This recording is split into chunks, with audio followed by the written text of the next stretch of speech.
Thank you. Welcome to the Town of Fairfax Planning Commission meeting on June 26, 2025. We're meeting in person and via Zoom, in person at the Women's Club at 46 Park Road. The information to join via Zoom is on the agenda posted at the town's website and available here.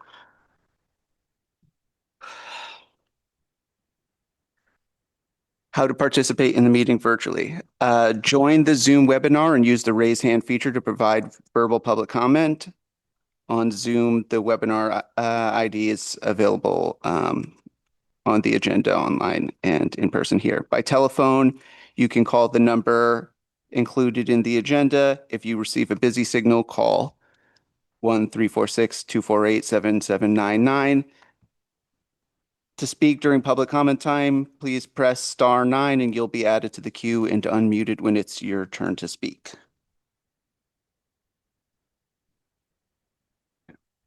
Okay. Can we have a motion to approve the agenda? Oh, wait. Yeah, I guess roll call's not on here. Can we do a roll call, please? Yes. Swift. Here. Kelly. Here. Petrone. Here. Newton. Here. Bela.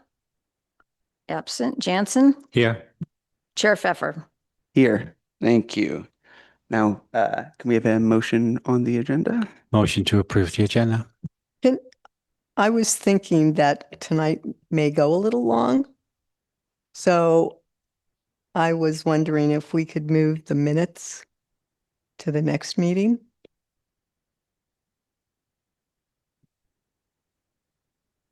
Can we be flexible about that and see how it goes? Sure. Does that sound good? Motion to approve the agenda. Second. You can do a voice vote. We're all here. All in favor? Aye. Aye. Any opposed? Motion passes unanimously. Meeting protocol. The chair shall maintain order at the meetings in accordance with Robert's Rules of Order, and the Planning Commission has the responsibility to be a model of respectful behavior in order to encourage community participation and citizen input at Planning Commission meetings. The Planning Commission and the audience are expected to refrain from using profane language and/or ridiculing the character or motive of Planning Commission members, staff, or members of the public, and to maintain the standards of tolerance and civility. All interested persons are invited to participate in public hearings. In order to give all interested persons an opportunity to be heard and to ensure the presentation of all points of view, members of the audience should limit their presentation to 3 minutes, provide comments by email as described in the agenda, state your views and concerns succinctly, and submit any new documents to the planning staff first directly or via email at planning@townoffairfax.org to be entered into the record. First item on our agenda is public comments on non-agenda items. This is for anyone wishing to address the Planning Commission on matters not on tonight's agenda, but within the jurisdiction of the Planning Commission.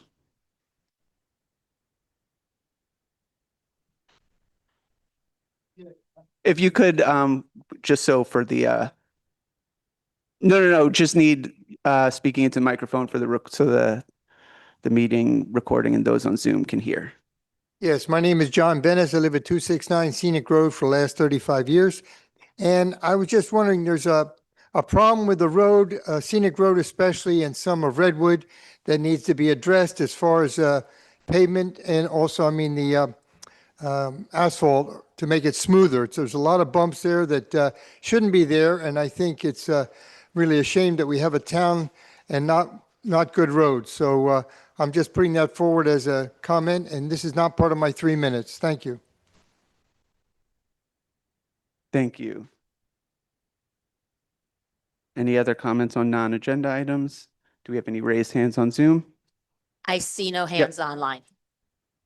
Not agenda. Thank you. Yes. So we can move on. There's no consent calendar items for tonight's meeting. Our first public hearing item is 52 Maple Avenue, application number 2511. Just in case we can get everybody in person heard first, just want to confirm, is anybody here to speak on this item? Okay. Just for the record, Commissioner Bella arrived at 7:04. Thank you. Okay, can we have the staff report? Chair, I do have a hand for Elizabeth online. She may be, is she somebody? No? Okay. Okay, thank you.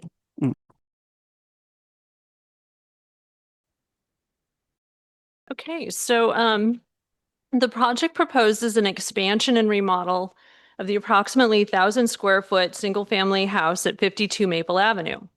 The expansion would add approximately 497 square feet to create a bedroom with a full bathroom and a new dining area. The resulting house would have 3 bedrooms and two full bathrooms and increase in height from approximately 18 feet to 19 feet. Siding and roofing on the addition would be the same materials and colors as the existing house. A new approximately 200 square foot at-grade covered deck would be attached to the back of the addition in the backyard. Existing concrete paths on the property would be replaced with decomposed granite, so the overall lot coverage would decrease by approximately 1% from approximately 51% to 50%. No new landscaping or exterior light features are proposed. The existing code compliant parking configuration would remain and consists of 1 9x19 covered parking space in the attached lower floor garage and 2 9x19 uncovered off-street parking spaces in the driveway. The project property is approximately 4,000 square feet in area and approximately 40 feet wide, with an average upslope from the street of approximately 18%. The existing residence was constructed in 1959 with a 2-car garage on the lower floor, and the current property owners converted half of it into a JADU. The other half is still a garage. The existing property meets front, rear, and combined front rear setbacks, but not the minimum or combined side yard setbacks.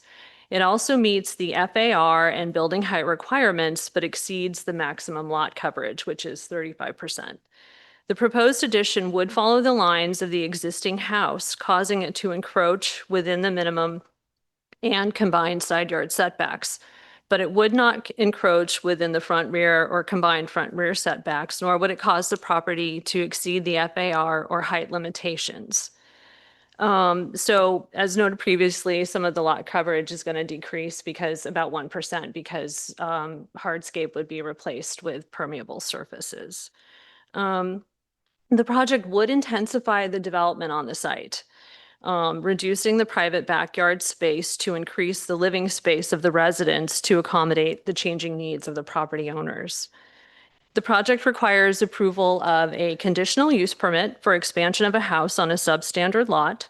It also requires approval of a design review permit because the aggregate amount of alteration and enlargement would exceed 50% of the floor area of the existing house. And it requires approval of minimum and combined side yard setback variances for expanding the house into the minimum and combined side yard setbacks. So findings can be made to approve the requested entitlements. The project is a residential use in a residential neighborhood. It would be consistent with general plan policies as it has been designed to minimize mass and to be compatible with the surrounding neighborhood. And natural site features would be preserved. The property would maintain similar setbacks, FAR, lot coverage, and height as other single-family residential properties found in the immediate neighborhood and throughout the Ridgeway Park subdivision. Due to existing structures, vegetation, and distances between the project house and neighboring houses, views between the project property and the neighboring properties would not increase over what is existing, and the current level of privacy would be maintained. The applicant has applied for minimum and combined side yard setback variances, which, if granted, would ensure that the granting of the CUP would not be contrary to the residential use of the site or to the general plan and zoning ordinance. The proposed improvements would result in equal or better development of the premises for the current property owners than would otherwise be the case, while also reducing the lot coverage. The proposed addition would meet objective design standards for height and FAR, but it would not meet the minimum or combined side setback. So it would primarily be in scale with the building site. This is similar to other properties in the neighborhood and the Ridgeway Park subdivision that developed prior to the town's adoption of side yard setback requirements. The proposed project would present a harmonious appearance as the materials and colors of the addition would match and complement the existing house. Natural features on the site would be retained, including all trees on the property. So due to the narrow 40-foot width of the property, its approximate 18% slope, and the siting of the existing house, the strict application of the minimum and combined side yard setbacks would deprive the property owner of privileges enjoyed by other property owners in the vicinity and under identical zone classification. There are other properties within the vicinity and under the same zoning that have structures within the minimum combined yard setbacks. And the granting of the variances would not constitute a grant of special privilege. The strict application would result in unreasonable hardship for the property owners, since they would be required to either build a narrow third-story addition to increase their floor area, or they would need to expand the lower floor by excavating under the upper floor, both of which would be more disruptive to the site. The only project-specific conditions that were that staff got were from the fire department and from the Ross Valley Fire Department and the Ross Valley Sanitary District. And the fire department is requiring a sprinkler system be installed throughout the structure, and the sanitary district requires sewer lateral permit testing and certification. And there are a couple of changes that need to be made to the resolution that Commissioner Swift found. And they're on page 7, which is the last page. And it's under the paragraph that starts with now it's now therefore be it resolved, that one. And so it's so it's not that paragraph, but it's the third one after that. No, wait. Am I looking at the right one? Okay, yeah, it's the second one after that. So it says, the paragraph that says now therefore be it resolved, the one immediately after that, following that paragraph, the sentence says the approval of the conditional use permit is in compliance. Well, it should also, we need to add that in addition to the conditional use permit, we need to add design review permit after that, and minimum and combined side yard setback variances. And then change the is to an are. So it would read the approval of the conditional use permit, design review permit, and minimum and combined side yard setback variances are in compliance with the Fairfax Town Code and the Fairfax zoning ordinance. So that concludes the staff report. Thank you. Do we have any questions for staff from the commission? Yes, Commissioner Bella. So just confirming that the existing historic structure encroaches into the side yard setback, right? Because it was created before those setback were instituted, Yep. right? So it's actually no change to that sort of existing condition in a way. No. Yeah. Yeah. Okay. Thank you. Commissioner Jensen? Yeah, I have one question. So in the staff report on page 4, and that you always do that, there's this table comparing the lots in the neighborhood. This is a related question, but it's a good time to ask it. The FAR is listed, which is important, but the lot coverage is not. Now the text explains that, but is it possible to provide that data in the future? It's a good way to compare them. Sure, absolutely. Okay, thank you.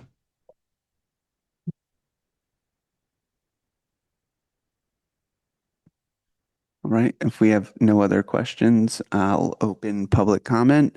This is your time to give public comment on this application. And if we have the applicant in the room and you'd like to say something. Come on. Thank you.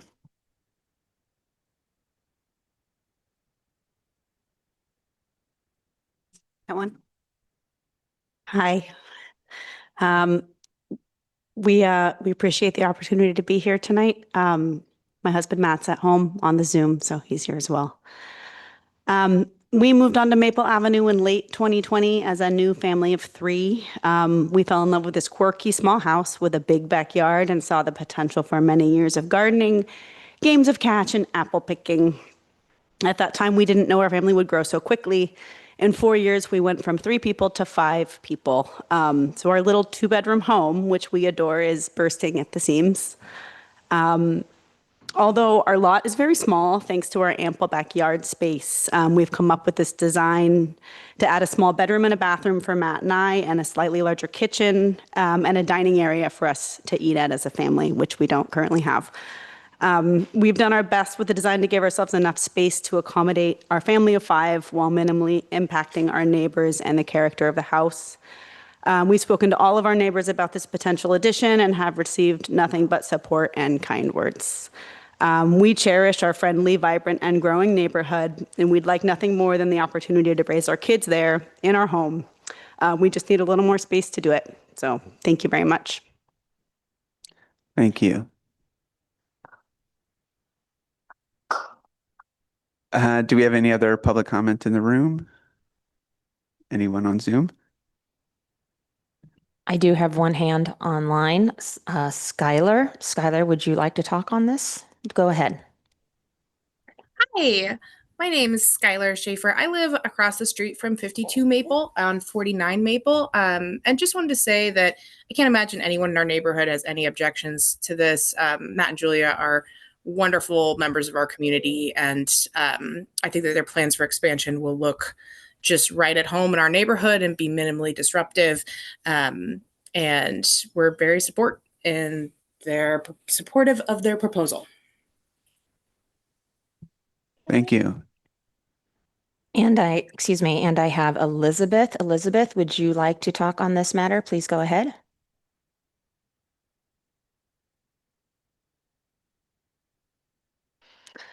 Elizabeth, you've been unmuted if you have something you'd like to say. Oh, can you hear me now? Yes. Oh, wonderful. I live at 42 Maple Ave, and I have also lived at 66 Maple Ave. I've lived on the street for about 30 years. Julia and Matt, I've been inside their home, very tiny, tiny home, no place to sit and eat as a family. And I am part of the property to the right of them, if you're looking at the home.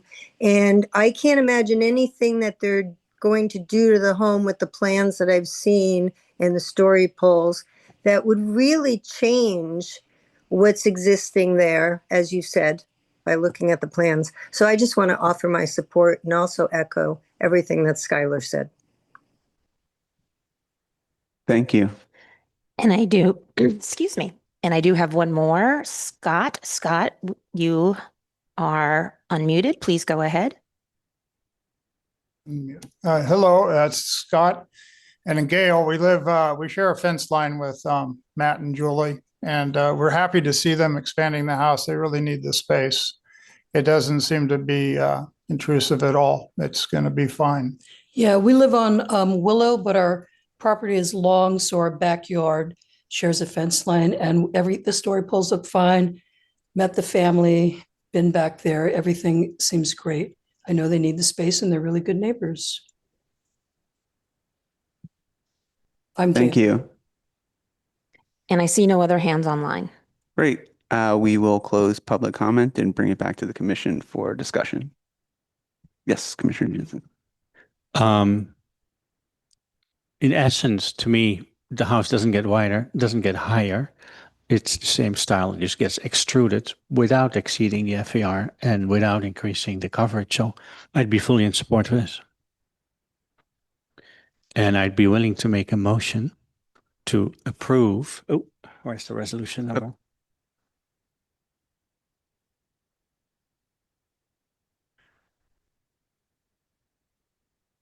Motion to approve resolution 2025-12 by the Fairfax Planning Commission approving the application number 25-11 for conditional use permit, design review permit, and minimum and combined side yard setback variance for the 50% remodel and expansion of the single-family residence at 52 Maple Avenue. May I make a friendly amendment to include the changes to page 7 and the addition of the design review reference that the planning staff mentioned? Correct, as And noted. Yes, thank you. then I'll second. Okay, we have a motion and a second. Can do a voice vote on this. All in favor? Aye. Aye. Any opposed? None. Motion passes unanimously. Thank you. There is an appeal period. Anyone who wishes to appeal has 10 days to file. They can obtain further information from the town staff. But thank you. And we are ready for item 2. Okay, so this is for 109 Porteous Avenue. This application is for a conditional use permit and a minimum front yard setback variance to construct a 2-car carport to provide cover for the owner's vehicles while they're being charged. They're both electric. Only a very small 5 square foot of the carport cover will project 2 feet into the required minimum 10-foot front yard setback and require a setback variance. The roof of the carport will match the slope of the house roof and the entry front porch.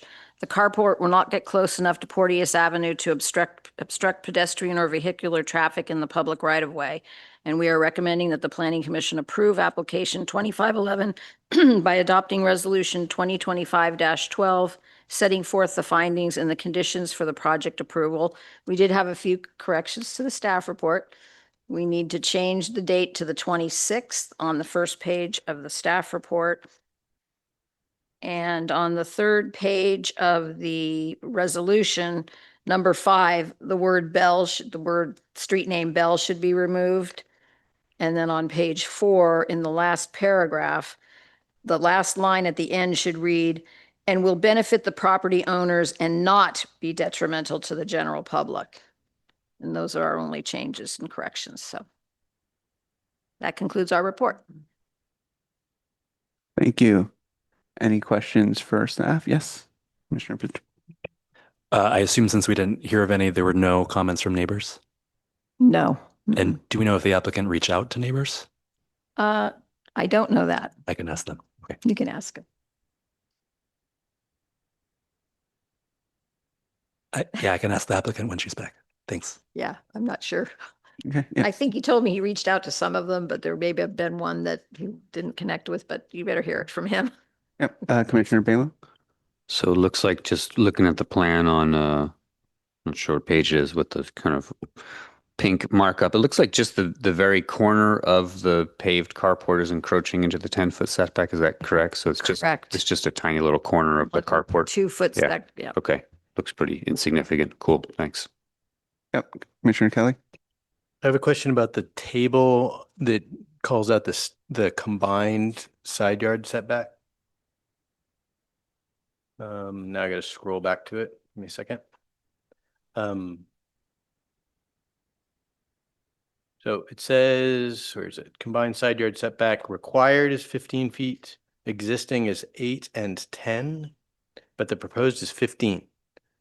And that caught my eye.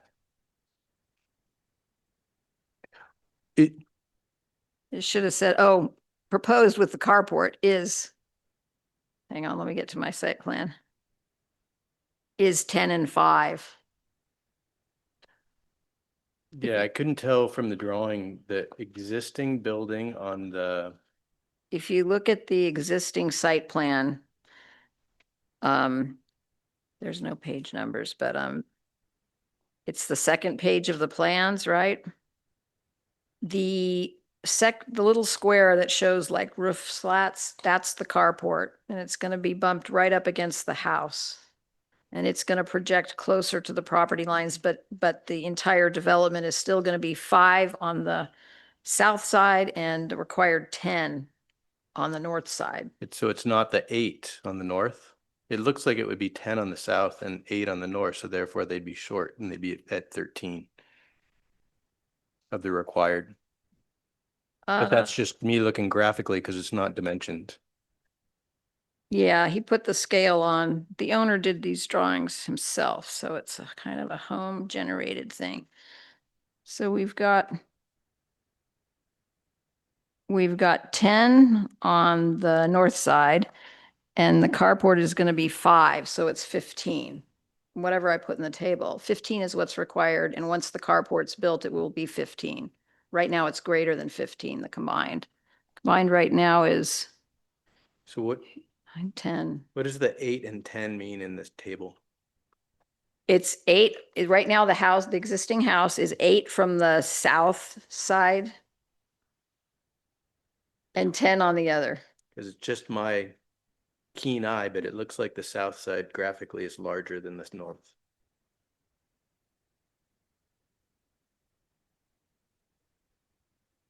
Well, let me scale it.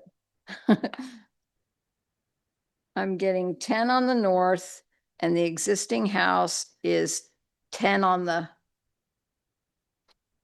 I've got a scale. You want to use it? Do you want to use it? Well, I don't know the drawings to scale either, so I wouldn't be scaling drawings, but Well, when you scale the 8 feet at the front, that scales at 8 feet.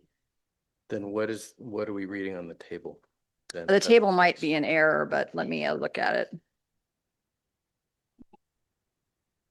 Let's see. That could be, as Mimi always says, when I try to do more than 2 staff, once it gets dicey. Let's see. So the sides combined right now are 10 and 10. Yeah, you're right. It should be 5 and 10 for the proposed. Is that what you're? So proposed for the side setbacks are going to be 10 and 5, and the combined is going to be 15. The one above that should be 10 and 10, not 8 and 10. Okay. Yeah, so I'll make that correction. Thank you. Yes, Commissioner Jensen. I have more than more question. Sorry. If I'm correct, eaves are allowed to extend into the required side setbacks and They're front, allowed to extend 2 feet, and front setbacks. correct, and into any setback. Okay, so this carport, and it's not only true for eaves, that's also true for a what will we call it? A cover of a balcony or something like that. A porch. Is that correct? Yes. So So the it- front of this carport is a roof, which by itself is nothing else than a porch. So the front 2 feet that encroach into the setback are not in violation. So when you look at the elevation, which is the last page, right? Yeah. It has a post. The eave only projects like 1.5. So I believe a small portion of the one front post is. gonna Right. So be- if you move the post 6 inches, you don't need a variance. I'm sorry, say that again? If you move the post 6 inches back, Correct, you don't need a variance. correct. Okay, thank you. Yep.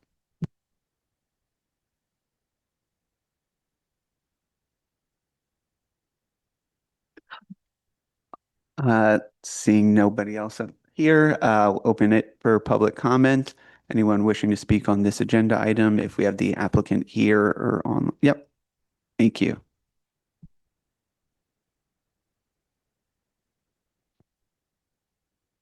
Bill Mattson, 109 Porteous.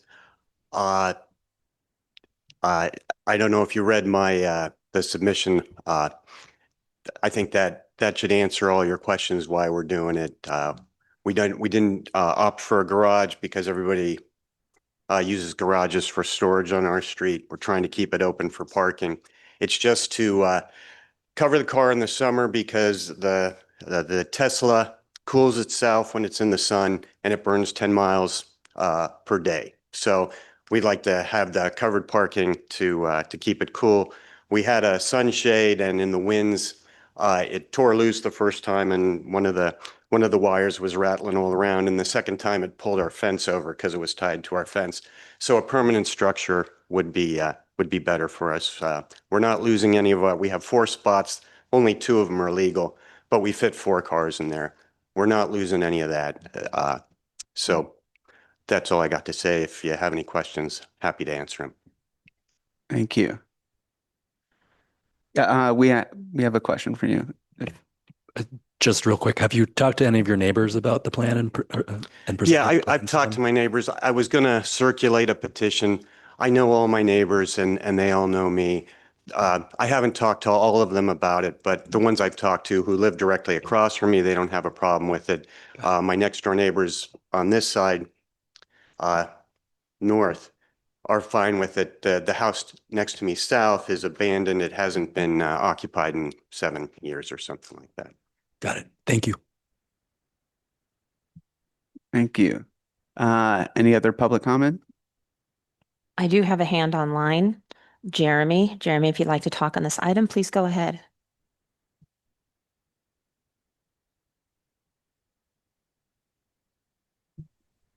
Jeremy, you may want to unmute yourself. We cannot hear you. Hi there. Can you hear me now? Yes. Perfect. My name is Jeremy Mondo. I'm at 104 Porteous, right across the street from Bill there.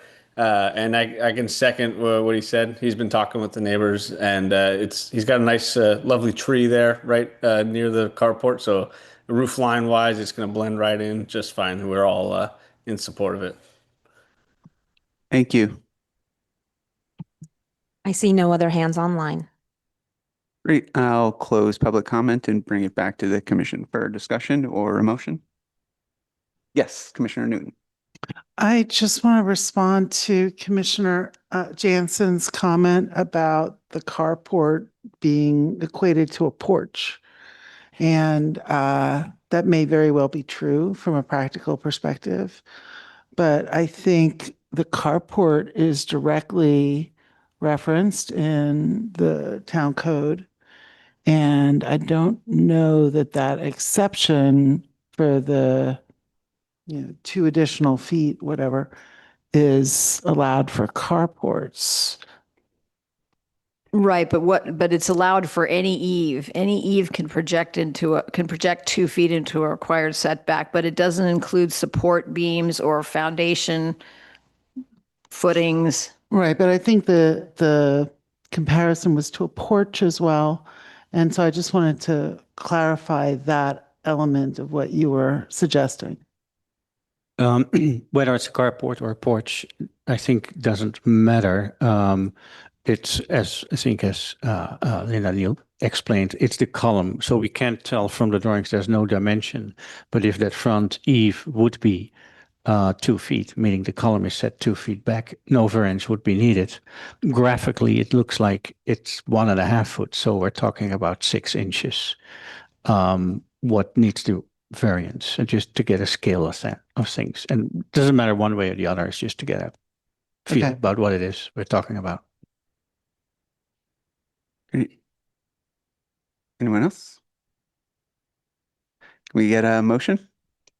I can make a motion to approve Resolution 2025-13, a resolution of the Fairfax Planning Commission approving a conditional use permit and a minimum front yard setback variance to construct a 2-car carport at 109 Porteous Avenue with a correction staff made to page 3, number 5, deleting Bell.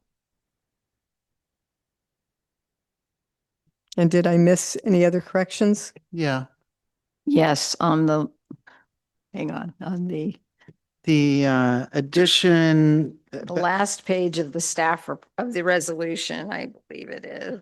You'll find it. the benefiting the property owners and not being detrimental.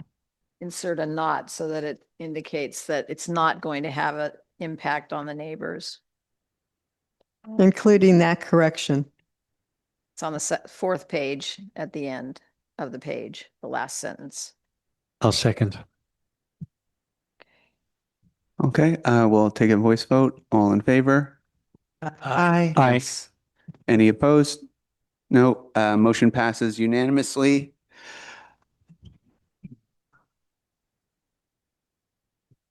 A very cheerful crowd. There's a 10-day appeal process. Information can be obtained from town staff. 10-day appeal period. Excuse me. Thank you. And we are set for item 3. Yep, keep it. Okay, so this is 10 Olima Road. Currently in, oh, Item 3, we're at you're at item 3. Bell Avenue. Oh, Bell, thank you. Okay, Bell Avenue. Oh, I had it next anyway. Okay. Bell Avenue. Okay, so that's back here.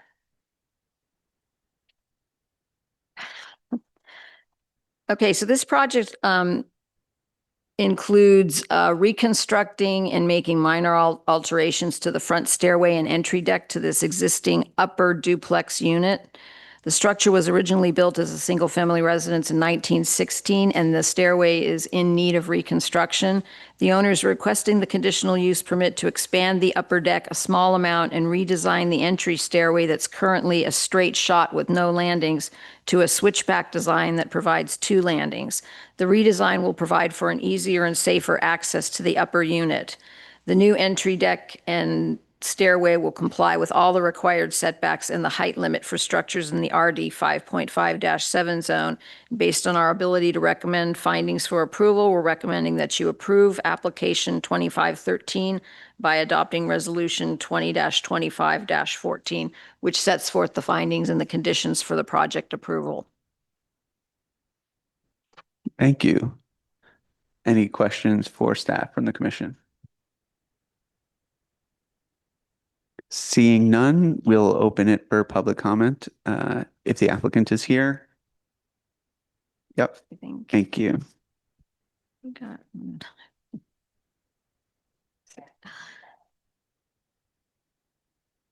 Alberto Lima, architect for Noreen, 46 Bell Avenue. We're really not changing things much, I think. And I'm here just to address any questions that you may have. And that's, I want to keep it short because we're not changing things very much. Thank you. Do we have any questions for the architect? Nope. All right. Any other public comment in the room? Do we have any hands raised online? I see no hands online, Chair. Great. I will close public comment and bring it back to the commission for discussion or a motion.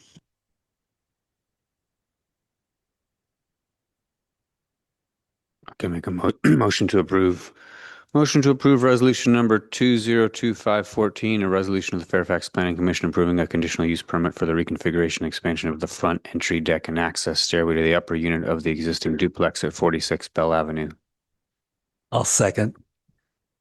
All right, we'll do a voice vote. All in favor? Aye. Any opposed? Motion passes unanimously. Thank you. There's a 10-day period for appeals. Information on the appeal and process can be obtained from town staff. Thank you. And yes, we are on. Okay. Keep them on. Now we're going to review 10 Olima. Okay, so currently in operation at 10 Olima Road is a group of artists and interior and exterior designers that are operating as a collective. They invite the public to visit the site on a drop-in basis right now, Fridays through Sundays from 10 a.m. to 6 p.m. They sometimes invite artists that are not part of the collective to display or create their artwork in areas of the 2 main buildings for limited time periods, and they rotate them. They're also requesting that their conditional use permit approval include to start having 12 special events per year with up to two food carts to start, pouring of alcoholic beverages, not for sale, the freedom to hold art, yoga, and other classes to share their collective knowledge and experience with the children and adults in Marin County and beyond. Staff has provided an analysis citing the town code sections that show that the day-to-day use of the site for drop-in visits by the public can be accommodated once the site is brought into compliance with building and fire codes. And the individual uses of art studios and design professionals are listed as permitted uses. If they were operating separately, if it was just artists there, it would be a permitted use. If it was just interior and exterior designers, they would be approved as well.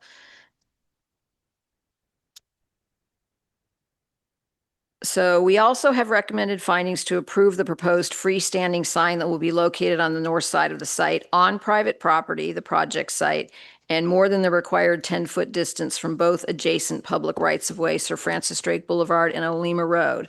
The sign will make it easier for visitors to locate the site, which is set below the main thoroughfare through town. Staff's provided Resolution 2025-15 approving the proposed conditional use permit, design review permit, and sign permit subject to the collective's compliance with certain conditions.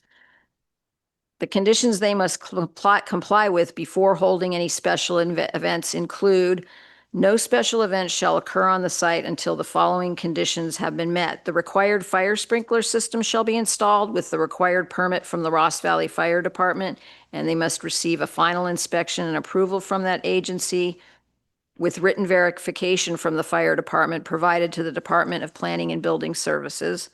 Special events for more than 110 visitors shall not be held on the site until an agreement is reached and documented in writing to the Planning and Building Services Department that a nearby privately owned property with a substantial amount of on-site and underutilized parking on proposed event days is agreeing to allow the ranch overflow parking to be directed to their site when the ranch parking is full.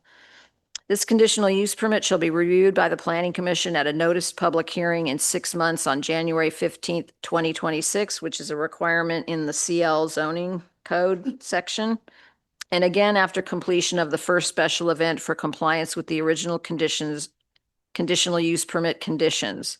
However, after hearing comments from neighbors and discussing our recommendation with both the Ross Valley Fire Department and the building official, we aren't changing our recommendation, but we did feel that in order to keep things moving, it would be wise if we attached a alternative resolution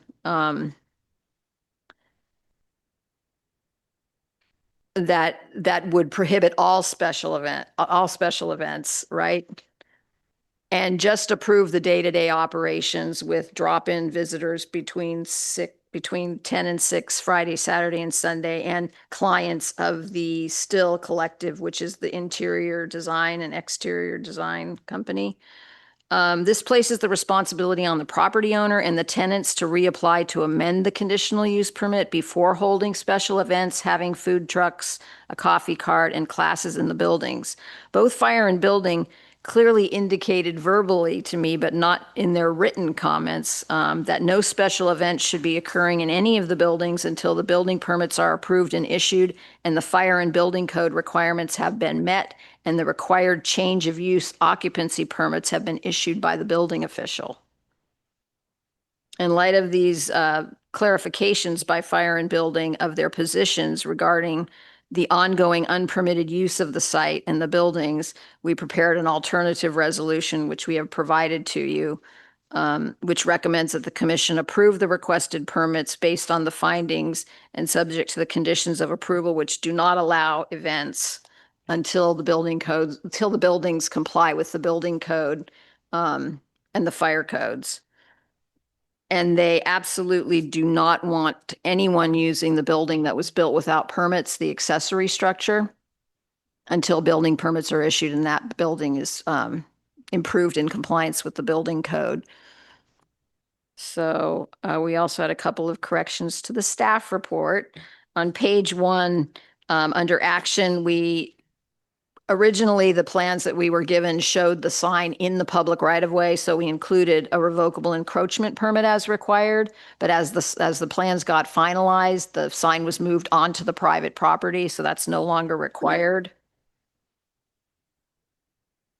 And then on page 3 of the resolution, number 3, it should say, and the parking plan depicted in the second parking proposal of the plan set complies with the parking requirements of the CL zone, not the third parking proposal.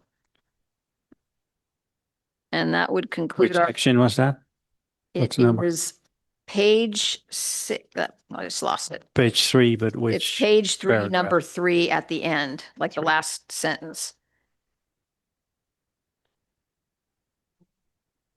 Okay, so now I don't know which one you're talking I'm about. talking about my recommendation, which hasn't changed. I mean, I think that, if the applicants work with the town and comply with the conditions, that this can work with the knowledge that if we get, the standard procedure for the town is if we get three complaints about how the special events are occurring, right?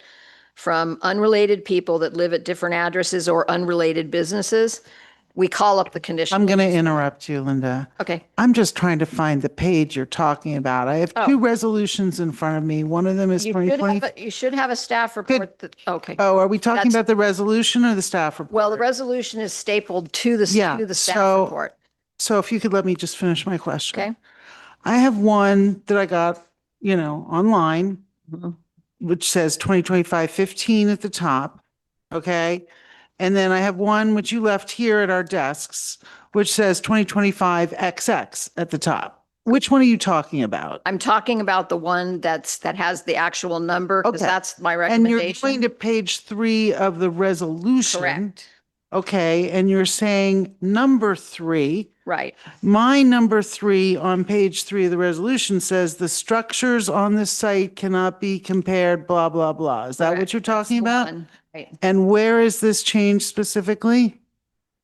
It is the last 2 lines. It's in the second to the Okay. last line where it says the third parking proposal. So it goes to the It second. goes to the second Okay. because they Thank you. attached so many parking plans, right? And they were all a Yeah, little bit yeah. different. I get it. And then this one, we did try to send you guys as soon as we could this afternoon. We emailed this alternate just because of the conversation we had with building and fire. And I believe either one will work. I do think that the second one, the alternative one, puts more responsibility on the applicants to, it only approves the day-to-day uses, and it's up to them, once they get everything in compliance with building and fire, to reapply to the town to modify the conditional use permit. And they need to include all the events, special classes, anything that they're trying to do beyond the day-to-day operations of the tenants that are there right now with a couple of clients, and then walk-in visits from, customers or on Fridays, Saturdays, and Sundays. I know it was a lot of information, a lot of applicants, it's, the information provided to staff has kind of been changing a little bit as the whole thing goes along. And I know that some of the neighbors aren't really comfortable because the story about what's going to occur has changed. And the fear is really about the special events. The day-to-day operations seem to not really be causing a problem. So that's why we provided the alternate one, but we aren't changing our recommendation, which is for approval with the first reso that's in the staff report. Because if done correctly and if the applicants work with us, I think the first one can work. You see what I'm saying? I have some questions. Are you done with? Well, I'm sure there'll be discussion later, but for staff, the ranch consists of 8 businesses, one of which is the Still Collective, which has 2 other sites in the county, one in San Anselmo and one in Mill Valley. So is the CUP only for these current 8 businesses? That's my first question. Okay, yes, that's why in our resolution, we included the standard language that it's only approved for the uses that are described, right? Right, but there's a difference between like uses and businesses. So I just want to clarify if there was some other business that came in, let's say a 9th business or a totally separate business, maybe a music business It would that have to come. they would have to come in. Yes. Okay. The only way something wouldn't come back if, like, let's say the pottery artist sold her pottery business to another artist and it stayed the same type of business. Okay. So this is also an application for the ranch with operating hours on the weekends only. Well, I consider that part of the week, Friday, Saturday, and Sunday. Okay. For those, some of us, it's the weekend. So how does this apply then to the 8 businesses that are there that may have clients coming in or wanting to have events? Is this ranch only open to the public, per the application, Friday, Saturday, and Sunday? For walk-in visits, yes. Clients can come during the week. The designers meet with the clients. They show them the displays, the furniture and artwork displays in the different showrooms to So help them the get ideas. the pottery artist could have clients come in during the week that may want to buy or look at the pottery. I'm just trying to get an understanding of what we're looking at. So it wasn't explained to me. I was under the impression that the designers are the ones that have clients. So you should clarify with the applicants whether the artists also have people contacting them and become clients to have like multiple art pieces or multiple pottery items designed for their house as part of the collective. I'm not sure. That's a good question. You should ask them. And how would potential events or classes, such as yoga or a music class, be looked at if there aren't like a music artist, if you will, currently on site? Well, those are special events. They're special events that aren't part of the day-to-day operations. They're going to have to. So a yoga class would be considered an event then, because I there's believe so. It's all right. not day-to-day operations. They Okay. don't have yoga classes every day. If they want to start having certain types of uses every day, they're going to have to make that clear, and they're going to have to either come back at a later date, or maybe we continue this until they make it really clear that not only do they want to have special events, but they want to hold weekly classes for certain things. That wasn't made clear in their application to me. Well, and that'll be something I'm Regular weekly sure classes. we'll talk about, because there have been, and when we look at when we look at this, we talk about events and we consider them differently, special events, smaller events, that type of thing. So I'm just trying to understand that. And they've had events during the week. Yeah. So, all right. I think it might be better than maybe to change anywhere in the staff report and the resolutions where it says special to just say events, period, to make it clear. Anything other than artists making their artwork and selling art pieces to walk-in traffic Friday, Saturdays, and Sundays, and then clients of the designers coming throughout the week is going to be considered a special event. Yoga classes, ceramic classes for, multiple people. Okay, that's all of my That'll make it questions clear. right now. Thank you. Yep. Commissioner Bala?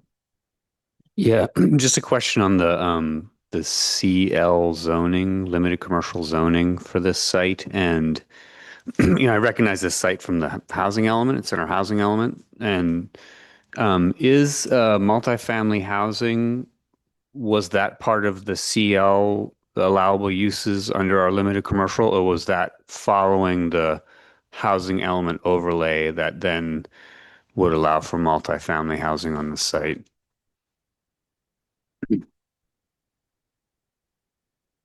I'll double check with Jeff, but I think it was added as a permitted use with this latest housing element update, correct?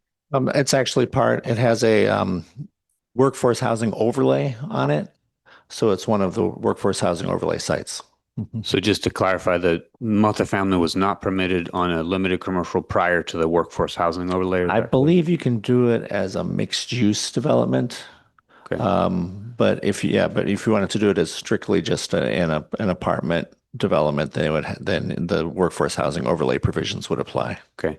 And second question is just on there's a note in here which says an approved CUP is only valid for 6 months. So anything we approve tonight is really just a 6-month sort of. That's correct. It has to use be permit. reviewed in 6 months. Yeah, And then okay. you either extend it or you revoke it or you modify the conditions.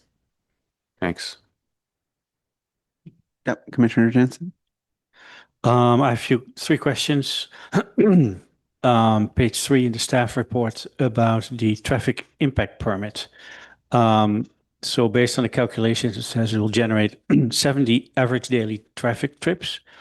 And it reads that because of that, a traffic impact permit is not required. Do I read that correctly? So they did two traffic calculations, which were accepted by our traffic engineer, the 70 per day, and then they averaged it over a year, including special events that came to 93 averaged over the whole thing. But yes, they're not expecting more than 70 a day. You have to generate 100 per day beyond the previous use in order to be subject to the traffic impact permit Okay, process. that was my follow-up there, Yeah. yes. Thank you for that. On page 6, that's conditional use permit, item number C.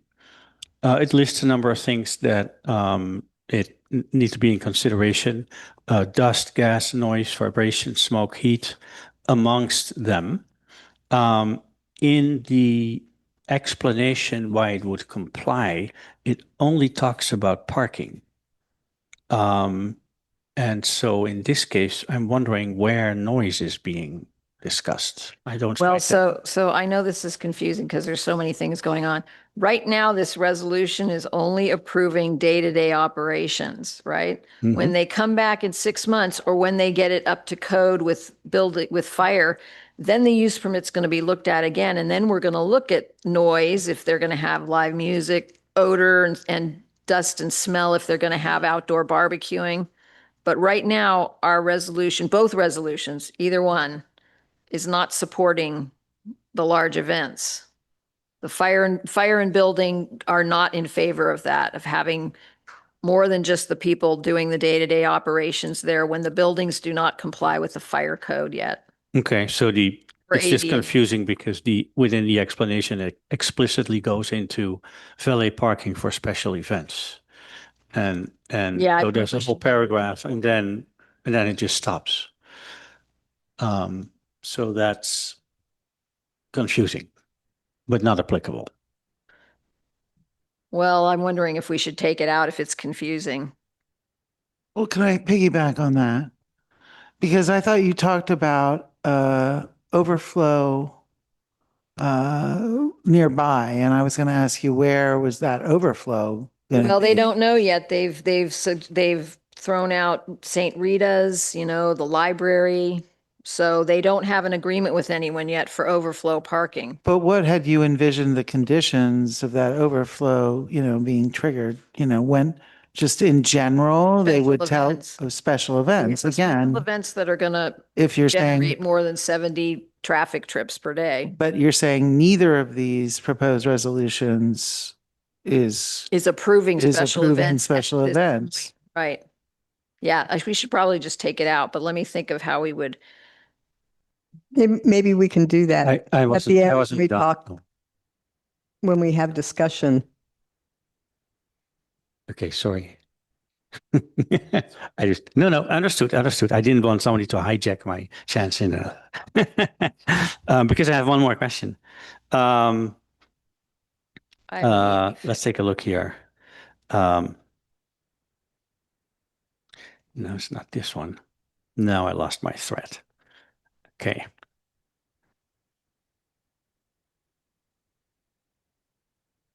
I let it pass. Thank you. They'll come to you. It's, You gonna go from Yep. this direction over? Okay. you have Um, rhythm. and maybe, you can remember what it was that your last question was. You were talking about, the things that, were sort of nuisances, and you were asking about noise, if that helps you. Linda,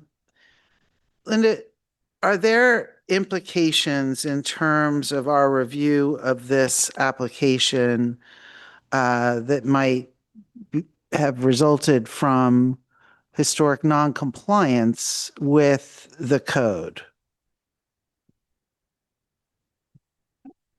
Do you mean, is the town liable for something because they have not enforced these things yet? I'm not No, I'm understanding the saying, question. should we be taking into account the previous noncompliance at this site, What do you which mean we've by heard previous about owners? as we review this application? Is that an appropriate consideration for us to take into account?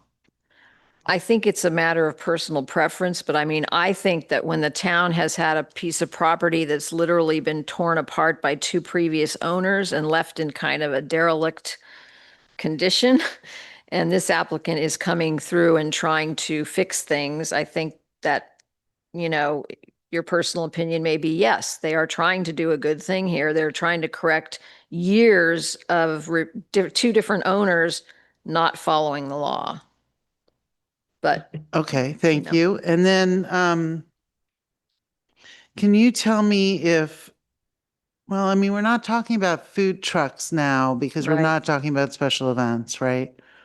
All right. it was not my intention to in any way approve special events at this point after talking, before and after talking to fire and building. All right. Well, then I'm going to just put a pin in my question about food trucks paying local taxes. Okay. Could you clarify? It is not my understanding, and I want to make sure you agree with me, that the CL is a quote unquote purely residential neighborhood. The CL zone is not a purely residential Did he say that neighborhood. somewhere? No, it was a Okay. comment from one of the No, neighbors. the CL zone is a commercially zoned property Great. and has been commercially zoned for many, many, many years. Now, as I understand the CL zone, our code says it's oriented to services rather than retail. Is that Mhm. right? Yes. Now, when we're talking about artists' spaces and we're talking about their clients and their clientele, are we talking about retail, or is that not part of what we're So talking about? I never think about artist studios as having clients, but a lot of artist studios do sell their art pieces, right? So we're including, some minor retail of the artists, right? And also walk-in, you'll have to have the applicant clarify this, but I believe that in some of their staging areas that the designers use to give their clients, they have clients, right? They help them design their houses and their yards. They have these staged areas to give their clients ideas of what they might want to see in their own home or their own yards. There are some things in those areas that can be purchased during the walk-in days on Fridays, Saturdays, and Sundays if some people want, but I'm sure there's things that aren't for sale. They're going to have to, clarify that for you. Well, I in guess more I'm I'm trying to get it from you. Mhm. I see that, within the building, artist space would not require a permit, right? Correct. And I assume that means like a gallery where an artist put price tags on their artwork that they I were. believe it's similar. Yeah, okay. Mhm. Yep. And so it's not the CUP that we're granting that's not necessarily providing for that use / retail type activity. It's already built into the CL. The artist studios, but the retail for an interior designer staging areas, that's not typical. I don't believe, at least I've Okay. never been to one. And, what was I going to say? So, and also when you combine two different types of uses, service and artist studios, combining two different uses usually requires a use permit because you're not just operating one permitted use, you're trying to combine two permitted uses from one site. which is what they're doing. Okay, thanks. That's Yeah. all. Yep. Commissioner Petroni? No, go for it. Okay, I found it again. Um, um, so it's a completely different thing. It's about the sign. It says that so this is on page 11. It says that we need to make a finding to make one of the finding listed above to approve an exception to the sign ordinance regulations. However, my understanding is that the sign is on the property and it is not taller than the building. So what is the violation of the sign? It's not a violation. Freestanding signs aren't permitted. So like monument signs, any sign that's not affixed to a building requires you to grant them an exception and find a need for it. Okay, thank you. But now that you mention that, I forgot to mention something. You should also include in whichever resolution you go with, right? That the sign permit is being approved at this point without a portion of the sign advertising events, because it is not our intention to have events at this point until fire and building codes are met. So, thank you.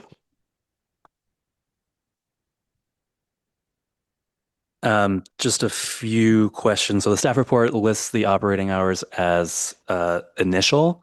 And my question is what's the process for changing those hours? Do they come in front of us to change the CUP? Is that the process? Yes. Okay. And then I assume this is as a result of kind of the moving target from the applicant, but the staff report says, well, again, we're not really talking about special events, but just to get it out there, the staff report mentions 12 special events per year, whereas the traffic study mentions 24. Yes. And so I assume 12 is the recent number we've been told. Is that right? That was the most recent number that staff was told was 12. Yeah. And does Fairfax currently have bike parking requirements for this type of use and this type of intensity? No. None. Okay.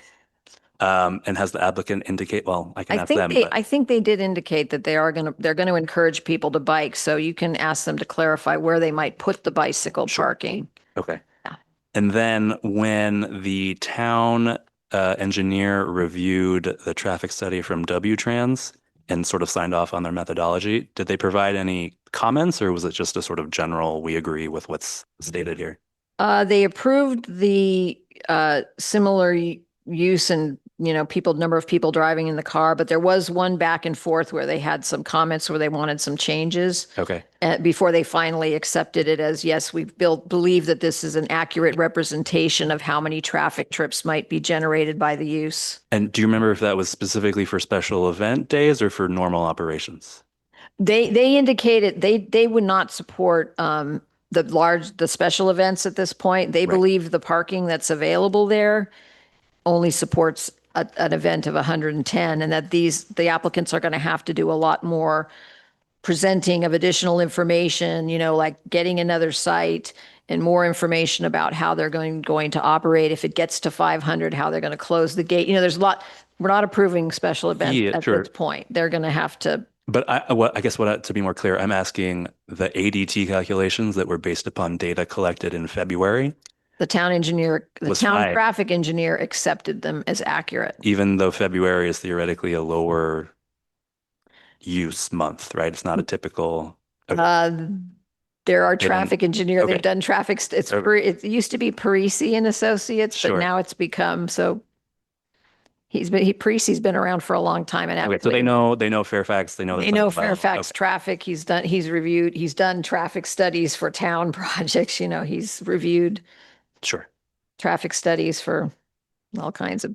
And then I think finally, just to further clarify Commissioner Jansen's question. So the only reason the sign needs a permit is because it's freestanding. Correct. And so, for example, Fairfax Market has a freestanding sign, which was granted a sign permit. Many years ago. Many years ago. Okay. Mm-hmm. Okay.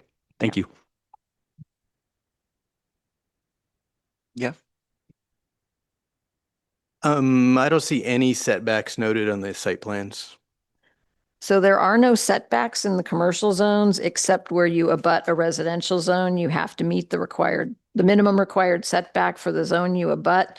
And there's literally a creek that exceeds the width. So I think they may have called it out on the large set of plans, which but they may not have because it far exceeds the 6-foot rear setback because it's got that creek in between them.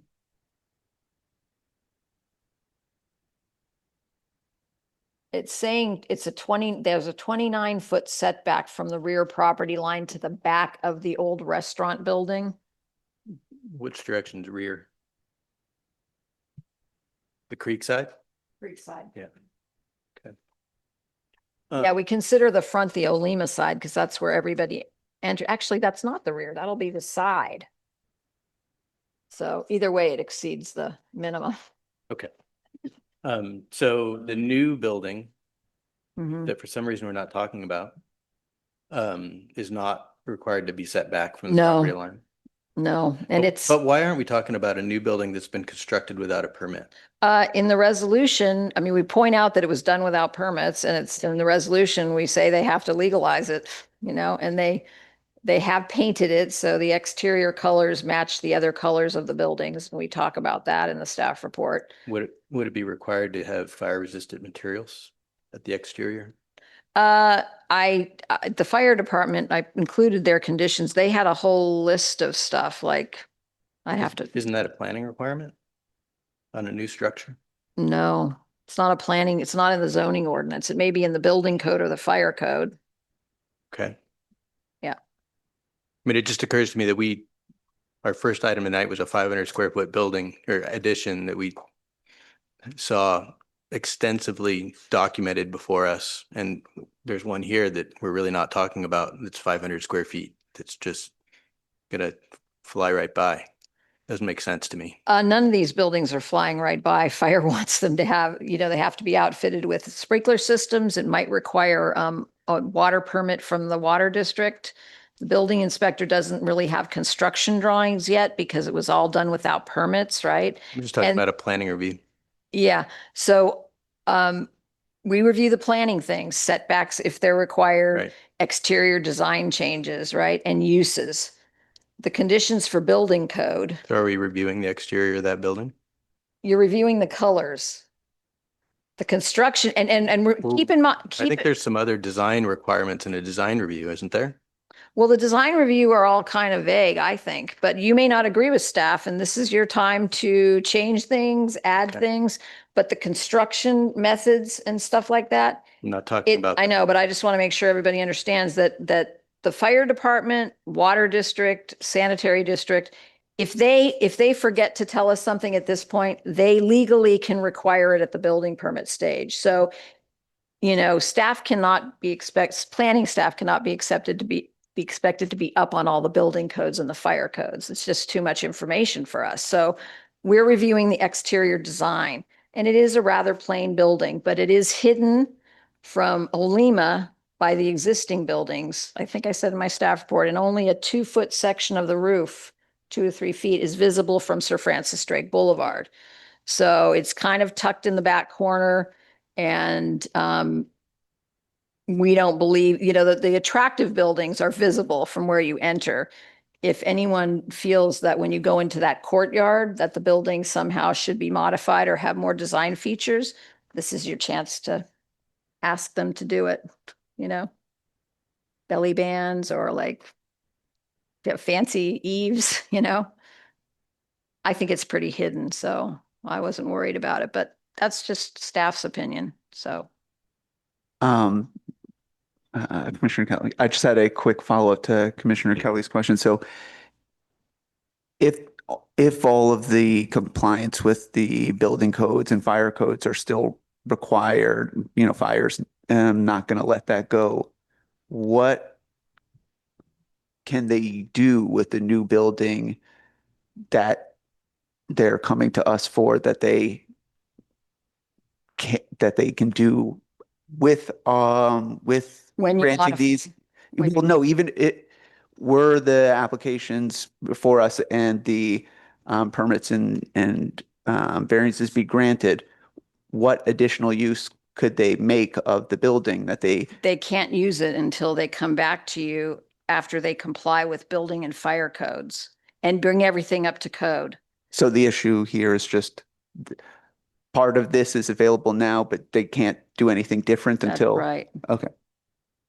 You know, it has to be, I think the way you want to handle it is if you feel the design is inadequate and you have recommendations, you say it now, right? Because it can't be used, but you are reviewing the exterior of the building, the design features. So if you want additional design features and you have suggestions, suggest it, because when they come back to you, right, to do the rest of the use permit, once everything is up to fire code and building code, right? At least it will visually look like something that you feel okay with for whatever they use it for. So far, they've said they want to use it for like classes or meetings, and then half of it is going to be used for the kiln and to store pottery pieces. That's what their ultimate goal is for that building. Sounds like a hazardous use. Well, the fire department didn't say no. They said they just want it sprinklered and they need fire alarms. And I think they said they need fire alarms in the buildings, right? And yeah. Based on what was just discussed, one follow on the building we're talking about, the shed, the location of it is compliant, right? It's on the property line, but it's on the Sir Francis Drake side. Yeah, there's no setbacks in any of our commercial zones except Right. when the commercial zone abuts a residential zone. Yeah. So it's not about the location on the property. Right.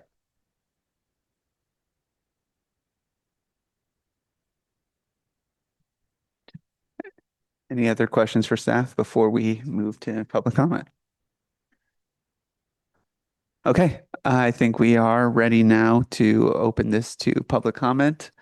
If you'd like to speak, please line up, come to the podium. We'll do comments in person before moving to Zoom. Yep. And yeah.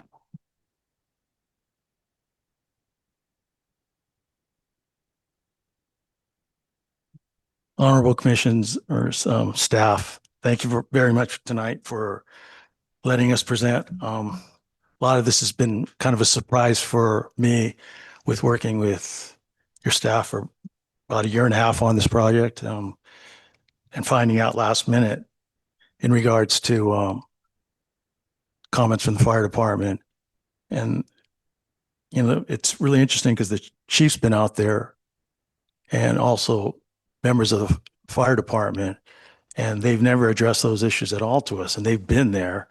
So it's really just, for me, it's a little bit of a surprise, and just sitting there calculating it and figuring it out. Is this thing going to really be financially feasible at all? I don't know if any of you at all have been to the ranch. Honorable commissioners, can I have any of you actually been out there? We can't answer questions during the public comment process. I'm sure commissioners will be, feel free to express their personal experience. Right, with because it. I mean, from the beginning when we made the application, even Mark, your inspector, has been out there a few times. I've got emails from him, even showing down to August 24th, that we've done the necessary applications for our permits and for opening when he got, questions at all from the neighborhoods. So again, this is all somewhat kind of surprising. Yesterday, I got in the mail from your tax assessor assessing the property 3 times more than what I paid for it, which was somewhat of a shock, given the fact numbers have been floated out there that we've spent $2 million. There is absolutely no way. I just wanted to let you know on record that we have done anything near that. My goal actually in the beginning really was basically to bring something back to Fairfax. Something that in the beginning, it was kind of interesting because it was a developer had that basically tied up for 2 years. And prior to that, another developer was. And this was prior to, everything within regards to the state mandated housing. So, yes, we are one of the sites. No, I'm not a developer and I don't plan to be. I see what's going on with School Street and the turbulence that's causing the town. I just want to, Fairfax is a community that's based with artists. Yoga is a big community. When I bought the Roku dance studio, my goal was basically to be able to put a really fine yoga studio in there, which I think Padma has done a fabulous job with. B of A, when I bought that specifically building, I've had 3 developers now approach us, including the one that owns it, the site that's basically building 247 units, approached me about wanting to develop that. I said, absolutely not. I'm not a developer. I see what the town is going through. All I'm asking you is, we have really tried our best, honestly, to be able to present something to Fairfax, where I think if you look, whether it's our website or whatnot, we've had tremendous response from the community about what's going on there. When we did our traffic studies, it basically showed, and they had calendars out there, 27 cars on average on a Friday, Saturday, and Sunday. Now, I'm going to let the artists address in regards to, how they survive based on their income needs. But I'm going to tell you honestly, I want to be on record. I haven't charged them 1 penny in rent, even though I have leases with them, because I feel an obligation that I would come to the town and be able to get them a permit. Of the 10 artists, 2 only have business licenses to work at. I'm hearing when you ask a question in regards to the CL permitting, what is that? It's limited commercial, so it's limited. You should be able to have a little bit of limited retail. CL is limited retail. They're not asking for much. How else would they pay their rent? In answering in regards to, did we build an illegal structure out there? I called Mark. If you come out and look at the site, it says that as long as you build 120 square feet or less, you can have it as storage. So we built the building where there's 120, there's 3 doors for it, and it was done for storage. So, I mean, I'm sorry, but my 3 minutes are up, but it's a little bit heartbreaking on this end. I'm going to tell you really honestly, and I want to be on record. There's no way that I can basically do all that has basically just been, quote unquote, just told to me just right now. It just doesn't work financially. And believe me, if someone like myself has really invested that type of money to really bring something pretty fantastic to Fairfax, and you won't allow us to have a cup of food.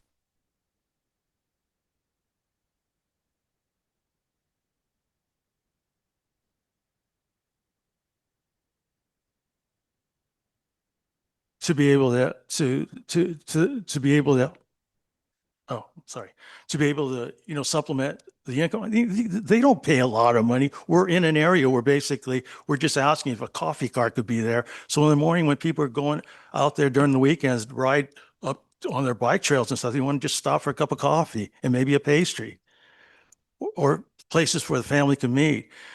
This is a community-based place. Our goal is, these special events, we're not holding rock concerts. We're not trying to do any, those type of events. These are community events where, for example, Archie Williams has approached us. Different schools have approached us to do different fundraisers for them. We're a community-based organization. Yeah, we're open to it. We want to be able to have this, like instead of down on Sir Francis Drake, we wanted to go to different schools. You can use our place in the morning for parents can bring their kids, get on their bus there in a safe place where they can park in our lot, get their kids on there, maybe have a cup of coffee, meet with their neighbors and go. I mean, we don't want to do anything outrageous out there.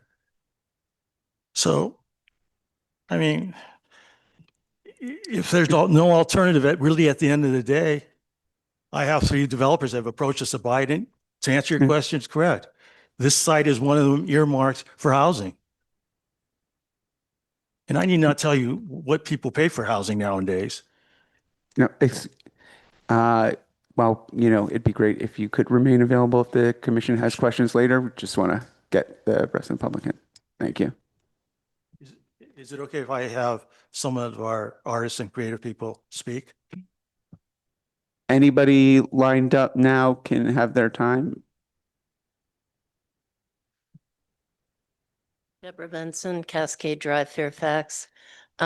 In reading our zoning codes, there's a difference between limited commercial and central commercial.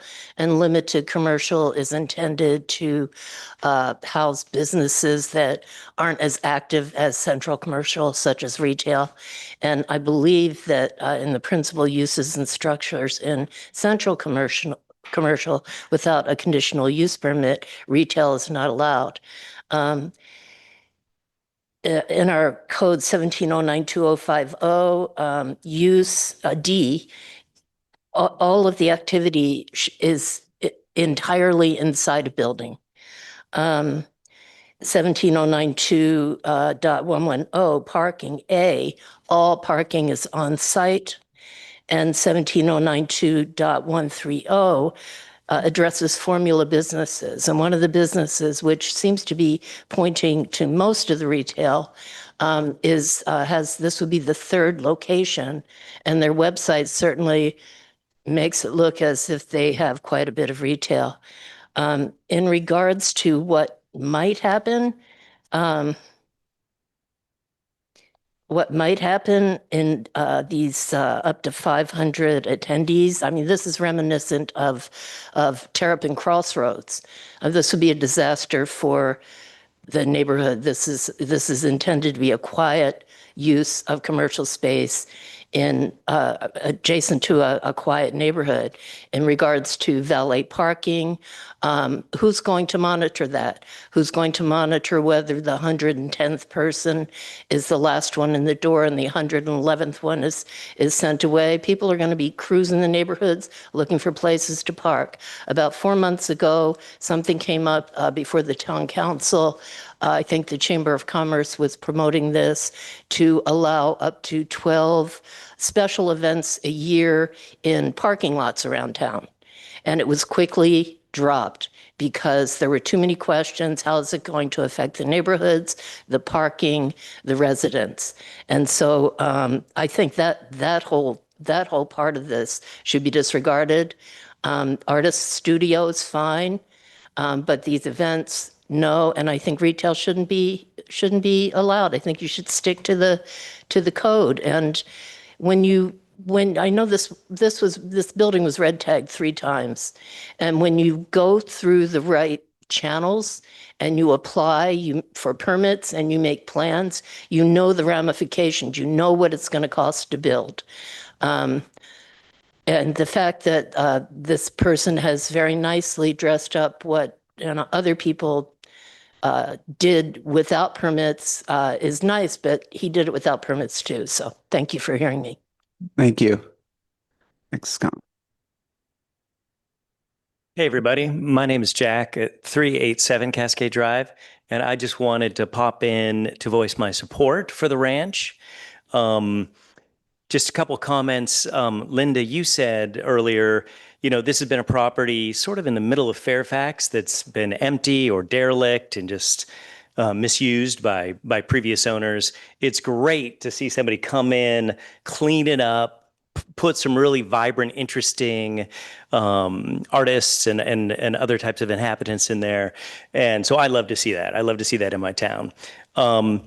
The other thing that I'd like to say is when I think of Fairfax, I mean, I'm a relative newbie. I've coming around on 4 years here.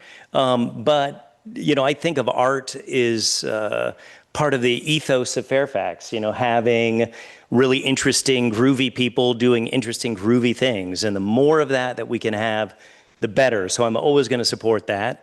And I understand that we're not talking about the special events. We're not talking about the special events. But with respect to the special events, understand that there's traffic and noise and there's a lot of things to figure out. But I also think that special events are part of the ethos of Fairfax. I think of Halloween night. I think of the bands at the farmer's market. I think of the Fairfax Festival, right, where we turn the whole town into a party. And I'm not saying that that's what this becomes, but It makes me think of Yolanda Junction, where they just got that food truck going. Now I see young families hanging out. They're having breakfast. They're having coffee. I think special events like that would be great for the town, and that would give me and my wife and my community up on Cascade a reason to come down to the booming metropolis of Fairfax and commune with our community. So, 2 thumbs up in support of the ranch. Thank you. Thank you.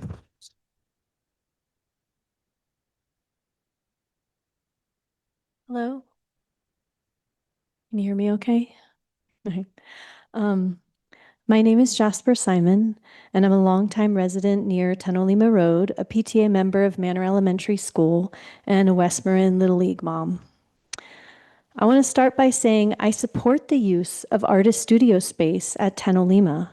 The property's been used by artists for the last 20 plus years. There was an amazing open pottery studio with a special kiln that was removed when there's now the barn was put in with high-end furniture, retail, and real estate staging. But I do support our artists. I'm here today because I'm deeply concerned about the pattern of disregard shown by the new owner and the investors of Tunnelima Road. For well over a year, they've operated without permits, ignored fire safety regulations, run a business without a license, and disrupted the peace of our neighborhood without properly engaging the community there. Now they're asking for permission to host events with up to 500 people in a small residential zone without even having met the basic code requirements. It's unacceptable, and it sends a message that in Fairfax, rules apply to some, but not others. The impact on the neighborhood has been severe. Traffic backed up to Sir Francis Drake and blocking the road on Olima during their massive grand opening. Overflow parking on private property during several events, unsafe conditions for kids and cyclists on Olima Road, which is a busy street for mountain bikers, cyclists, students heading to and from Whitehill, Hartwood, Manor Elementary, and RVC. Serving alcohol out of the coffee cart, continuing to contribute to more drunk driving in Fairfax. Loud events and outdoor PA systems, porta potties lining our property that smell and look awful. While a traffic impact report was conducted, it took place during midwinter break in February, hardly an accurate reflection of typical traffic. Yet even that flawed report recommended no more than 110 patrons. The investor was requesting up to 500. It's unreasonable and it's dangerous. If we let this slide, what's to stop other investors from coming and doing the same? Fairfax is not a playground for out-of-town developers who treat our town like a business opportunity. If they want to host large events, they already own large empty commercial properties in downtown Fairfax and San Anselmo. We're not against growth. We're against unaccountable growth that ignores the rules and harms the neighborhood. Please deny these additional conditional use permits and encourage them to come to full compliance and show real respect for the community. We, the neighbors of Tunnelima, urge the town to deny any events permits for conditional use allowances and support they come to current fire, safety, and business compliance. Enforce existing codes evenly and fairly. These investors should not be above the law. Require that events be held indoors as zoning allows, with no outdoor PA systems or wine coffee carts, absolutely no food trucks or loud outdoor generators. Excuse me? I know I'm almost done. Okay. We have like 10 seconds left. Thanks. Thank you. Encourage the use of existing downtown venues like the Bank of America building or the San Anselmo storefront. Large gatherings can be supported there instead of our residential neighborhoods. Please hold the owner accountable.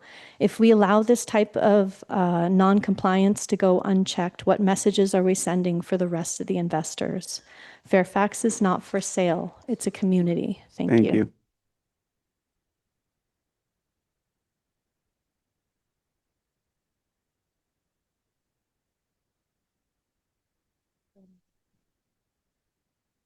Kieran has prepared something. Hello, my name is Kieran. I'm a student at Manor Elementary School. and a Westmoreland Little League U11 All-Star. I don't want alcohol and big parties next door to me.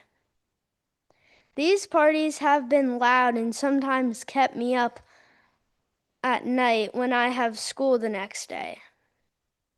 I would appreciate if you please keep the parties indoors where they are zoned for and respect for my privacy. I don't want any more people talking over the creek in my yard. Loud voices or outdoor music. My yard is very private space, and I would like the owners of 10 Olima Road to act in a manner that respects my privacy. Thank you. Thank you.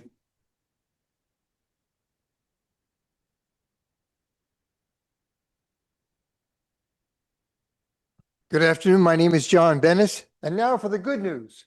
Okay, so, we have enough bad news in the press and in the media. Anyway, my name is John Bennis. I live at 269 Scenic Road. I'm a full supporter of the farm. And I want to know if anybody has been here when there was the restaurant there. Would you please raise your hand if you were here when the restaurant was there, the Chinese restaurant? None of you people have been here? Okay, well, I guess they had a couple parties there once in a while, and they probably had a couple weddings. So I don't think, and I'm sure, I've talked to the people who own the property there or manage it, that we're not trying to get 500 people into an event, and I think this should be struck from the record. Is that agreeable to you? The 500? Drop it down to maybe 200. Is that livable for people? How about 100? Come on. Okay, so listen, I've only got a few minutes, but I'll tell you what. I've been a director of tourism for a country. I've been a member of the Chamber of Commerce of 4 different cities. This city needs to have some more cultural activities, events, and anything that brings people on a friendly basis that isn't going to confuse the neighbors. I don't think there's a problem with the noise situation if they don't allow special events according to the last conversation.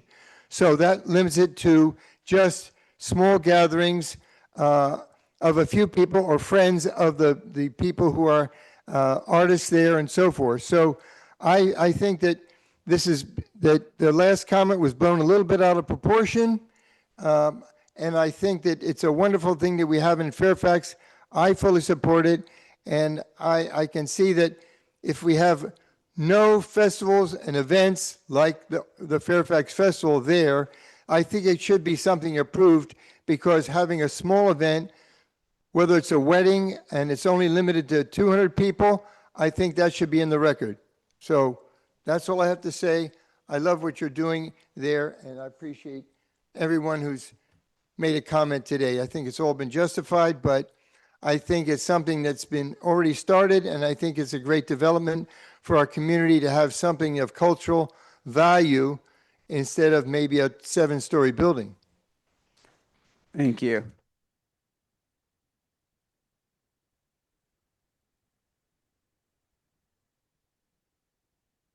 Hi there. My name is Mary Markeenan, and I am the aforementioned ceramic artist that is at the ranch. My business is Clay. And I just want to start by saying that when I had the idea or was offered the opportunity to come and be a part of the ranch, it seemed like a place that was going to build community. And that's sort of what is at the forefront of what I do. I think pottery builds community and classes build community. And Fairfax to me is a really special place. I live in San Francisco, but I'm willing to make the trip out here to sort of be in it. And it's worth it to me. What we've done there, the group of artists that are there, we have built a community already. That's a sweet, loving, sweet group of us that have grown to love each other. And we've been there since August. And as Doug mentioned, this can't just go on like this. We can't just come out there to hang out with each other on the weekends. There has to be more.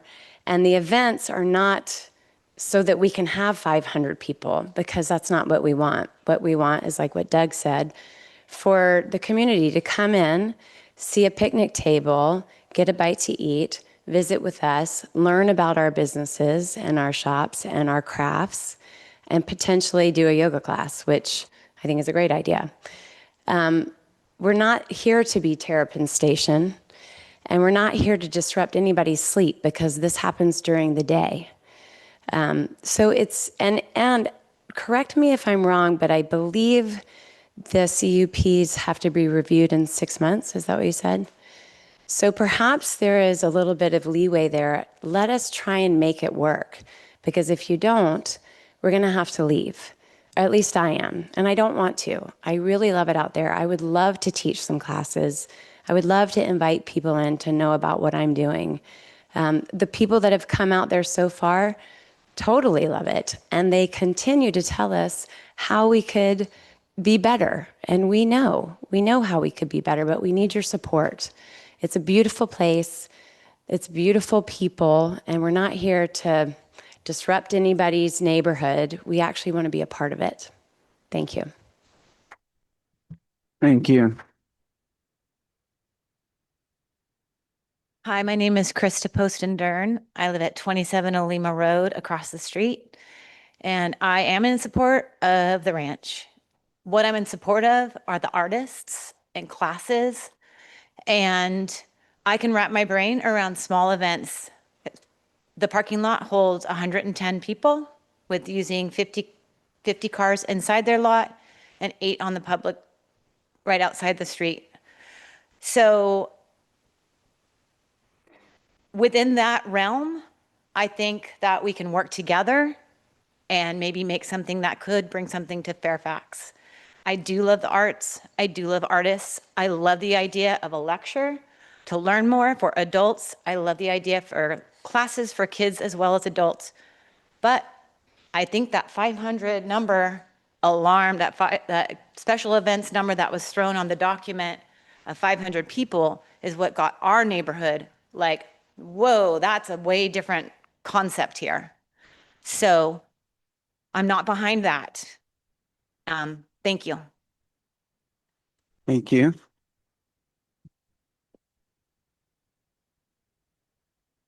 Hi, everyone. I didn't know I was coming up here today, but the Still is my customer. I'm a furniture rep. I'm a sales exec for a company based in Austin, Texas, and I absolutely love them.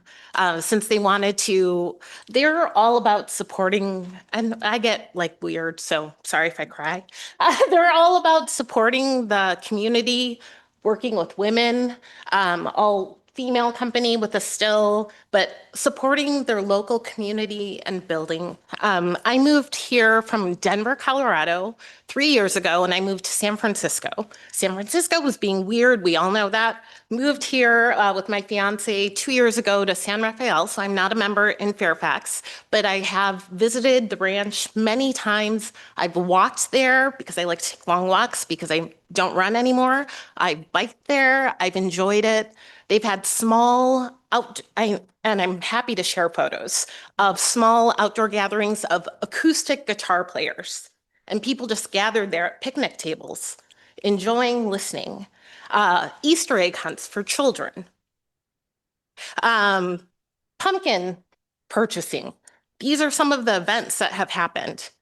Mary Mar and a lot of the people there, they're in like little, I don't know, I'm only kind of outdoorsy, but like the little silver things that you drive down the road and people camp in them. Airstreams, thank you so much. I'm just nervous. And that's what she's selling this pottery out of.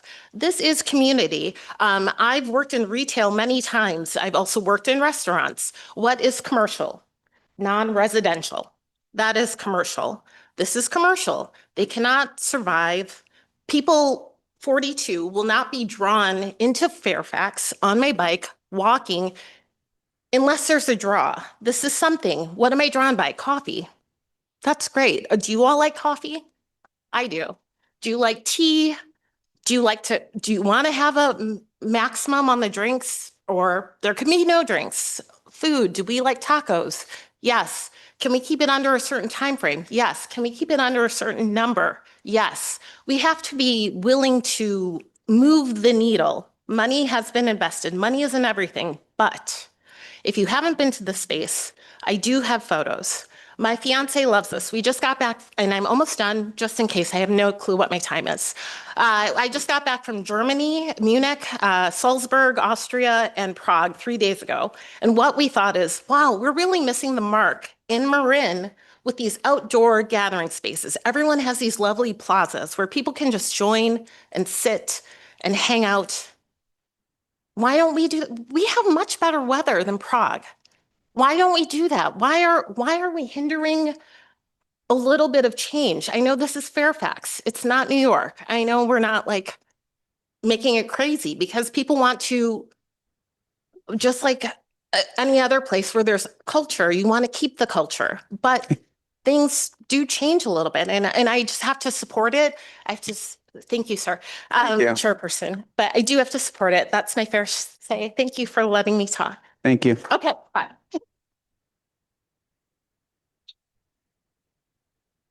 Hi, Fritz Dern, 27 Olima Road. My parents operated an artist collective here at 58 Park Road for over 40 years. And they communicated with their neighbors. One of the things that you've asked all the other applicants is, have you talked to the neighbors? And, my first experience was early on when Doug was out in front and there's all this construction going on. I walked over to talk to the new neighbor. And he very quickly shared with me some renderings of Almanac Brewing with a brew, one of those containers on the creek next to 28 Olima, right across the creek.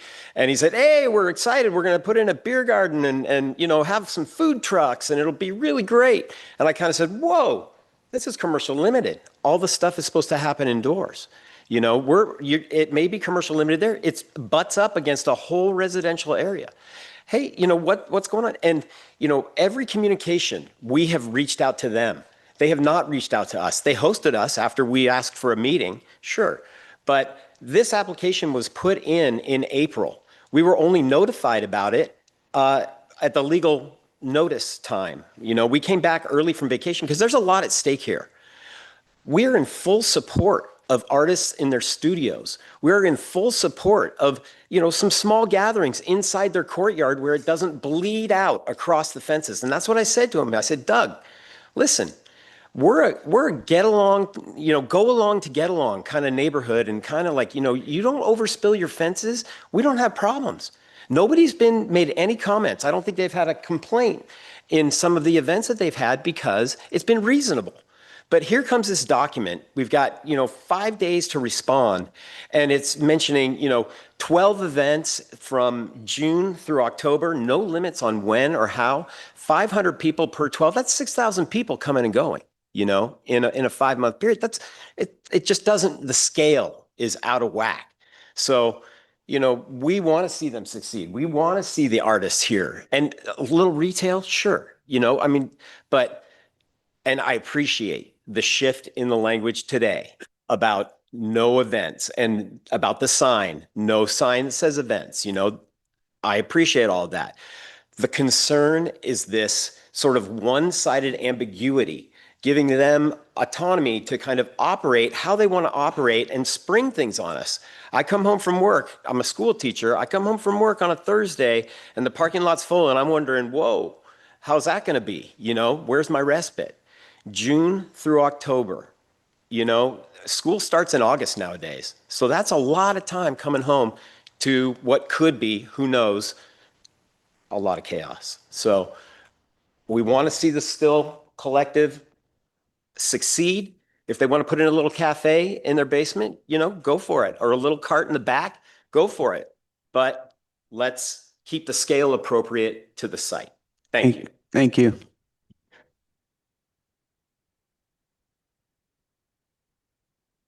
Hi. Hi, I'm Tish Young, 31 Olima. I live across the street from the ranch, as it's known.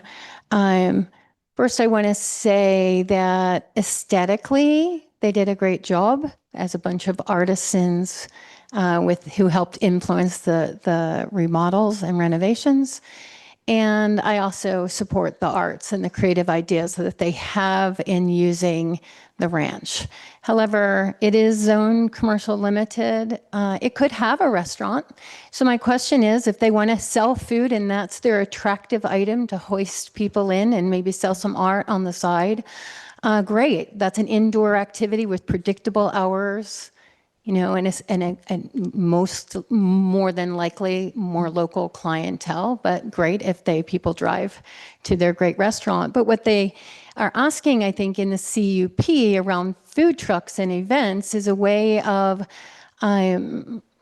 creating an outdoor restaurant, creating increased noise and visible traffic, definitely smell of food trucks. I don't know that I want to smell French fries every weekend. The application seems to be a little confusing to me. I understand the resolution, the final resolution that gets passed might include no events. But I think there should be no events, and we should legitimize what's happening there. It was all done illegally. It didn't go through the permitting process. They didn't go through all of the reviews and legitimize their businesses in advance. They invested a lot of money and now are here saying, well, but we invested a lot of money and doesn't it look nice? And look, we did something for artists. So now let us find ways to be economically viable. We need events. So I think I know from talking with my neighbors that we're very concerned about events. We think that it should be low-key, legitimize their normal operations, get everything up to code, and then come in 6 months with an application to amend the CUP because they've worked out what kind of events, how, really when, what hours, et cetera. Right now, it's a spitball events. Give us 12, give us 24, give us 10 small and 2 big. So I just don't think it has enough concreteness around their ideas. And very strong, the neighborhood does not want to see food trucks. We have struggling restaurants all over this town right now.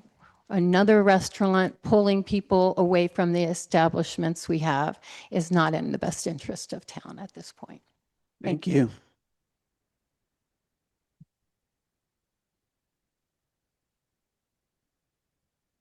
Hey, I'm Jake Simon. I live at 28 Olima Road.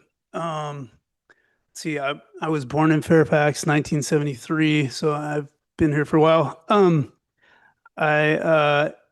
a creative human. My mom was an artist. Nothing against artists. I love artists. I can emphasize what you're saying. Yeah, it's a creative space that we've existed in for a long time, and I really appreciate that side of life. And yeah, sure, if people are selling art inside, creating things, great. What we've seen, the reality of this situation does become it has kind of created an impact on our direct neighborhood. I saw like earlier in the planning meeting, you guys were having neighbors come up or getting comments from neighbors about a carport or expanding your your living space a little bit, and that seemed to be a pertinent thing. So I just want to share what it sounded like from our place. I believe this was the opening here. Well, see if I can get it to go. Okay.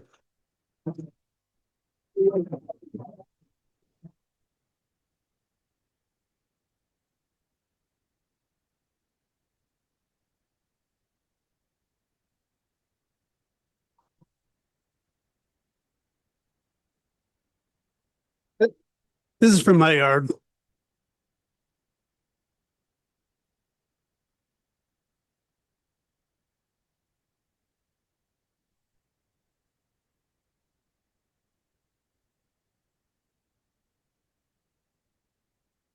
So, again, I'm not against the arts. I love the arts. Let's make some art great. The impact, I'm concerned about the impact on our direct neighborhood.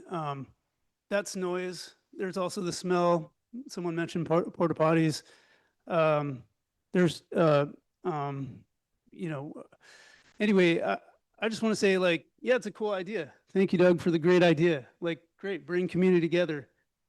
It's a little hard. Imagine having this occur, like, literally next door to you.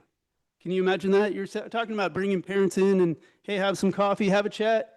I mean, it doesn't feel so good when you're right next to it and you're hardly invited into it, and yet you're experiencing the impact. So I don't know what to say. I think that this needs a lot more consideration before moving forward. So thank you. Thank you.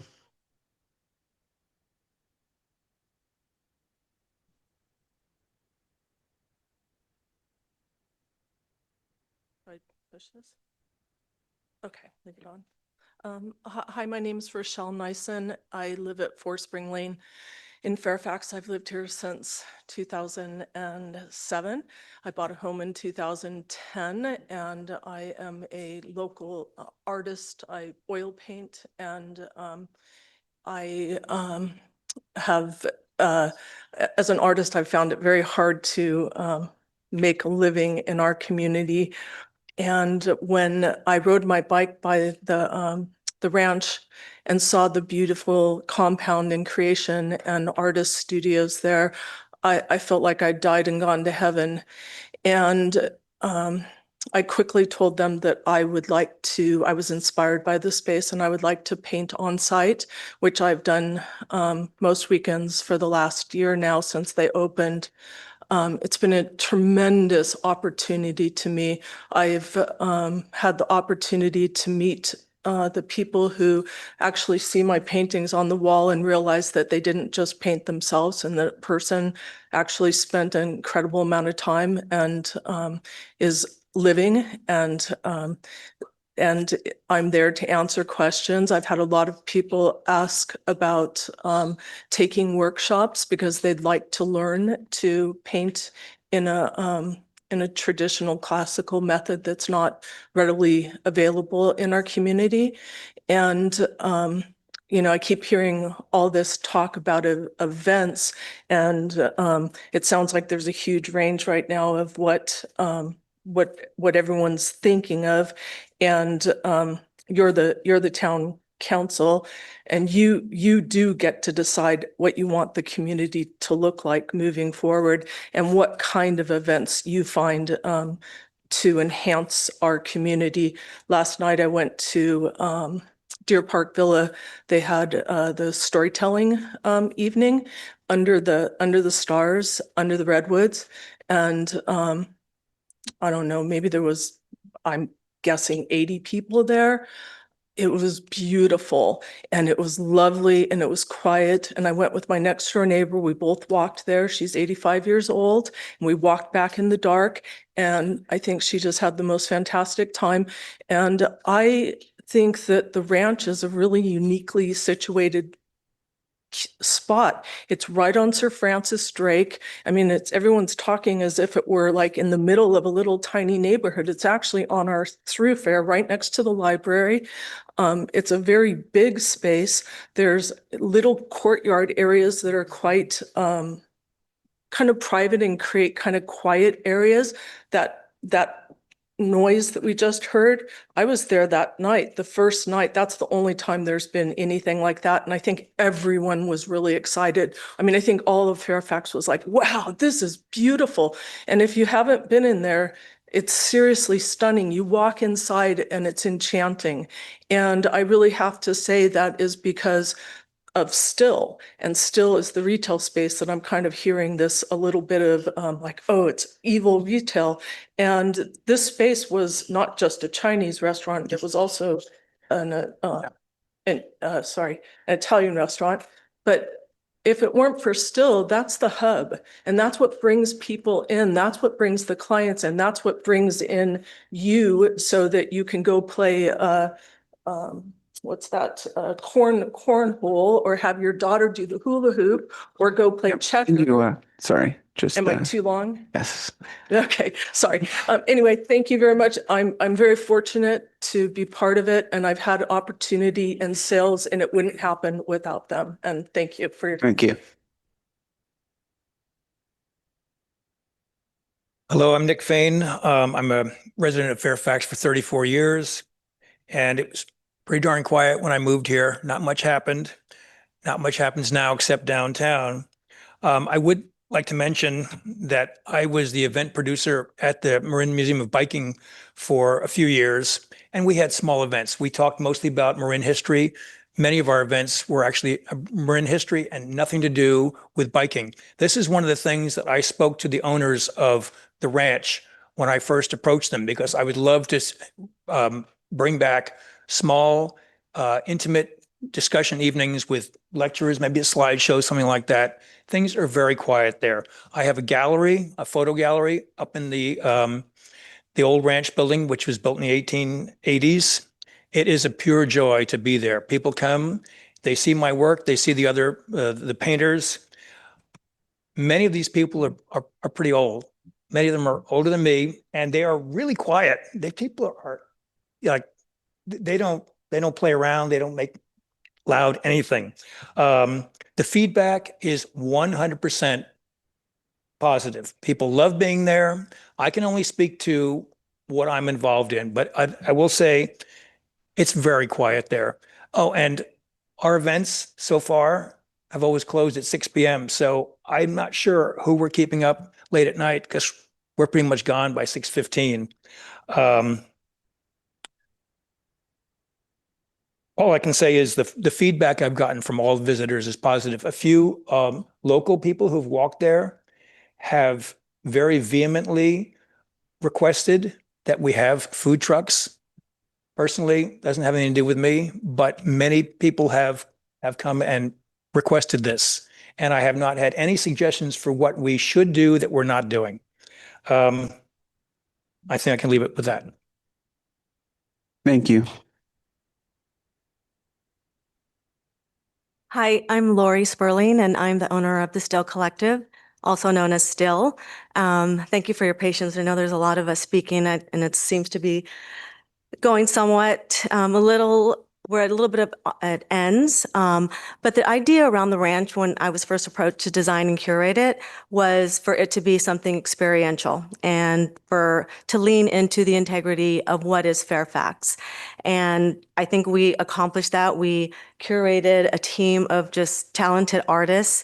And I think where we're at with the neighbors and us and what we want to accomplish, like we're willing to work together to bring something that works for everyone. But we are businesses too. And I think that's why a lot of businesses are suffering in Fairfax. We want there to be a draw. I mean, nobody's coming to restaurants. Why is that? We need to give them a reason to come to Fairfax, and love to feel like we are a part of that, because people will come to the ranch and they'll say, well, we're going to go get, dinner at Village Saki or Mas Masa. So what can we do as a community to enhance Fairfax? Because businesses are dying and we don't want to be one of those that do. But if it's not viable or feasible for us to continue, then, I just ask, what other situation would the neighbors have wanted to be there? Is it dense housing? I don't know what else it would be zoned for, another restaurant, but I do think that we are providing a really experiential and beautiful place for the community to come and gather. So thank you. Thank you. Hi, I'm Daisy Hartman. I am the owner and designer of Cambric Goods. I'm one of the artists at the ranch. I also have a second location and a studio that I share in downtown Fairfax. I've been a resident of Fairfax for the last 8 years, and I live on just up the street from the ranch on Oak Manor. I have a 4-year-old going to TK there next year. And I have to say, I think that the noise that comes from the school living right next to it is probably more than the ranch gives off on a daily basis. Maybe that paired with the teenagers on the other side of me that have parties every night. But that aside, I have to say that being part of the ranch has been just a tremendous experience. I've never been part of a community like this before.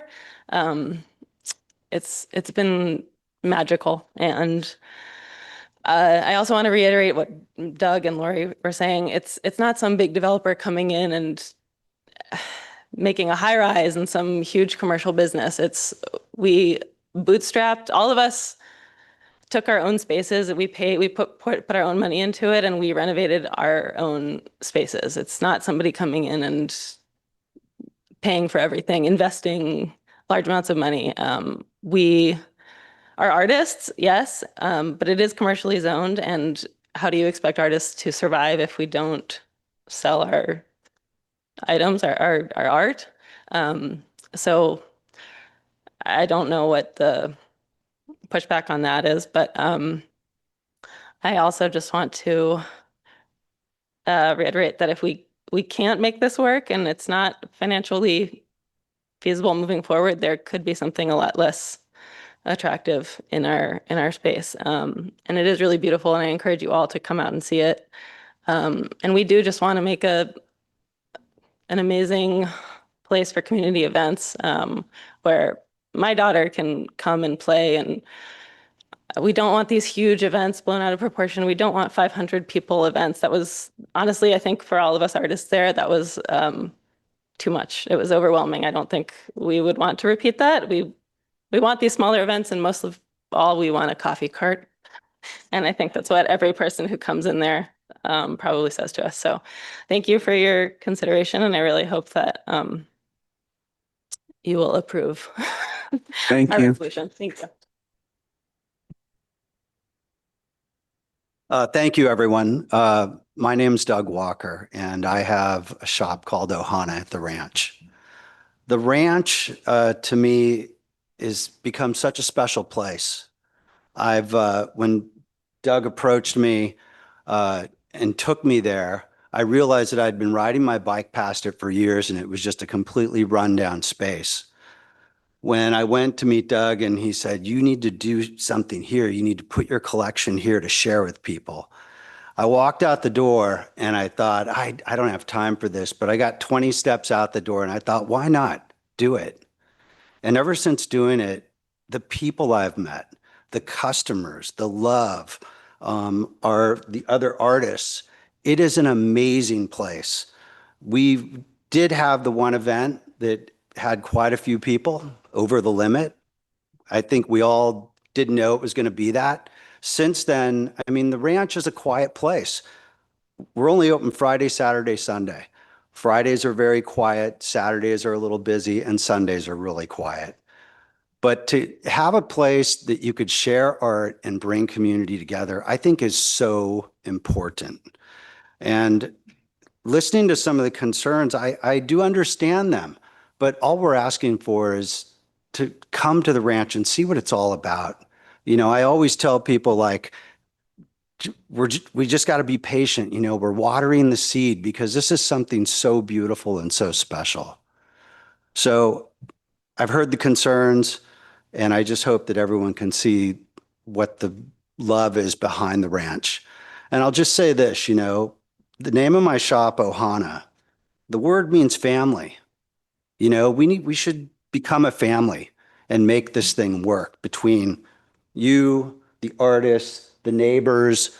And, you know, I hear everyone. And by the way, Jasper's wearing one of my t-shirts. So I appreciate the support. That's what's special about this place. So I'm not going to take any more time, but I just hope that we can all come together and make this thing last, because otherwise people will leave. And I think it'll be a real shame to see what can happen to that property. So thank you very much. Thank you.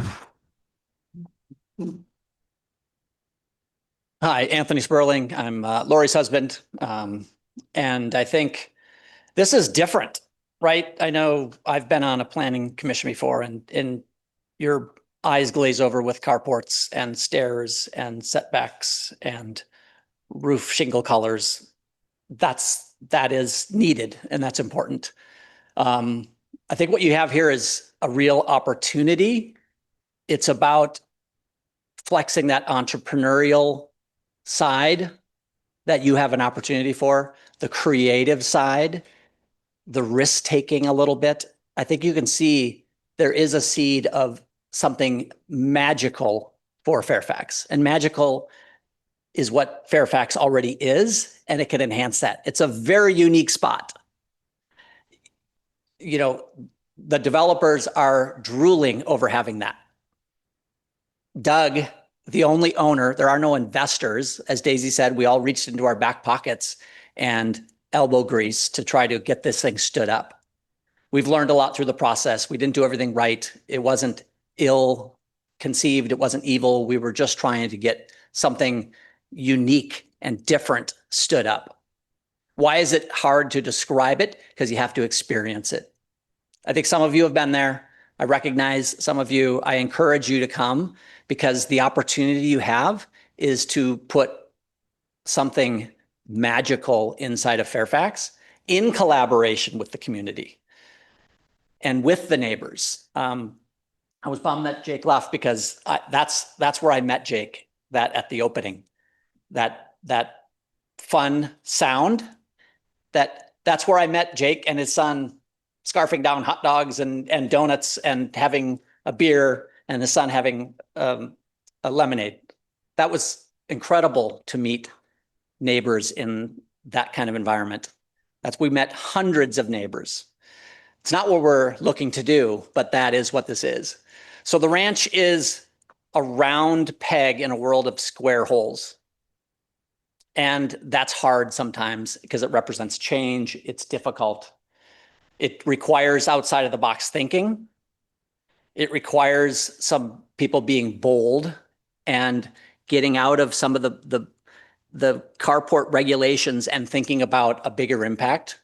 And the ranch members, the creatives, the artists, I love how they were referred to as investors. That's kind of demeaning because that's not what this space is, and everybody knows that that's been there. I think you have an opportunity to find a round hole to allow the ranch to find an opportunity to thrive in that environment as well. I think the dialogue with the neighbors is continuing to get better. I would say, Krista, you've been a tremendous bridge builder. We appreciate that. We're figuring things out as well. I think we have to recognize that these neighbors have had the luxury or just the circumstance of living next to a vacant property for decades. It's been a commercial property. It was always going to become something. And if I think of the spectrum of what that large property could be, from the ranch at probably one end of the spectrum, just a notch up from vacant, to School Street Part 2. And that's probably the more likely outcome. It's artists that have to be able to create a small business as well and be viable. And I would say if that gets constrained, my strong recommendation, and I've spent more hours there than anyone else, to Doug, the owner, is to take the highest bidder from a commercial developer, because if the creativity can't be there, something magical, then we should pack it with dense housing. I think that's probably the next best use. Thank you.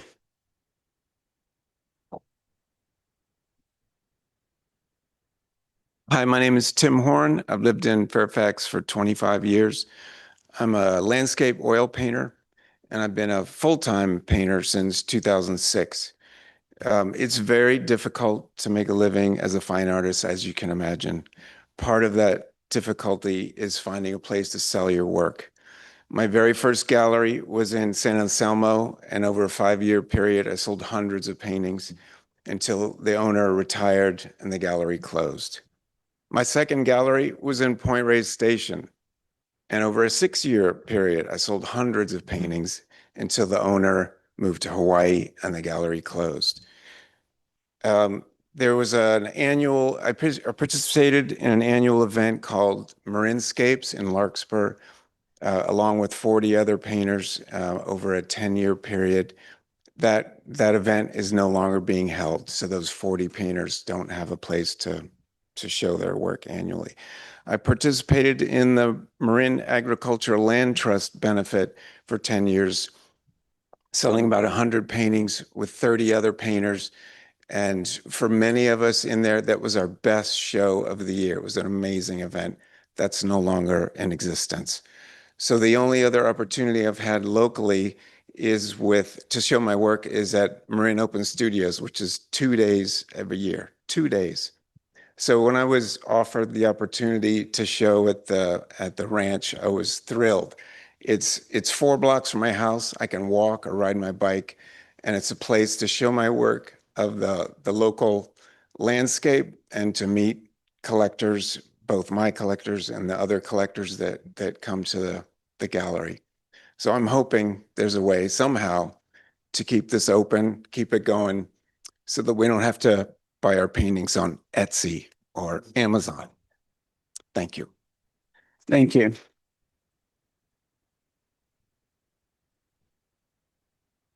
Good evening. My name is Jeff McGallion. I'm a 25-year resident in Fairfax. When they asked if you had been to the ranch, and I think only one hand went up from the council, and I definitely urge you to go to the ranch. It's a very, very special place. And part of the magic, as was mentioned, I like that word, is what Fairfax is, and the ranch definitely holds that true. I understand the challenges with being a neighbor and having something loud, perhaps, and onerous, if you will. But I think through negotiation, some good words spoken between everybody, I think there can be a way to come to agreement where things can work and keep this thing going. It's really a special spot. And I walk down the hill from my house to it and enjoy it every time I'm there. And I think it's a real asset to the city itself. Thank you. Thank you. Hi, I'm Shirley Virgil. I live at 7 Marin Road for the last 39 years. I think the ranch is a beautiful concept, but why didn't they come to the town and get a permit to do what they did? I would like to trust Mr. Lee that he's going to comply to all the things that Linda said that had to be complied with before we go forward with the next phase of this agreement that they can have events. Events might be fun if they're quieter events. But I don't trust Mr. Lee.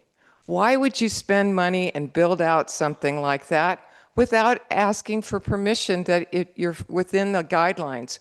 We all know in Fairfax, we have to ask the planning committee if we can build a carport with the right setbacks or anything else. You can't come to our town and think that you can build whatever you want and then ask for permission later. That's reserved just for residents. You know, permission later. I think that we need to hold him accountable, and I'd like to see some good faith action. It's a lovely site. I've been there. It's beautiful. But I don't have any faith that they're going to comply with fire. They've put us at risk for over a year for fire. Fire. We saw what happened in LA. We know it can happen here. And they didn't, make any adjustments for that. So let's get it up to speed, and then we'll talk about something else. But they've already risked our neighborhood for over a year. Thank you. Thank you. Good evening, Commission. My name's Todd Greenberg. I live in downtown Fairfax. I'd like to make a suggestion. It's a little bit out of what the normal purview is here, but I get the idea that there are, from having listened to everybody, that there are legitimate concerns from residents nearby. There are private property rights. There are artists, and there are people trying to do something that they believe, that a lot of other people believe is very nice there, but it needs to have an adequate amount of community input, and sometimes this forum doesn't allow for that, and misunderstandings happen. My suggestion is that just like we have local rent mediation for landlords and tenants, that perhaps the people involved at 10 Olima might find a way to facilitate some kind of regular meeting with the neighbors to try to work towards something that works for everybody, so that Fairfax actually can benefit from what the vision is there. Just that it's also done with full respect for the neighbors. And I understand you can't make everybody happy all the time, but I've been there and I've talked to people there, and there's a lot of good energy there. I understand that there's some ripples and there's concerns, but some of that could be worked out over time, particularly if everybody was all at the same table and got to talk with each other a bit. So I would urge you to the level that is appropriately tonight, conditionally approve this. The other thing I would add is that the town council has, just by way of the concern about the permits for some things around Fairfax, I've been walking around the town a lot recently, knocking on doors, talking with people, and there are a lot of structures that need help. And they have dramatically upgraded these structures. There's obviously some more concerns and things to take care of, but it's far better than it used to be. And I think they want to be compliant. The town council has recently, related to ADUs, given an amnesty program. Now, that's not exactly the same thing, but I think there's an opportunity to make it much better than it was before. And think of that concept that maybe they didn't do things exactly right, but they're making it much better and they want to be fully compliant. So I think there's a way to make this work for everybody, and I would urge everybody to work towards that collectively. Thank you. Thank you.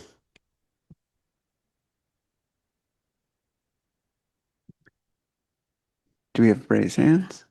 If we could, let's just take a moment and say that this is now the time for online guests. If they would like something to say in 3 minutes, please use the raise hand function in the bottom center of your screen. Yes, we do have hands online. The first is Hannah. Sorry, quick, do you have a rough estimate? We may want to do a quick break before them. 3? We'll do 3. If more people raise their hands, we'll do the 5-minute break and then continue. Okay. And now, Hannah, please go ahead. Can you hear me okay? Yes, please go ahead. Thank you. My name is Jeff Mahaney. I live at 54 Wood Lane in Fairfax, very close to the Deer Park Villa. I'm a local architect, local business owner, been in town for 25 years. We were the original investors in 123 Bolinas, the restaurant.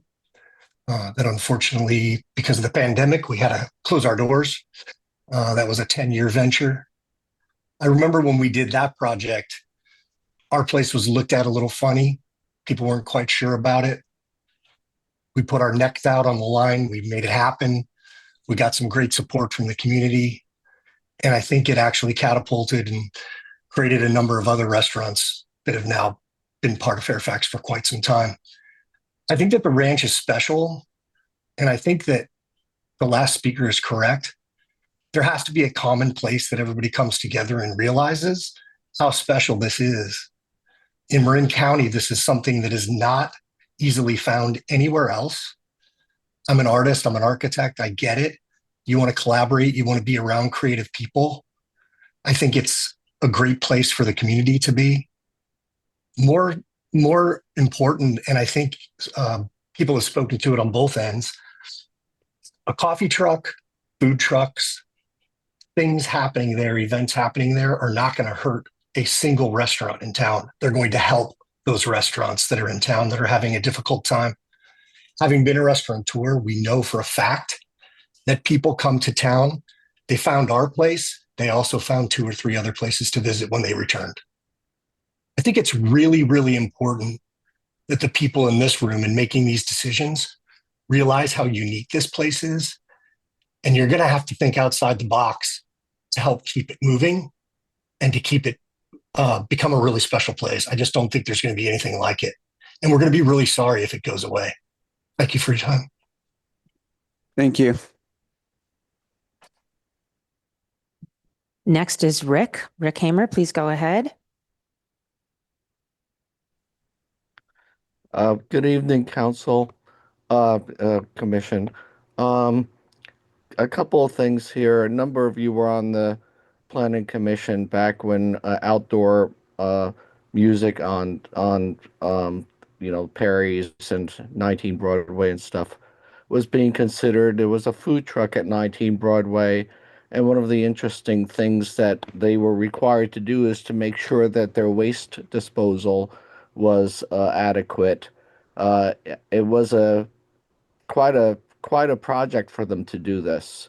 And this is one of the things that must be thought of, especially since you're so close to a creek, for the environmental concerns.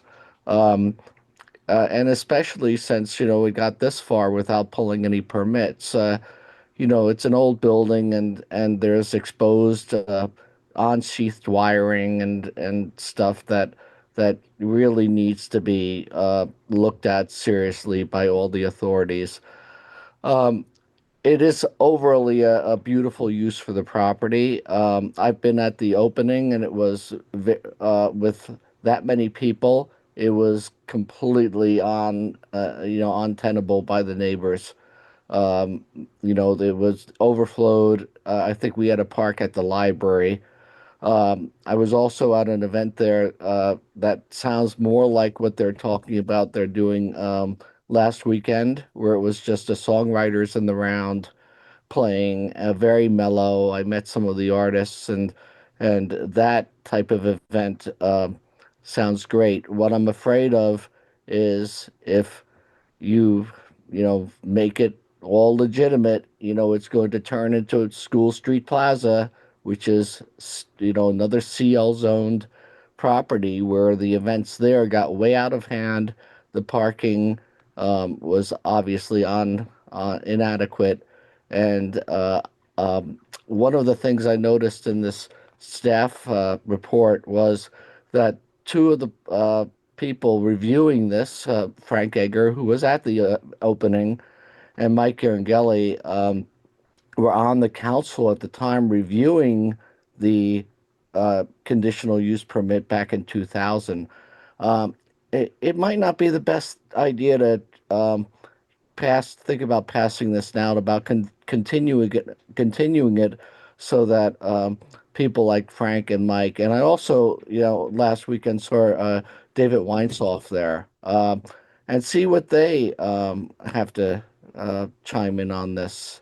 So that's what I have to say, and I hope this thing moves forward, but I don't think it needs to move forward tonight. Thank you. Thank you. And next I have Brianna. Brianna, please go ahead. Hi, can you hear me okay? Yes, thank you. Okay, great. Hi, I am Brianna. I go as Bree at the ranch.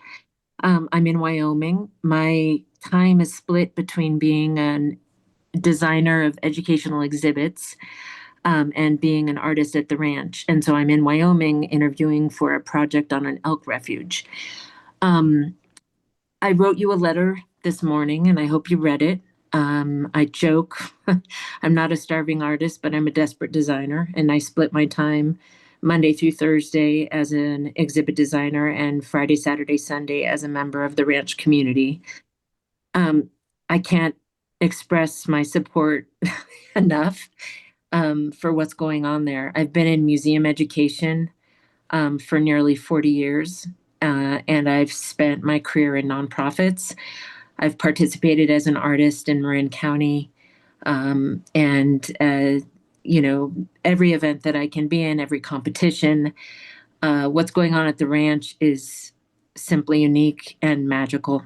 I know that's a corny word, but if you were to be in my studio Friday, Saturday, or Sunday, the people coming in and the conversations I have with them, they are truly inspired by what's going on. Yeah, I agree with the folks who say you have to take a leap here. This is different. And I think it's an incredible answer to the way the arts have been in decline in our country over the last 30 years. I'll just tell you one story. It's in my note that I wrote to you about the grandfather that came into my studio frustrated that he screwed up a screen print kit that he got for his grandson. And working together, I was able to give him the supplies to go and do it. And his mom's been emailing me. These are not the kinds of conversations you get to have normally. And that's what we're doing at the ranch. And I think the idea of being able to expand that with workshops is something the community really is craving. So thank you so much. I know it's been a long night so far. I think there are more things on the agenda. But thanks so much for your consideration and making this happen. Thank you. I see no other hands online, Chair. Thank you. We will close public comment and take do folks want more than 5 minutes, 10-minute break? We've been going. Okay, 5-minute break. We'll be back at 9:35. Recording stopped. Thank you. So we are going to resume agenda item 4 on 10 Olima Ranch. We just finished and closed our public comment period. We're bringing it back to the commission for deliberation. Before the commissioners start, I just wanted to make one quick suggestion because we heard a few comments of people saying, "Oh, I'd be happy to show you my pictures. Here's a video." Someone, tried to play sound from their phone. Always feel free to send us that stuff in advance of the meeting or afterwards in anticipation of this item being there again. We get those beforehand. We watch them. I've considered videos sent in before. It's not unheard of. So feel free to do that in the future. Thank you. And commissioners, yeah. I have a couple questions for staff follow-up, if you guys don't mind. One of the commenters on Zoom said she sent a letter, Bree. I didn't see that. Did we get that shared with us? I believe that Kara did forward Breeze. If it came in before 2, there was one sent at 2:05, and I thought Breeze was the last one that was sent, but I wasn't doing that, so let me. Well, let me just ask the other commissioners. Did you guys get Bree's letter? Nobody got Breeze. So let me look through this huge stack and see. No, I mean, I looked at all the letters that I got in email and there were 10 out of 10 opposed. So the fact that there was one in support, I think it would have been good to know. Yeah, I wasn't the staff person. Here's Brianna Cutts. Okay, great. But I have it here if anyone thinks they didn't see it, because it's in my stack of things that Kara thought she sent out to everybody. Could you just pass that down? I have a couple, I think. We just, sorry, closed public comment. This is Okay, what I meant to say, thank you, but was that 10 out of 10 were opposed to the special event issue. And so that was what I was focused on. And Linda, while you're multitasking, I'm going to throw another question at you. Again, back to the 2 resolutions. And the first one we have, not the one that you gave us tonight, but the first one we had in the packet does have references to scheduling 12 special events per year, including 2 food trucks per event. Now, but you're clarifying to us this evening that this was a resolution that was not intended to allow for the special events, but the way it's written, it almost seems to allow for it once all those conditions have been met. Is that correct? Once all the conditions are met, so they're going to have a review at 6 months because that's what's required by the code, right? My fear was that getting it into compliance with fire and building might take longer than 6 months. So I included a second condition that if they do get everything up to snuff and they hold an event, right? They have to have they can't have events until every building code and fire sign off. If they do, then they could have an event and there would be a review after that first event. Another conditional use permit review. That was the intention of the first one, where quirks and glitches might be able to be worked out in public with the neighbors and the tenants, right, and the property owner.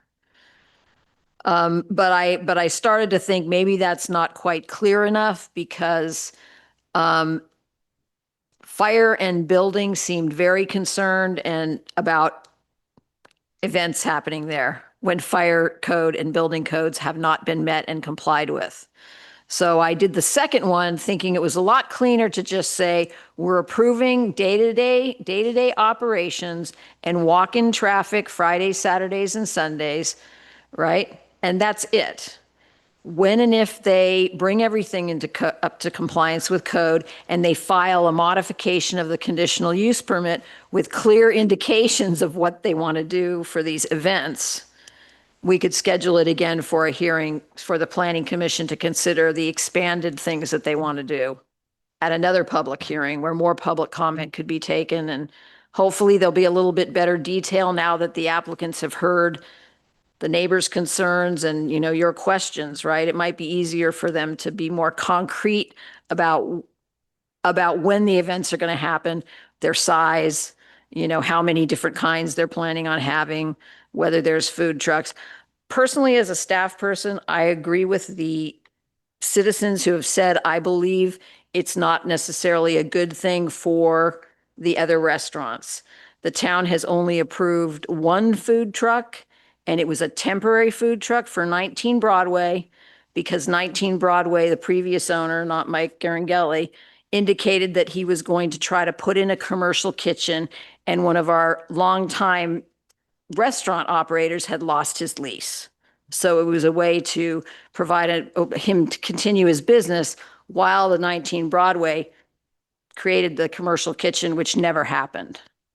So their food trucks have not generally been looked upon favorably by the citizens of Fairfax in the 39 years I've been here. And wasn't the old gas station supposed to like be a temporary food truck inside or something? No, like he that? wanted to do a barbecue truck outside but it was going to be full time, and the Marin County Health Department said no. Then he moved it inside and hooked it up as a permanent commercial kitchen with all the proper venting and everything. So that's how that place is operating. It's not really it's a food truck kitchen in a building. I don't know. And do the food trucks pay taxes, local taxes to the town? They have to get business licenses. I know that. And the business license fee is based on their annual income. I don't know. Jeff, do you know if food trucks pay any additional taxes? I honestly don't know. Don't know the answer to that. Yeah, I'm not sure how the taxing works. I mean, I would assume they have to charge the same sales tax that's required, right? And portions of that would come back to the town. I can't imagine them getting away without doing That it. might be interesting, to know when we get to the 6 month. There was a reference by the applicant to the existing structure that Commissioner Kelly had referenced, and it being within the 120 square foot that doesn't require a permit. Is that not? My calculations based on their drawings is that it's over 600 square feet. Well, that's a big difference. It is. It's not 120 square feet.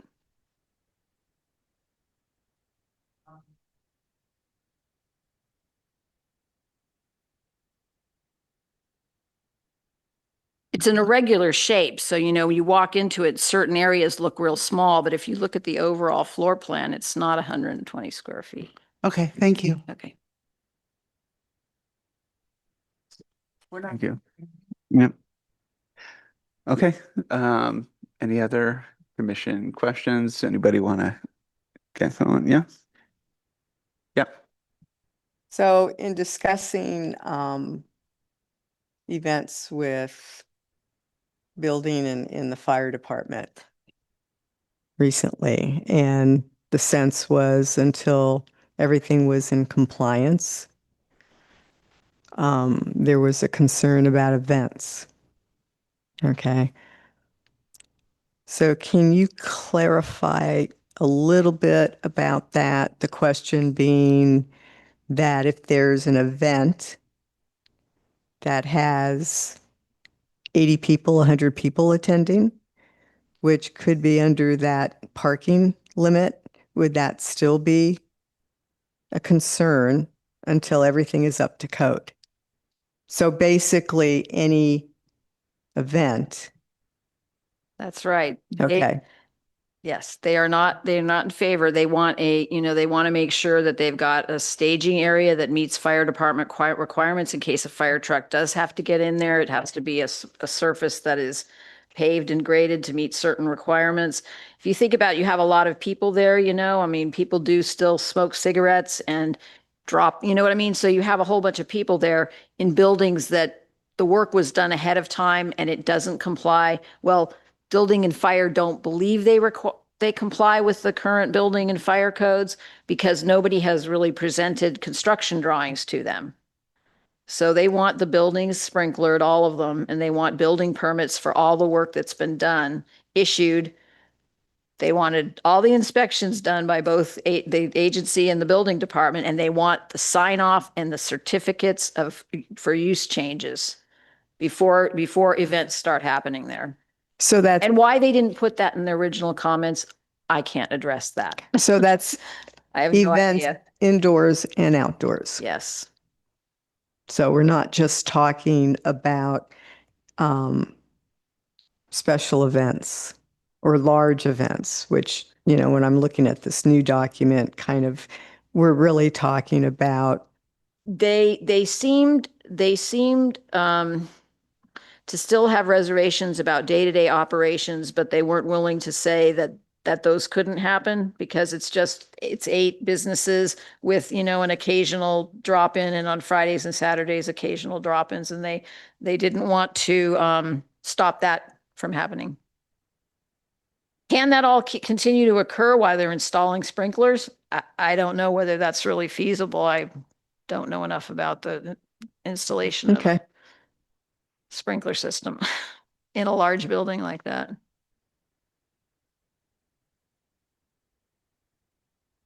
So I'm just trying to get a handle on what exactly we would be approving for this CUP.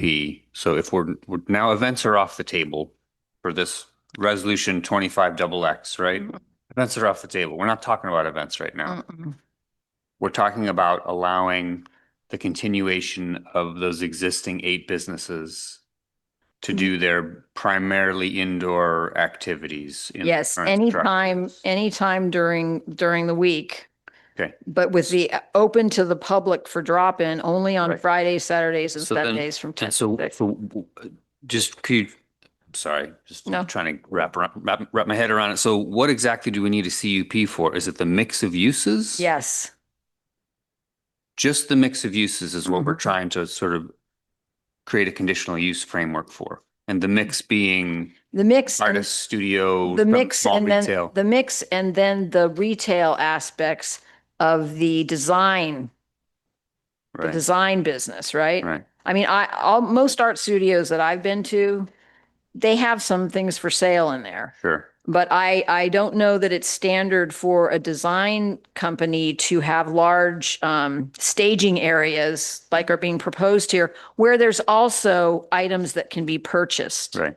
But that the sales of whatever those furniture things are connected to the interior design service business, which is totally fine under the limited The commercial. design services are okay. The retail retail's not listed as a permitted use or a conditional use But there's no retail that's independent of the service provider, isn't that right? That's right, but they have to Yeah. get your approval for it.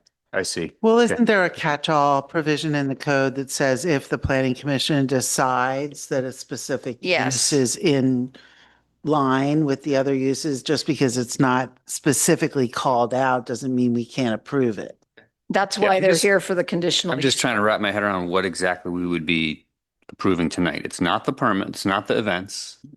It's not some totally different use than what's currently permitted under limited commercial, like some outdoor, retail, when they're not asking for that. It's basically this group of restaurants and the mix of uses, which is an unusual mix, which is why they need the CUP. Well, I should clarify, I believe that one of the artists does create outdoor art pieces. So there are some outdoor art pieces displayed that I believe if you want to purchase something similar, you can purchase something. Yeah. Right. Well, No, we're all in the mix. okay. Well, so just want to, in response to the comments from the public and from the owner, I went to the opening and I experienced the magic. It was like a portal opened from some other place, and I've never seen more wide brim hats and feathers and lace. And it was quite an amazing gathering. So, and I really appreciate the comments from the community of artists who are living working there, and the kind of community you've created. That sounds really wonderful. It sounds totally aligned with Fairfax's creative culture and values. Totally support that. What I'm just baffled by is why the owner would pursue establishing this somewhat fragile community without, reaching out to the neighbors and establishing some sort of permitted use framework within which that beautiful culture could flourish. I mean, it seems that's putting actually what you're trying to create there at enormous risk, and actually potentially compromising, the sort of trust that the artists have kind of put into this thing by not establishing that sort of permitted framework to allow this thing to kind of grow and flourish. So I'm just sort of baffled by that, and I don't know if there's an answer around that. But I'm trying to get clarity tonight. What we would be permitting. My sense is that it would be the continuation of this small group of artists there to continue their work, and with some associated retail sales. That's what we're asking about. That's what we're talking about permitting tonight. And the Still Collective, which is the interior designers that design people's homes and their yards. There's a landscape designer that works with them that designs outdoor spaces. Yeah. And, also just want to say completely support interim use as a way of testing ideas. Like there's great examples of that from all over the world. Proxy is a great example in San Francisco, interim uses. But at Proxy, they did all the permits and pursued all of the rigorous kind of requirements to establish the frame to allow this beautiful interim use to flourish. And now it's been going on 10 years. But, they did the legwork to really make that happen. So just want to put that out there. But if what we're considering tonight is allowing this small community of artists that have been established there to continue doing what they're doing, which seems to be within the bounds of the limited commercial use, then I think we should consider, allowing that to happen. If I may add on to that, because I think that well said, I think the embafflement is going a little further, because it was not only with not talking to the community, but including not getting permits for what's going to happen. And that's really where the risk is. We will never know why, but I agree if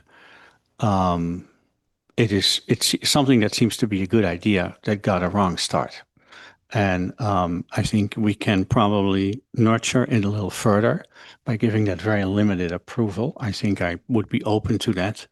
I would like to make some changes to the resolution, though, because I think what's been happening is that their building occurred without a permit. So I would not even allow a monument sign to be built. Basically, there is no building anymore. First, get it permitted, run it, and then see where it goes from there. Because there's too much risk that something else goes wrong again, and the sign suddenly is 25 feet instead of 18. So my thoughts on that, I like the second resolution. I think, although it talks about events in multiple ways, large, special, you've mentioned that fire is not wanting to, has concerns about events until everything's completed And building. and building. Um, and I support the ranch and what it's trying to achieve and the artists that are there. But I think from my perspective, you know, we've got the CUP, the design review permit, and a sign permit for the monument sign. And I support this with changing it to no events until all of the compliance is done. Approving the use on the weekends and the businesses and artists that are there. The other thing that I would have concerns about is approving the sign as it was designed, because that sign also includes that it's an event space. And I think that's a use we haven't discussed as a separate use from what the applicant is envisioning, and I would approve the sign just without that reference.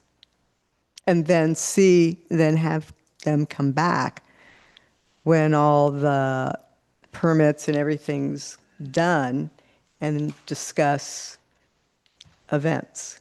And through that process, there would also be more time to engage the neighbors as well, and have that discussion with them. Could we talk about a coffee cart?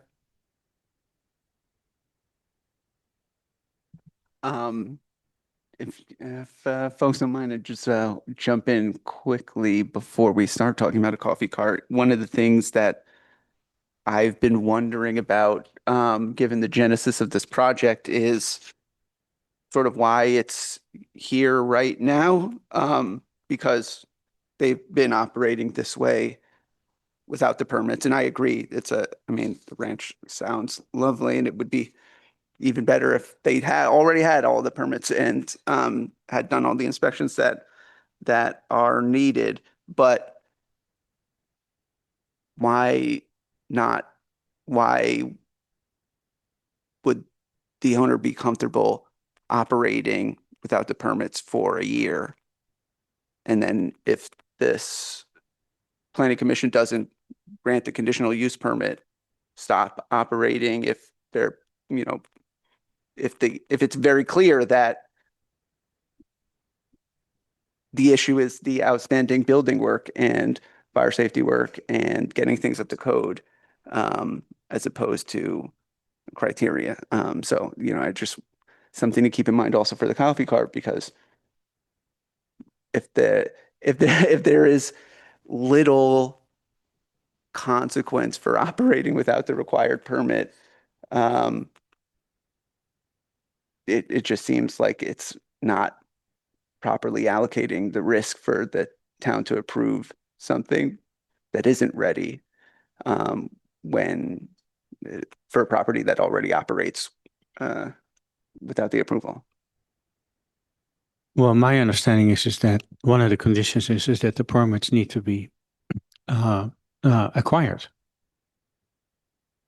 So the conditional approval, if those permits are not obtained, then that's the end.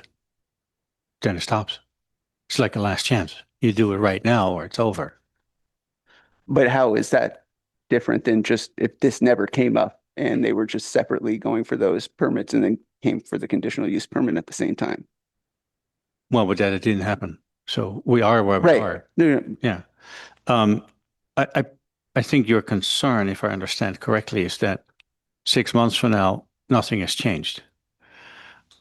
Is that the concern? That, and the use has been evolving over time. It's been, and it could change. It's, for me, the resolution is still written a bit broadly in terms of the use and how the project is defined, even in the second resolution in, in clause B, it references based on the plans and supplemental information provided by the applicant. And there's a lot of different ideas and brainstorming in all of that information. And it's hard for me to tell what the scope of the approval is, because approving the business operating as it is on an ongoing basis is very different than approving everything that's in the supplemental information as part of the conditional use. I understand the concern, but it is for 6 months. So this is the beginning or the end. Because of 6 months from now, if it's improved, then we can look at how the applicant is proposing to modify the COP. If 6 months from now, nothing has changed, then I think everybody in the commission is going to just not approve anything anymore. Then that's it. Then the operation has to terminate. A But then what if 6 months after that, they come back with more permits? No, well, then it's no longer for the commission. It goes to enforcement. That's a whole different story. So a question for you, though, when you say coming back in 6 months, you're saying coming back in 6 months once they've achieved all of their permitting and allow them to operate as they've been operating, or have them come back regardless of the 6 months following the second resolution once they've completed the work? Let me finish. Once they've completed the work, then coming back and asking for a change to the COP to address events. Possibly. Yeah, I think we're only considering the second resolution. I that's my understanding for here, but it could be either way, right? It could Both be ways. or both ways, right? It'll have to be, they come back 6 months either way. Right. No, but I was responding to whether or not they do the improvements within the 6 month period or not. Right. That's how that plays out. That's up to the applicant. Well, there's just a little leash here from, yeah, okay, go try it to make it right. If theoretically they get all the work done before 6 months, they could, I doubt that would work, but they could come back before that if they've done everything to get the permits and do the requirements for what Ross Valley Fire requires before 6 months. That wouldn't preclude them coming back before 6 months and asking for changes to the CUP to address. Correct, but it Yeah. would be fire, marine sanitary, the building department. There's a lot of work to be done.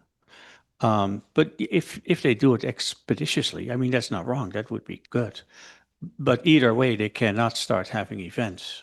If they would do it in a month, which is impossible, but it would still be stuck. So it's basically just a second chance. They got a false start, but it seems like a good idea. There's support. So just a second chance. Do it right now. That's how I see it. I don't understand, do we have a time frame for when they would bring the all the buildings into code? Is it only, before you apply for special events? No, you got to bring all the buildings into code regardless of whether you pursue special events, right? And do we have a time frame for that requirement? 6 months. If after 6 months they come back here and nothing has happened, then I think we're having a different discussion. But maybe I'm wrong. Well, no, I actually tried to pin fire and building down, like an estimate from them on how long it might take to get plans from a sprinkler company, right? And they just would not be pinned down. They said they can't estimate it, it depends on which company's hired. And so our intention was to comply with the code, which says we have to review it in 6 months, right?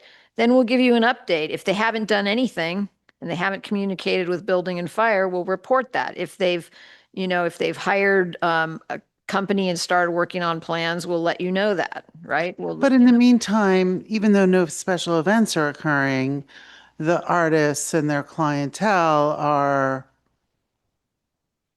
existing inside the buildings that have not been put into Correct. code. Correct. There's an active. But keep in mind that most of the buildings were built with permits. You know, the large restaurant building was built with permits. The bathrooms were built with permits. Some of, you know what I mean? So it's which not like, structures would we say are the ones, we have specific structures that would need to be brought up to code? so I maybe brought up to code is not the right term. They have to get permits for the work that requires building permits that they've done without building permits Okay. and without fire compliance. They can't do anything in the whole building that was built illegally, but the house was the structures were legally built. The rest of them were legally built. It's just that now modifications have been made, some of which required building permits and fire approval, and they did not get those. And we're not allowing them to use the structures that do not have the permits in the interim, is that correct? Not to use them for storage, That's not to right. use them for anything? That's what fire and building Okay.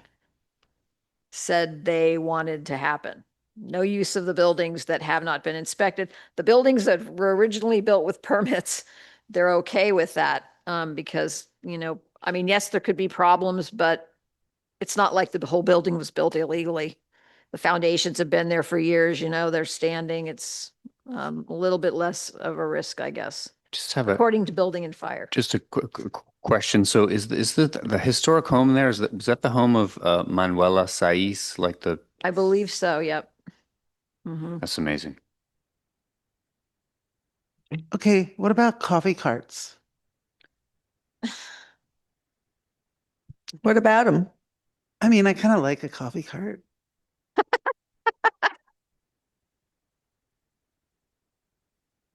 Do you guys have problems with allowing the coffee cart?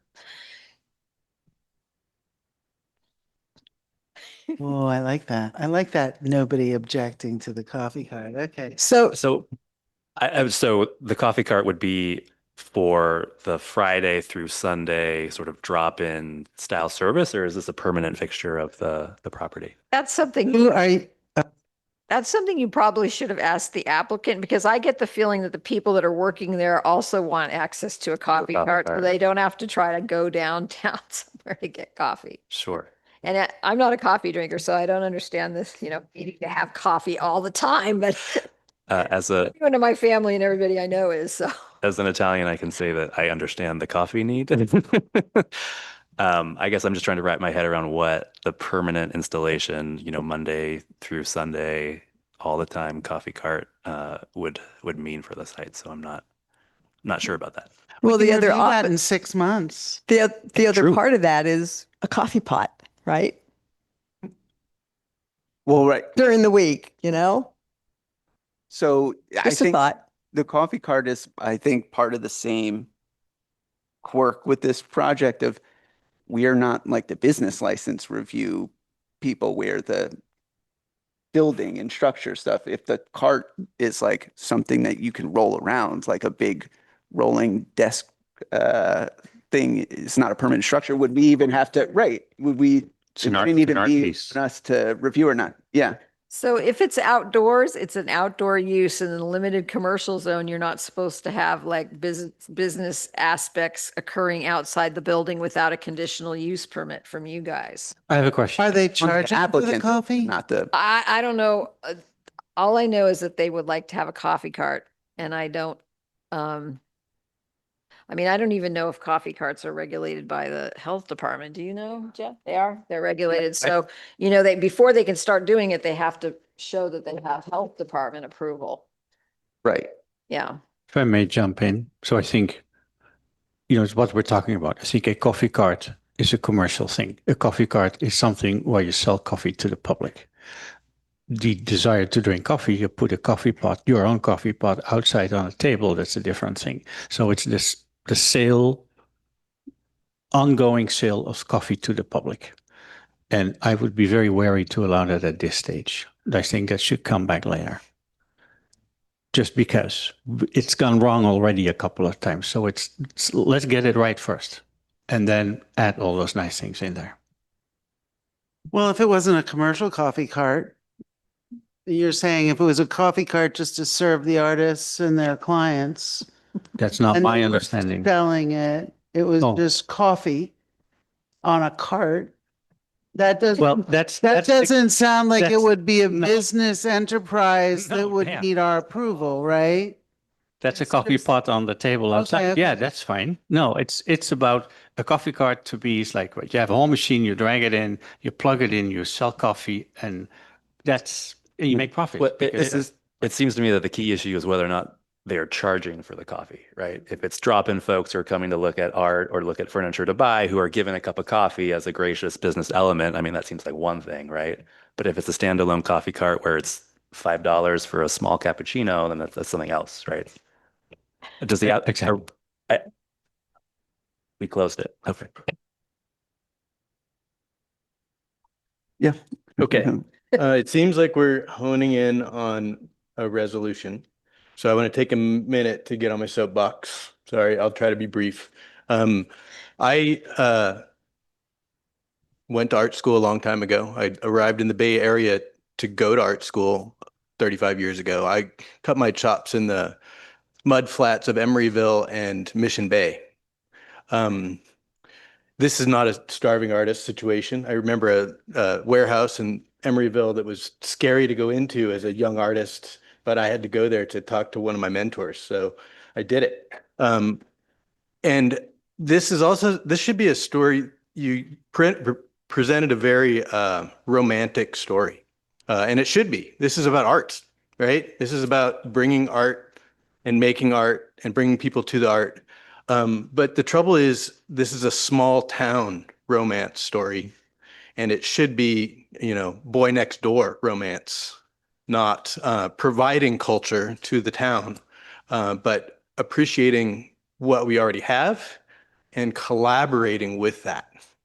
And that's what, we're honing in on some building regulation things, and we should, right? We're the planning commission, but we also need to look out for what's right in our community.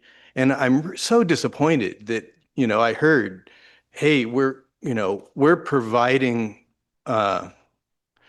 community. Well, the community was already there when you landed, and it's really disappointing that I haven't heard anything about collaboration. You guys are so creative. Create a great space for the neighborhood also, not just for people to come from San Francisco and wherever else. There's people that are creative right across the street. Collaborate with them to make a great, amazing place. I hope that when we come back in 6 months, that's why I'm saying this, that we can consider those things, because that's all that's missing. They didn't have any building codes in that warehouse that I went into in Emeryville. I guarantee it. The cops wouldn't even go in there, right? Nobody's going to go enforce anything. And there was amazing art made in that place, right? So though we have to, because that's what we're sitting up here talking about, to me, the more important question is how this place sits and exists within our community.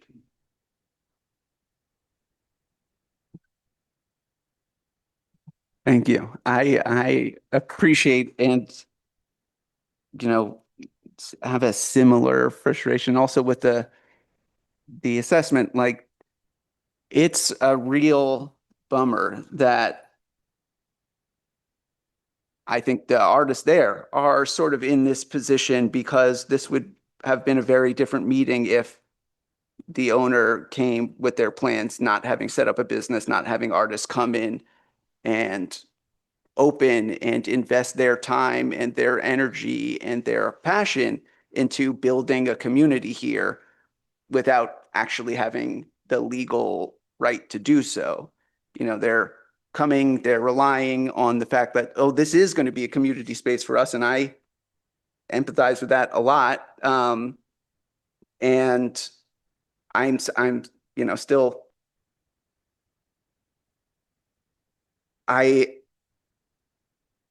this is not a ranch issue. My understanding, I mean, the property owner tonight, you said that you own the B of A building, the building that has one of the yoga studios in town. Seems like, just from general UCC searches, like a number of properties in the Bay Area. This isn't like a new process, applying for use permits before you do the use. So it really shouldn't be a surprise. And to Commissioner Kelly's comments about thinking about the existing community, is every time I hear, and we heard a comment in the open time about the roads and paving the roads, I think about all the times now, not then council member, but now council member Edgar has talked about the 300 to 400 unpermitted units in town that presumably are not paying taxes that go to road maintenance, or businesses that even if you're generating like 70 trips a week on the roads, you're not paying business taxes or property taxes on a higher assessed value based off of rental and business income. That's all money that isn't going to the town, despite the fact that all of the town's infrastructure is being used more to the benefit of whomever owns the business or the property. I think we are in a tough position because I think we would all love to see a community center, sort of arts project in town, because those things, to Commissioner Kelly's point, already exist and you can always use more. And yeah, at least for myself, don't want to slam a door in anyone's face. I also feel like we're to coming back to you, Commissioner Jansen, on this is the last chance or rope. Like, it could have been for a year a last chance, or, just that they're applying now doesn't seem to me to be a meaningful distinction. They could have picked the time 6 months ago or 6 months in the future. And I don't think anything would have been really different about the meeting or the application. So we're just, if they come back in 6 months and they don't have everything needed, we say, okay, well, then the permit's revoked and they continue to operate without a permit until they have everything they need. We're just sending a message to all the other businesses in town and the businesses that want to build in town that don't invest the money in getting up to code and getting your permits until you have a 1 year or more trial run to see if your business is viable. And if you spend a year doing it and you think it's not viable, then you're not out the money to get buildings built to code requirements, not get sprinklers. Can we break in for just a second? Yeah. So there's an active code enforcement case on this. So the wolf is at the door. If this does not get permitted soon, we are going to start pursuing code enforcement options. So there's nothing legal about this use currently. So. But just out of curiosity, what are those options? No. No. Okay. Excuse me. Planning director, right? I'm going to just pause the meeting. If you're shouting out, sir, you're just making everybody here sit longer. What are the enforcement? Like, what is the scale of escalation? Well, it's operating without a use permit is one, which we would hopefully resolve tonight. And then there's a red tag on the illegal structure that was built that cannot be occupied until the fire department and building department approve it. So those are the two big ones. And then the businesses that operate in there are unable to get a business license because you can't get the business license until you have the use permit. Okay. So it kind of stacks up on itself. Got it. So I support the artists. I support the concept. Looking at the second resolution we have, I support the CUP for the 8 businesses to operate, the weekend opening.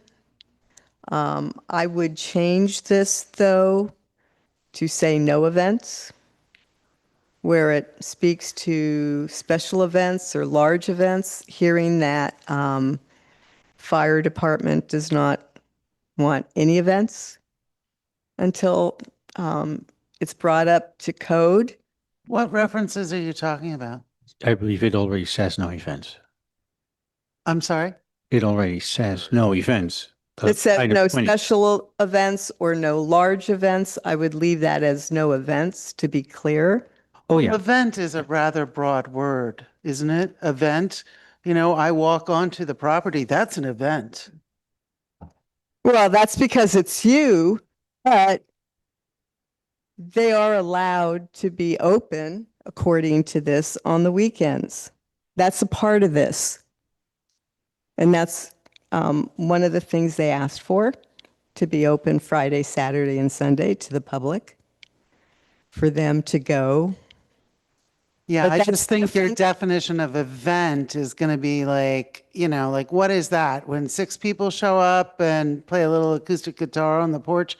I'm just trying to figure out like, what does that mean? You need to be very specific. And that's why I like no special events, because it's all tied up with the application and what they were trying to ask for. And so it's responding to the application. But they also have other events that are not special events. We also have in this a reference to large events. So to me, it's clear when you look at what Ross Valley Fire has said, that they don't want events, but allow the use of the artist space and the opening on the weekend to the public. I think that to me is clear enough in here to approve this and give them the CUP to allow them to operate, to allow the artists to get business licenses. And then my only other thought would be the signage that they've submitted that says event space, that we would approve a sign without the event space because that hasn't been approved. So that would give the artists, the ones that are listed, the ability to get business licenses and to operate. It would allow them to be open on the weekends, Friday, Saturday, and Sunday, from the hours they have asked for, to be open to the public so the public can come in and have those and see the art and have discussions. And then we would move forward from there, coming back to discuss events, to look at where they are with compliance with fire and building, and that would also give them time and space to talk more to, as you say, the community that is here, to talk more with the neighborhood about neighborhood concerns and possible events going forward.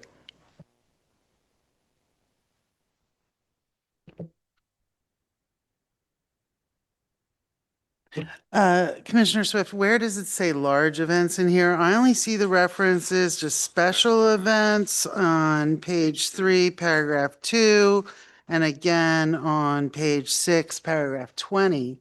So if there's another reference to large events in this, So look under, on page 5, number 11, building department, ADA access must be available to all the buildings, and an accessible ADA compliant bathroom must be provided as soon as possible and before any large events can occur. okay.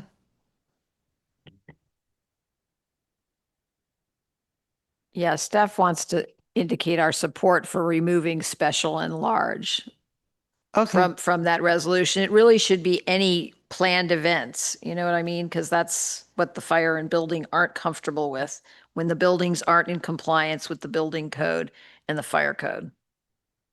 I mean, they may be in compliance, but they don't know because they haven't received plans. They haven't been given the opportunity to actually review plans and figure out what they've done.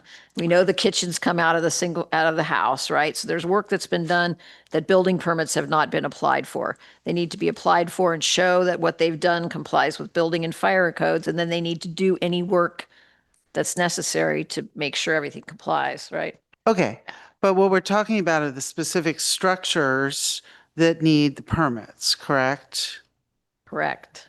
And we are also allowing the businesses theoretically under this proposed resolution XX, allowing the businesses to continue to operate, to continue to receive their clients, and to even be open to the public 3 days a week, For the correct? day-to-day operations. For day-to-day that they've been operations. Holding. So if one of them has a sale, hey, all my art today is 50% off on a Saturday. Is that an event or no?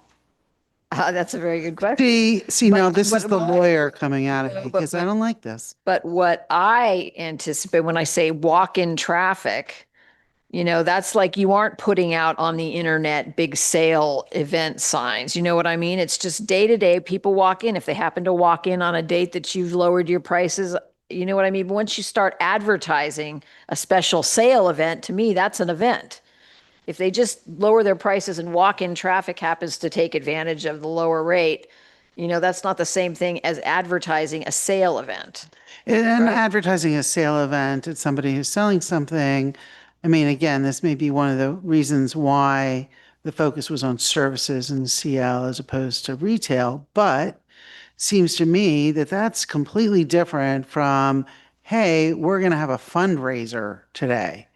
That's an event. That's a party. That's not part of what goes along with the normal operation of a business, day-to-day people dropping in, which in my mind could include a sale. Okay, well, maybe try to think about what building and fire are going to be comfortable with. You know what I mean? It's like like how many customers would come in to like a regular store, right? Just on a day-to-day basis. Like if the grocery store advertises apples 50% off, right? Are you going to expect It's not going to be a run. okay, well, We're not going to need to close off Yeah. Fairfax lumber because apples are on sale. you guys can change this to make it any way you feel comfortable acting on it, or you can continue this, right? Or you can deny it. So you just need to somehow figure out what the wording needs to be that you feel comfortable going forward with. Or if you can't, then I guess you aren't able to go forward. I'm just trying to think of what the building and fire's purpose in saying no events is and trying to. It's people's safety. Right. They're trying to And the decrease the number of reason, people and the that people's safety that the concern is relating to the lack of permits, correct?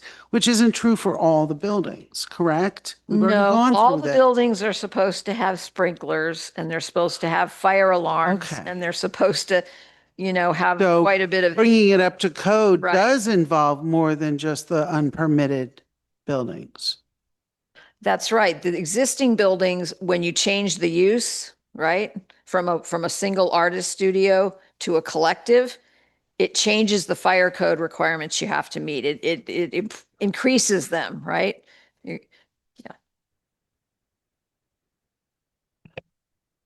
I mean, so I just want to agree and say that, if we're talking into the minutia of, prohibiting a 40% off sale that's advertised, it seems like we're prohibiting a business from advertising and sort of trying to succeed in this town, right? And so maybe there's a way to Yeah. to phrase it as any event outside the normal operations of a That- business, right?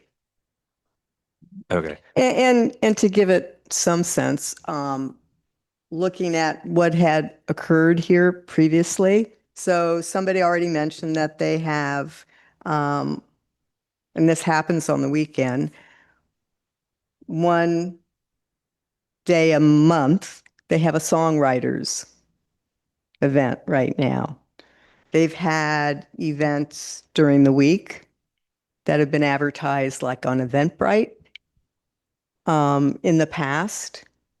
So it's things outside kind of the normal business that we're trying to not have right now and relook those things once everything's brought up to code and permitting, then come back and relook the CUP. But again,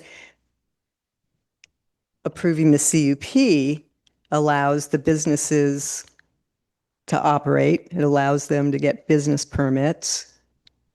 It allows the opening of the space on the weekends and having, to the public. And I think we're all in favor of the concept and having the artists there. And it also allows the ability for the ranch to have more communication with the neighbors in their neighborhood, to talk about things. And then once the work is done, come back and relook CUP, maybe, discuss events, that type of thing, and go from there. But it moves us forward from where we are now to a more positive place, I think.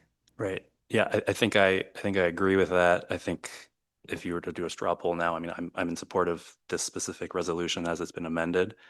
I think everyone here on this commission is, in the same thinking that this is a really exciting and dynamic project. It's absolutely a draw to town. It's something great for Fairfax, right? But just to echo some other statements that have been said, it is something that has been done illegally to date, right? I'm in development myself, and when you do this extent of work unpermitted, you're not only putting your financial investment and the entire project at risk, you're putting your tenants at risk and you're putting the surrounding neighborhood at risk. And it's not something that's ever, I think, a good business practice. That said, I guarantee you, there was some discussion about whether or not it makes sense to not have any sort of enforcement action given the years-long noncompliance.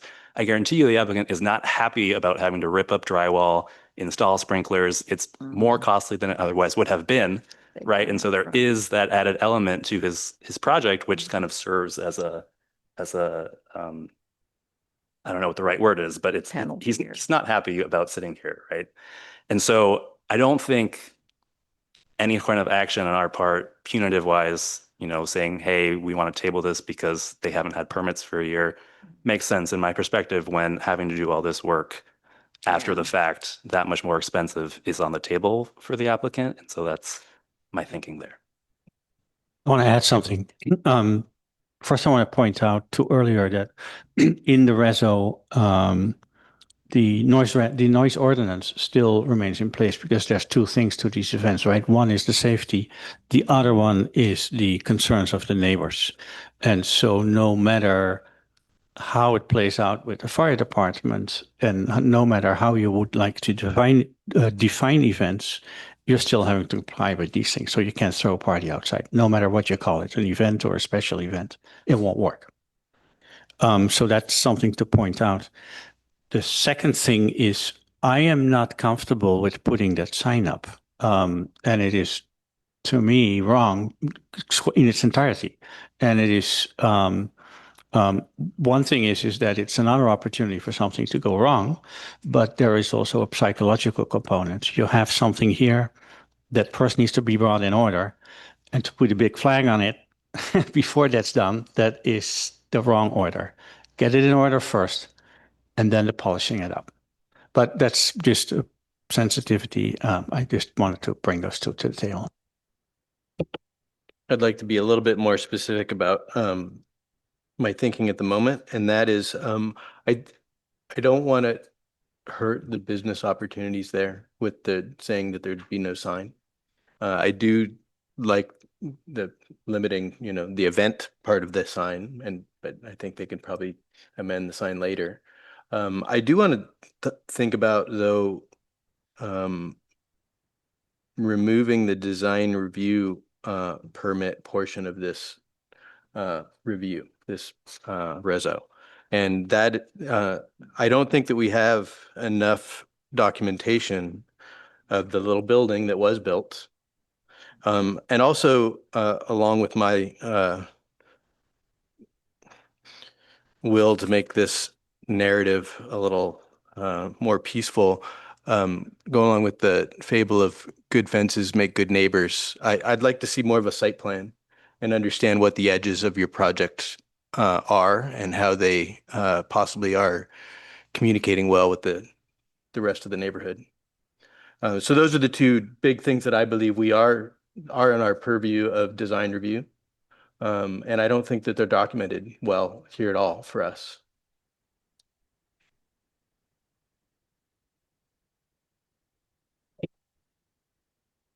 So to staff.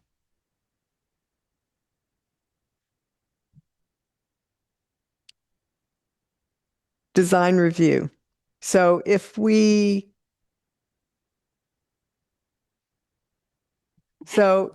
don't do design review now and put that, how would we address that at a later time? So I believe based on what this town has done in the past, right? They have approved, you can approve the conditional use permit and the sign permit. Those go forward. You continue the design review permit.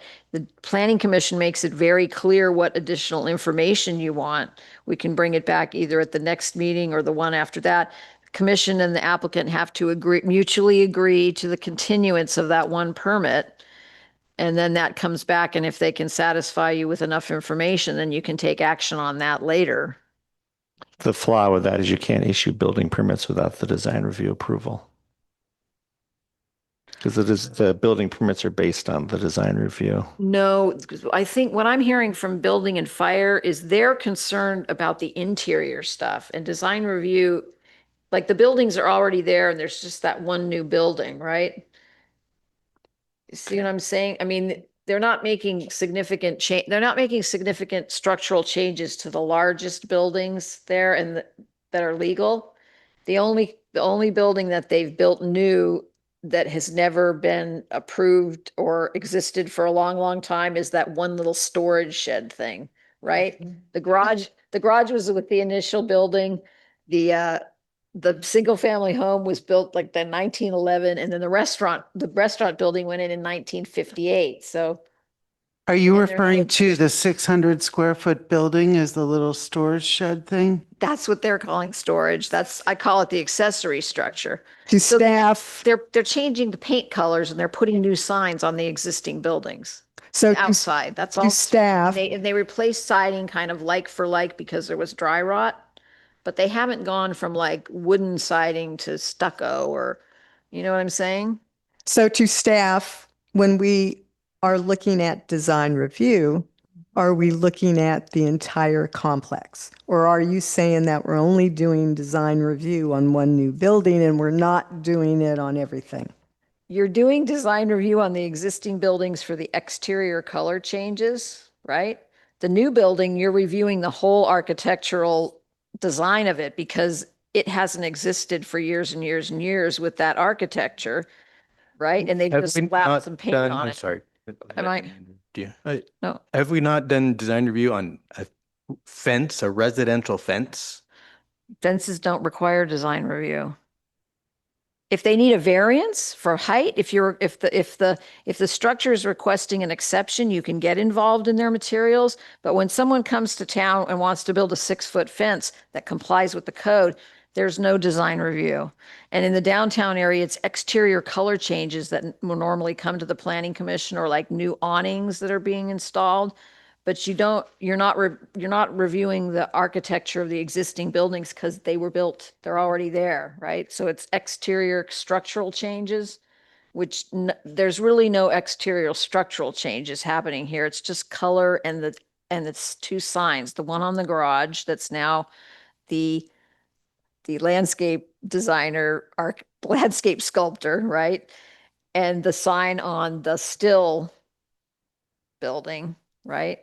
And then the whole accessory structure, which, they're calling it storage, but when you look at their description, they want to use it for classes. They want to put a kiln in there. So it's going to be for firing the clay and it's going to be for storage. It's not really a storage building, the way they're talking about using it. That needs entire design review. They're going to have to, So when I look at our planning code and it talks Mhm. about landscape elements Mhm. being in our design review, are you Yes. saying that that's not true? No, that's true. And on my staff report, I said that the landscape portions have to be approved with the design review permit. So that's part of the design review permit. That's being continued, right? Right. So those are the so two that elements fence- that I was trying to say. Okay, and that fence that I called a fence originally, they have now convinced me that it is an art piece, just the way it's been constructed. It doesn't really fence or surround or separate anything, it's like a standalone piece of art. So all that stuff outside that constitutes art,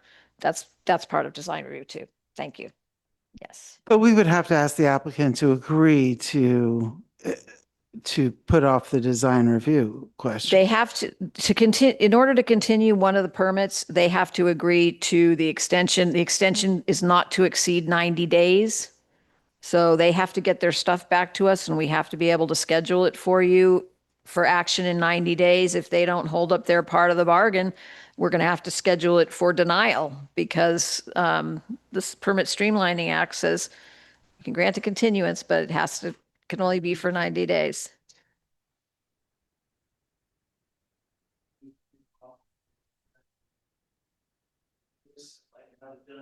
By the end of this week, it's the only building that we're concerned of. Yeah. All the others are in this. I know, I'm an extreme part of this. So I said, extreme. We'll tear it down, you'll be down by this weekend, if you let us continue, because that's what we're talking about here. Should I get a demo for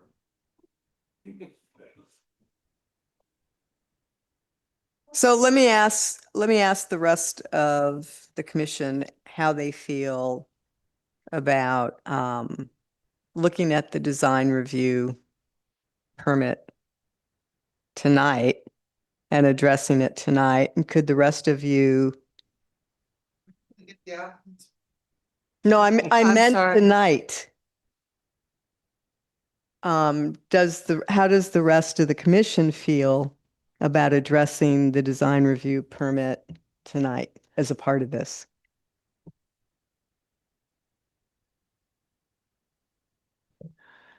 Well, with the applicants walking out of the room, that gets a little hairy.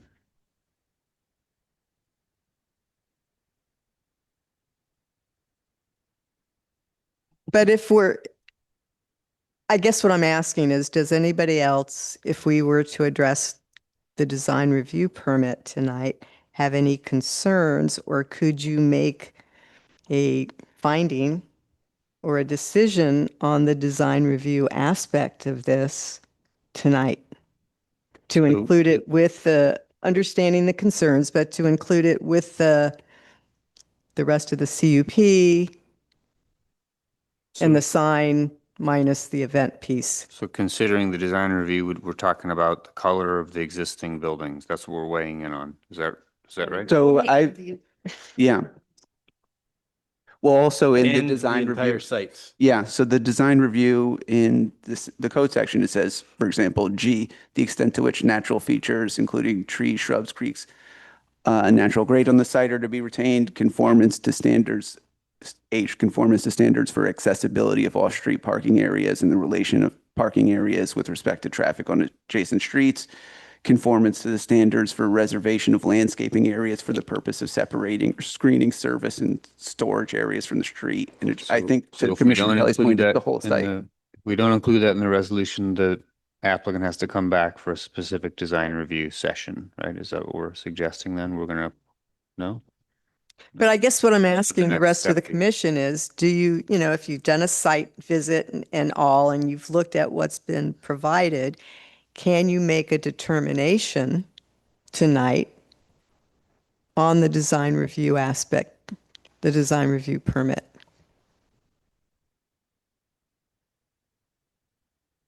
I hear your question. I think what Commissioner Bella is trying to get at is what are the ramifications if we don't?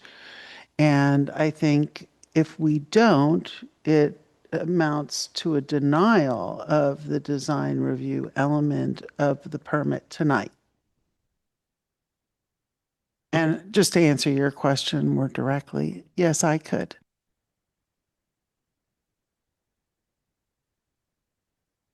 And then to staff, what is the impact of denying the design review tonight if we were They to can do appeal that? it to the council. But I just want to remind you guys that, for single family homes, I mean, maybe not this commission, but past commissions, a lot of them are artists and they're designers, and you can approve the design review board saying the roof slope of the new building has to match the roof slope and design of the existing 100-year-old building. I mean, if there are things that you could put as conditions for the design review permit that will make you, find that building acceptable, it may not have to be as drastic as a roof change, maybe the windows, all the windows and have to match the windows in the main building. You know what I mean? You could go forward. I mean, I think the landscaping that they've done and everything is complies with the design review. It's just that building that was built without permits. It's kind of a little box, but as a staff person, I walk onto the site, you really don't see that thing till you get down into the courtyard. Or if you're driving by on Sir Francis Drake, you see the top of the roof. Otherwise, it's screened behind the 100-year-old building, and it's screened from, across Olima by the restaurant building. Can I respond? Yeah, go ahead. I think the site is more important. I think that all the work that's been done out there is it's quite beautiful, sure. But it's a retail attitude. It's the front door is beautiful. The back door is horrible. They didn't do anything. The side door is evidently quite noisy. I was trying to give the applicant the opportunity to talk to his neighbors about what those other edges could be. Yeah, and That's why I was saying what I did. And I think that's what's more important than the small building, though you do see it. I mean, you can see it in Google or Google Street View images. You see it from Sir Francis Drake, which 90% of the roof, the people will see. But that's not what's important here. Yeah, I mean, I think that more effort should be made by the applicant. But if you continue it, he has a chance to make some effort, right? And he'll hear what your concerns about the design are, and he'll have guidance to what he needs to do, right? If we continue it, we're not continuing it because he's gone. Yeah, he's right? gone. He can't agree to the continuance. Good question on that. Can we, because we're allowed to put, like you said, conditions on the design review permit. And one of the things that had troubled me is, again, how broad the supplemental information and the sort of brainstorming ideas for what the plan actually is. And so I was thinking, if we're doing the design review permit, following the actual drawings in here and everything that's specific about the existing site is a very different question than just an overall site design review. But can we put a condition on saying this design review permit is conditioned on achieving the other permits in 6 months or things like that? I don't know. I'm almost starting to think that maybe it's better just to continue everything. We're not going to, let me check with the planning. I mean, I don't think we're going to go out and try to shut them down now that the applicant has walked out. Well, you know what I mean? Maybe the whole I thing think should be continued. I've heard a few voices, including myself up here, saying that we are in favor generally of giving the conditional use permit so that the businesses can do everything that they need to do. And we're going to get it back in 6 months regardless.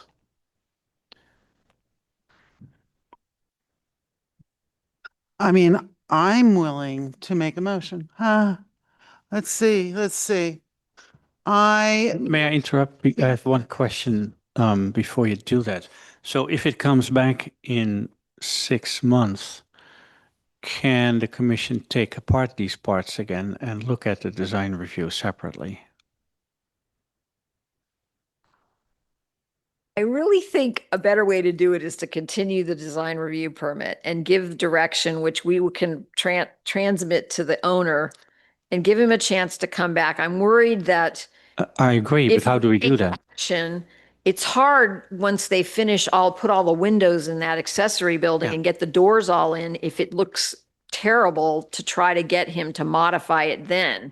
Right now, it doesn't have windows, it doesn't have doors, it's kind of, it's been painted, but it's not finished inside. I have a suggestion. I don't know if that would work. Since the applicant is not here or left, doesn't that constitute agreement with the continuance? That's what I was going to say. Can we assume agreement on the continuance, set a date for 3 months, and what's going to happen in 3 months. It's going to be agendized and we can talk about it again then. You can appeal the continuance, but then it You seems. can't appeal on a continuance. You can't appeal a Well, continuance. you could say that he didn't agree. If we're saying, But the impact to that, though, is didn't you say that design review permit needs to be done so that they can get a business license and do other things? I mean, what's the connection between the design review piece of this? I see the conditional use permit as holding up the business licenses. I don't see the exterior features of structures as holding up the operations inside the buildings. You know what I mean? No one's actually functioning in the illegal building right now. It's not being used. It's not finished for use. So when you're granting the use permit now, you're just granting it for the day-to-day operations that are occurring in the existing legal buildings, right? And continuing review and approval of the landscaping and the exterior colors and the design of that illegal building. We just declared it. We just declared it complete. What day did I say? I'm just trying to see if we can continue it without his agreement. No, not without. Absence is acknowledging April that. 30th. April 30th, yeah, so we can't. None of you can get him on the phone to see if he will agree to a continuance with one of you. Just for the design review permit part, it doesn't stop you guys being able to function. I know he's upset and all, but I don't think this is working in his favor by the fact that he walked out. Thank you. You're going to try? Yep. Okay, Anthony's going to try.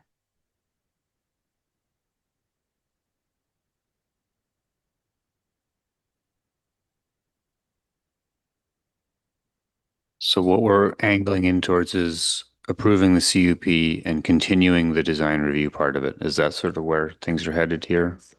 And a sign permit.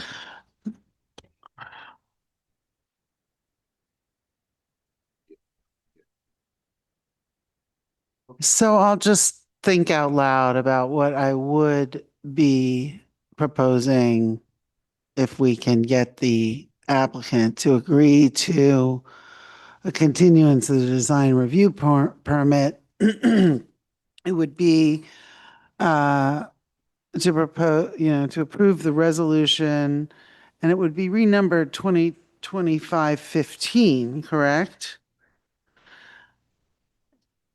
The currently XX one. A resolution of the Fairfax Planning Commission approving a conditional use permit. And then I cross out design review permit and sign permit for the Fairfax Ranch Art Studios and professional offices for designers, providing interior and exterior living space design services to operate as a collective at 10 Olima Road. And in the third whereas clause on the first page, I would take out the reference there to the design review permit.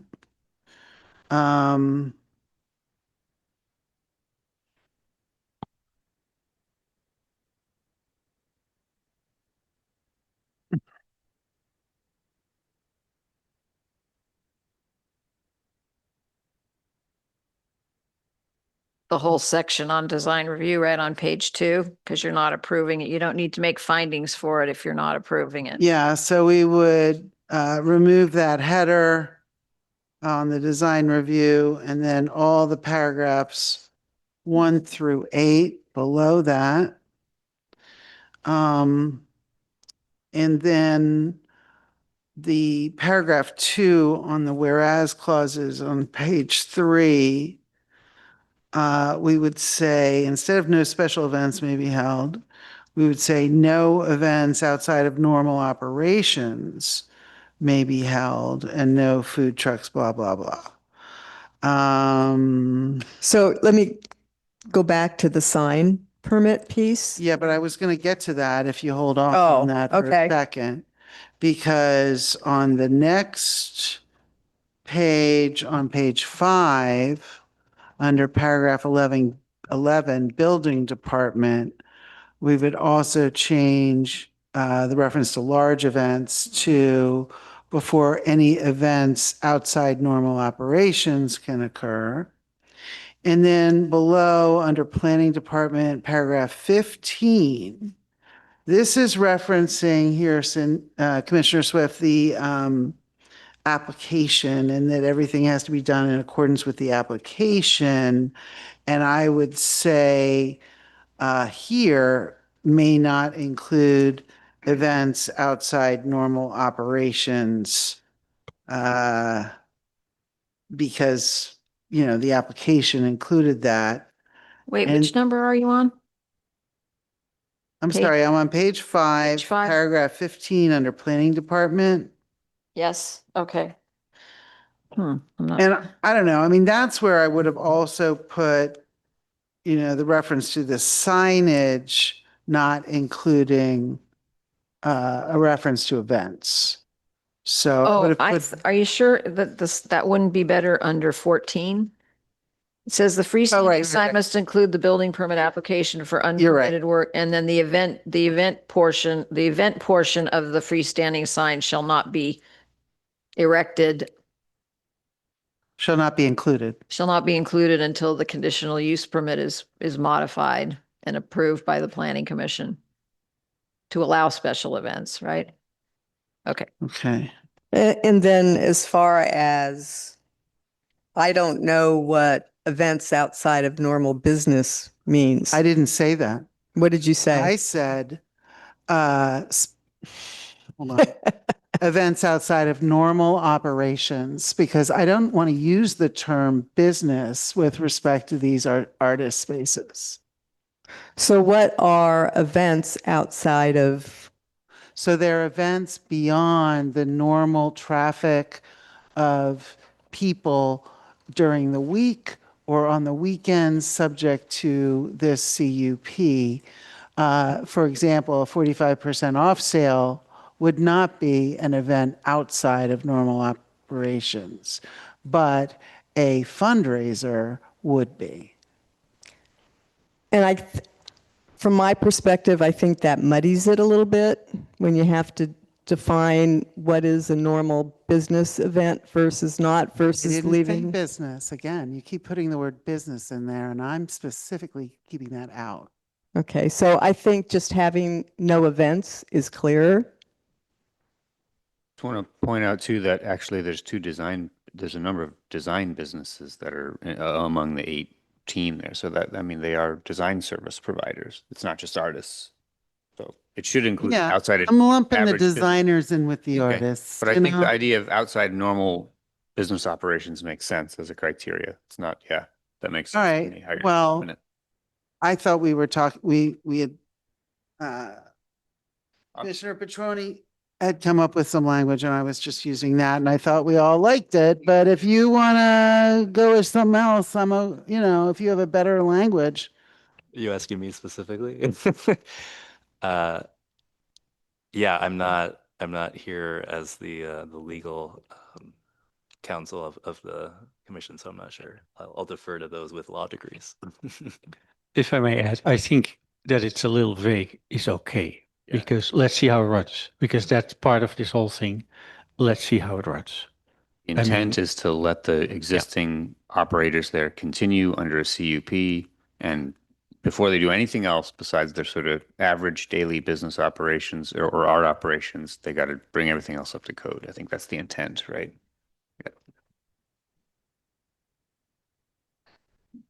All right, so since I'm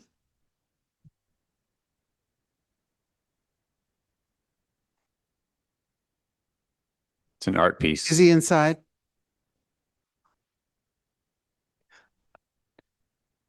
For the commission to consider whether or not it's an event, the only way it would become an issue is if somebody tries to interrupt and stop the event and then gets escalated to the point where a court is deciding whether or not the musician is the event. And nobody would spend that kind of money for something that's lasting an hour or two. So it's not the practical implication of what's considered an event for this 6-month period is limited. And I see the applicant has returned. Thank you very much. We wanted to ask you if you would agree to a continuance of the design review portion of your application so that we could make a decision on the other elements, but ask you to come back with more detail about the design, the things that are subject to design review approval within the next 90 days.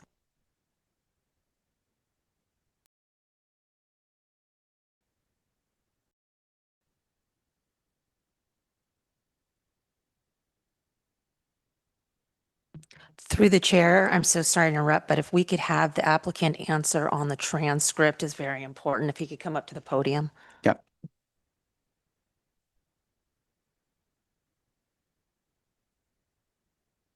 Thank you.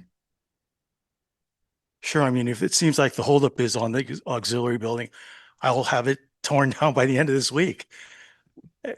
So as far as my understanding is concerned, as far as the other buildings that have been existing there, correct me if I'm wrong, they said that those aren't the buildings they're interested in. They're interested in the auxiliary building, correct? If that happens to be the case, they want sprinklers in there and they want it handicapped. We were going to use it for storage anyway. I'd be glad to just tear it down and we could take that off the table. I don't want to waste 90 days of your time. I'll tear it down. We are asking just for the continuance of 90 days, just so that we know, have more information. You don't have to do anything in that time, frankly, except for like write 3 more pages or show the design elements that may be specified, but you don't have to construct anything different. Everything else is going to go ahead. It's whether or not this specific design review permit is granted. You want a 3-page from us. That was a example of the type my point is that we're not asking for any construction work not to happen or not to happen. To adequately evaluate your project, I need color palette, material palette of a building that you built. It's pretty table stakes. That's the kind of things we need just to evaluate it. Okay. That's all. Just Hold on a second, please. The other thing, and more important to me, and I think to my colleagues, is the site development and how you've developed your site. And I need more information on that and what your intentions are for the long-term development of your site. Are you screening your buildings or activities from the neighbors with vegetation or site walls or whatever? I don't have any way to evaluate that right now. So we need some more information from you to evaluate the design of your property. Well, maybe Anthony and Lori can maybe chime in, but I don't anticipate that we are, so I think it would be fairly short. I mean, we don't plan to be doing anything much more at this point in time. As I said, I think the most important thing is on this auxiliary building, we can take that down. That's not a problem, because that seems to be the biggest issue here in regards to fire safety. Sir, I don't think you're hearing me. What is more important is how you intend to develop your site, and particularly how it impacts the adjacent neighborhood. Okay. Okay, thank you. With that understanding, I will move to approve Resolution 2025-15, a resolution of the Fairfax Planning Commission approving a conditional use permit and sign permit for the Fairfax Ranch Art Studios and professional offices for designers, providing interior and exterior living space design services to operate as a collective at 10 Olima Road. And the references to the design review permit will be removed since we will be continuing that item. And we will be referencing, instead of special events or large events, events outside of normal operations. And with respect to the signage, The event portion of the freestanding sign shall not be included unless and until events outside of normal operations are approved. And yeah, that's my motion. I'm sticking to it. Can I ask a question regarding the sign? Did you say the sign permit wouldn't be approved, or we would approve the sign permit without it stating events? Correct, the latter. Okay. Second. Can we do a roll call vote? Thank you. Swift, Yes. Kelly, Yes. Petrone, Yes. Newton, Yes. Bela, Aye. Aye. Jansen, Chair Pfeiffer. Yes. Thank you. I know this was a long one for everyone. To the applicant, your application was approved as noted with a continuance on the design review permit. There is a 10-day appeals process and information can be obtained from the town. Before we think about a break, I just want to point out the 11 o'clock rule. If I might, to Linda. So here's some of your files back, but could you also make sure the applicant has the XX version of the resolution? Thank you.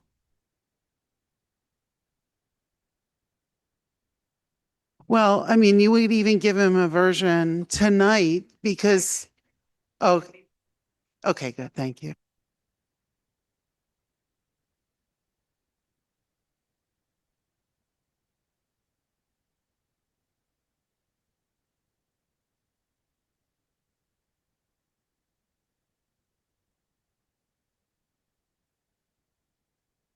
So the 11 o'clock rule, you want to clarify that for those Yes. who aren't familiar with it? We need to take a vote and approve, or maybe it's 10:30. Either way, it's 11 o'clock. Approved to continue. I mean, I remember Norma doing it. This is from Mark stating we did apply for permits and we basically. Okay, we're still in the middle of our Oh, I thought you commission said- meeting, so thank you. Hey, I got an idea. I will move for a short break to be followed by our completion of the general plan issues, but to then skip the minutes. What a good idea. Oh, you were just so prescient. That's my motion. Do you have a second there, Commissioner Swift?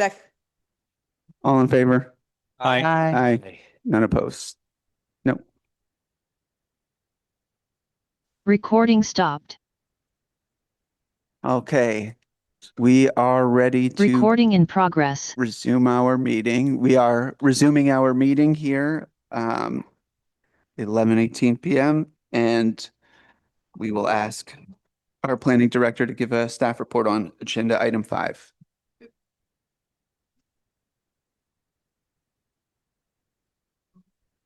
Oh.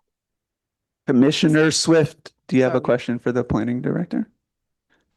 In the packet, the reso reference Exhibit 3 addendum to the housing element EIR, but I didn't see that in the packet on the reso. So that was just kind of one general thing on the reso that you had. And then my other two questions, kind of general questions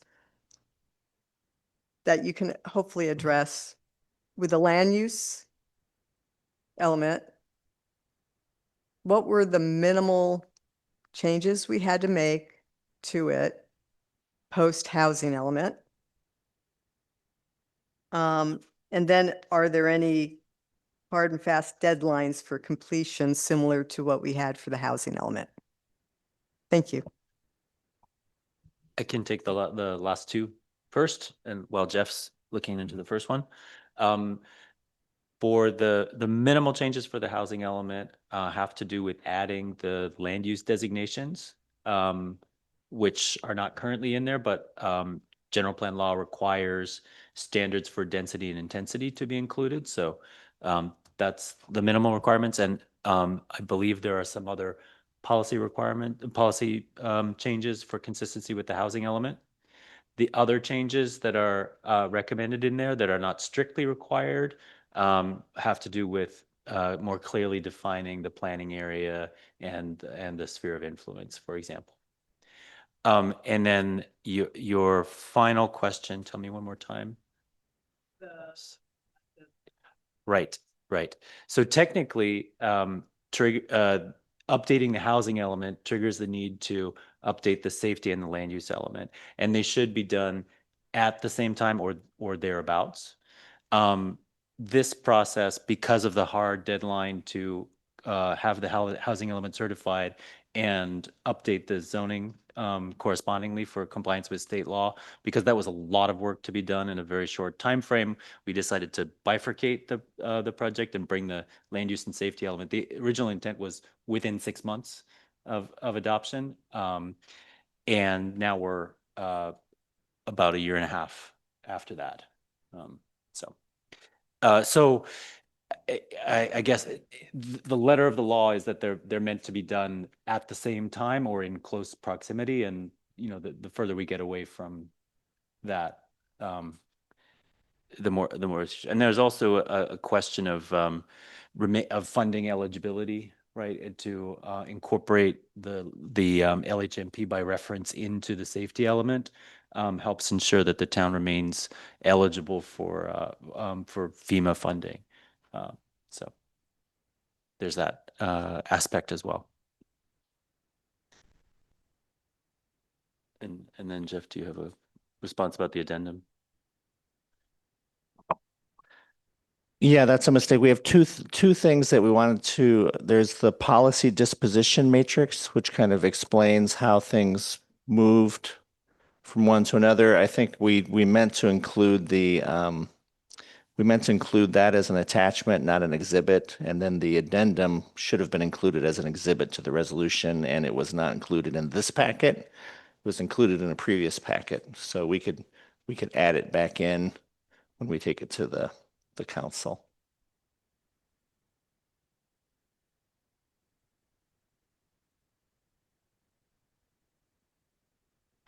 Okay, I'm going to try to share my screen here.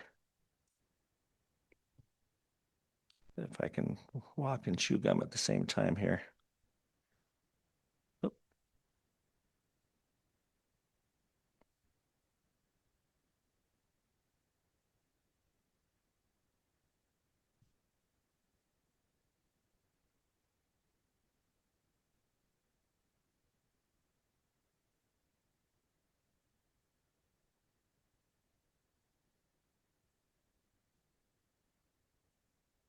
All right, some of this is just a quick repeat of last month's meeting, but we just to briefly encapsulate what we've done so far.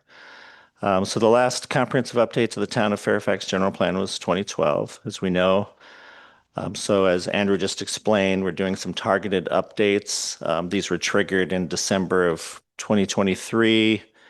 And so we're a little bit behind in terms of getting these other elements updated. And then we have the new state laws. So our schedule is we've had a few planning commission meetings. So we hope to advance it tonight to the council. I've been told by the town manager that we're having a public hearing on this on July 16th, 2025, come hell or high water. So hopefully we can have some sort of a decision from the planning commission tonight. Could even be a recommendation of denial. So there is that. And then the project funding is we don't have any more funding for this in the next fiscal year's budget. So we kind of run out of money, I mean, not really, because we can carry some over to complete the Diet and Batia contract into next fiscal year, but we're running towards the end of our funding. And so we're at a point where we kind of need to wrap up the project. And just keep in mind, this is just strategic kind of minor updates to bring it up in line with the housing element. We're not proposing any sort of comprehensive updates. And so with this, our purpose is to review the Planning Commission. We've reviewed the Planning Commission comments from prior meetings, and so we have some recommended changes, and I handed out a handout that kind of goes through kind of a red line of all of those changes that we can go into detail. And Andrew has some slides at the end of the PowerPoint that we can go through. We want to hear comments from the public. We do have a couple members of the public here that probably would like to speak. And then we would like to take a recommendation to the town council. And with that, I will pass it over to Andrew for the steering here of the PowerPoint. Yeah, and so I'll just do a quick recap of the proposed revisions. The safety element revisions really focus on addressing new legal requirements that have come online since the general plan was adopted in 2012. Those requirements specifically require that the safety element map and address risk in fire hazard severity zones. It requires that the element incorporate a climate vulnerability assessment and related strategies to address risks. And also that it incorporate an evaluation of emergency evacuation capacity. And so to address those requirements, the data and the mapping in the safety element have been comprehensively updated. The goals have been updated and reorganized to respond to the new requirements. And then the policies and programs have also been updated, one, to delete items that the town has completed over the last 13 years, and then to add new policies and programs that address current requirements and best practices. The land use element revisions focus on revisions to ensure compliance with state law. So I mentioned adding the general plan land use designations to provide the statements of density, intensity, and intensity, which are required in state law. Some policy and program revisions to ensure consistency across all elements of the general plan, including the updated housing and safety elements. And then also updating and integrating the town center element as a subsection of the land use element in order to remove conflicts with the housing element and also with Council Resolution 1741 from 2017. And so based on the 4 meetings that we've held with the commission to review the content of the updated elements, we've prepared this attachment, which was posted to the website today, which was handed out tonight as well. It captures commission comments and related revisions to the land use and safety elements. And so in terms of a procedure tonight, what I'll do is quickly walk through those comments and revisions, and then we would like to confirm that these are the right revisions and get a recommendation from the commission to move forward with those. So let me run through that punch list, starting with the safety element items. May I ask a question? Sorry for interrupting, maybe. So I noticed that the handout and the responses and the sequence to the comments do not jive at all with what it says in the staff report, which follows a different sequence. And some of them I can't even cross-reference or match. Can you explain that?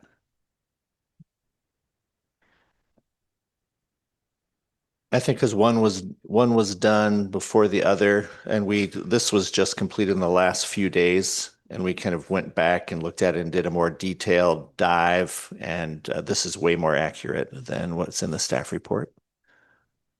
So we went back and watched the video and made sure that we got everything. And we received that like 1 hour before. Yes, I'm aware of this. Yes. Yeah. So I apologize for that. Yeah. Okay.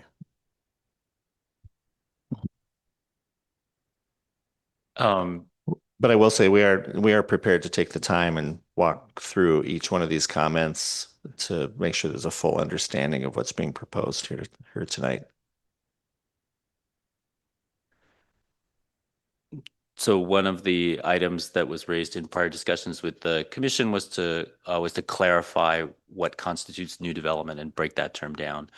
There is a glossary included in the general plan now. Towards the end, it has a definition of development, and so because development, new development, redevelopment are terms that are used throughout the general plan.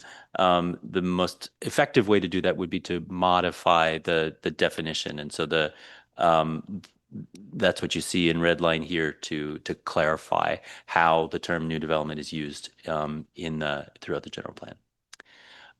There was also a request to clarify what crime prevention through environmental design means, or CPTED.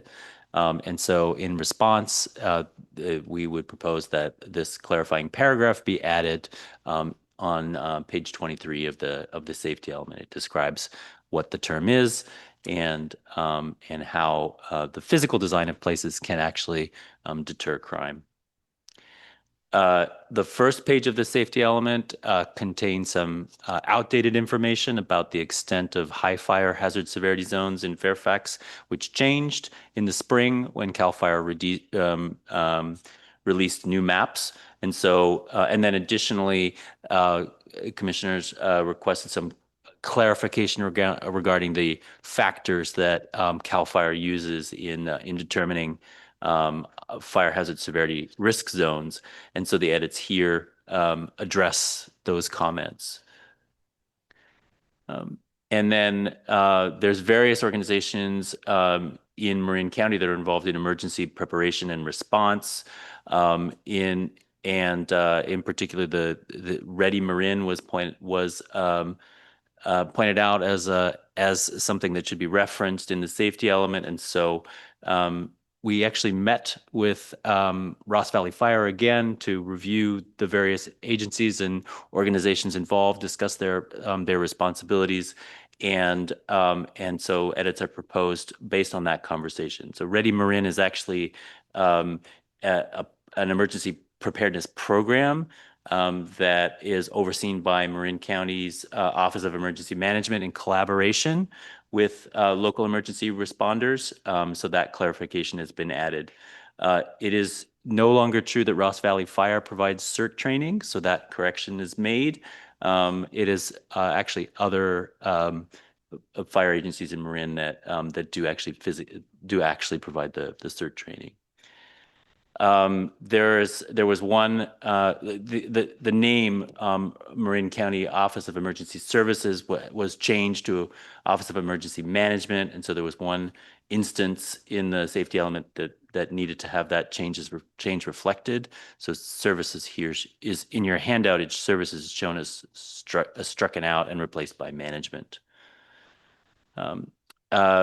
Ross Valley Fire, in our conversation with them, pointed out that this comment pertains to people with access and functional needs, and Ross Valley Fire pointed out that there's no mechanism for people to register with the county. Instead, Ross Valley Fire's approach is to encourage neighbors to help each other, and suggested that the town could support this approach with outreach via email blasts and newsletters and that kind of thing. So the program there has been revised to reflect that approach that Ross Valley Fire takes. Commissioners questioned whether Nixle should be referenced in the safety element, and also pointed out that the town does not directly use Alert Marin, and that policy S-3.9 should be updated. And so clarifications to the text on page 16 and to that program are proposed to address those comments. The question of lack of cell phone coverage, and there's two particular areas are referenced in the prior draft, but it was pointed out that there's other areas of Fairfax that potentially don't have cell phone coverage as well. To clarify the process, what we had done originally was to look at cell phone coverage maps from all of the major carriers and identify where the gaps were, and that's where those particular areas are coming from. But it is true that those, I guess, cell phone coverage is also dynamic, right? It changes over time, and so there's a certain level of flexibility needed in the policy. So what we would do is propose that the text clarify more broadly is that there's some locations in Fairfax, such as the ones that are identified here, to try and address the comment. There was also a comment from the commission at the last meeting that building resilience of local businesses to natural and human-made disasters would be important, not just for residents. So looking again at policies and programs S2-2.7 through S2.8.4, these programs are worded so that they broadly apply to both community members and, well, they apply to community members, meaning both residents and businesses. However, there are a number of clarifications that can be made to be more specific. Additionally, we did some research into what other jurisdictions in California are doing specifically to aid local businesses in becoming more resilient. And there's some examples here. Largely, the type of programs that other agencies are implementing are implemented by a fire department, not by the town per se. But there are some specific edits that can be made to policies and to programs to more specifically talk about businesses. And so here again in your handout, the word personal and business risk, right? So we're adding business. So it's not just personal risk, but also business risk that's being addressed to engage. Instead of this would be struck out in the handout, right? Engage residents and businesses in supporting. So we're clarifying that it's not just residents, but also businesses. So those are three locations where edits can be made to address this comment.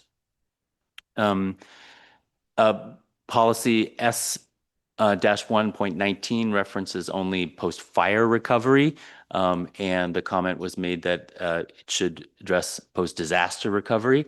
Currently, in the current draft, this policy is located under the subheading wildfire, but we're proposing to broaden it so that it talks about post-disaster recovery, and it should be relocated then under goal S2, more broadly, so that it's not only about fire. If I may, before you leave the slide, if you want to go one back. Yeah. You only deleted fire once. Last word in the sentence. Yes, I think it's correct in the handout, but not in the PowerPoint. It's wrong in the handout too. Oh, is it? Okay. Thank you for that. And then there was a question of whether neighborhood watch programs are needed, and they're not necessarily. So I think this part that's in the brackets can be struck out. So the policy would read, employ community-based policing strategies and encourage partnerships between community groups and the Fairfax Police Department, without specifically referencing neighborhood watch. There was a request that a program related to identifying supplemental sources of emergency water for fire suppression, which exists in the 2012 element, be maintained. And so we're proposing that this program here be added, that the town would work with Ross Valley Fire to identify additional sources that can potentially be used to supplement water supply for fire suppression in the event of emergency. And then there was a request to consider a new program for evaluating the feasibility of undergrounding power lines with help from the town. And so the staff is pointing out that town resources can't be used for individual property improvements. However, there are other avenues potentially available, such as creating a special assessment district to help cover the costs. Town of Ross, for example, has recently done this. And so a new program has been added to explore the feasibility of such a mechanism, to address that comment. There was a point was made regarding this program S-3.1 point 3.1 to clarify that pursuing funding to facilitate retrofits and roadway improvements would not just be for SB 99 roads, but more generally. CAL FIRE actually recommends, I think I might have said this before, but CAL FIRE recommends a program like this because the state is likely to make funding available for addressing SB 99 constrained roads. And so they recommend having something in your general plan so that you would be eligible for that funding from the state in the future. However, we can make this recommended edit that the town would not just pursue that funding, but more broadly pursue funding for roadway improvements. And then the punch list as it pertains to the land use element is shorter, but there were some requests that we clarify that open space is not only surrounding the town, but also within the town. And so on page 1, we can make that edit as follows. Additionally, we propose to add a discussion of priority conservation areas as well on page 3 with this this paragraph that you see in red line there.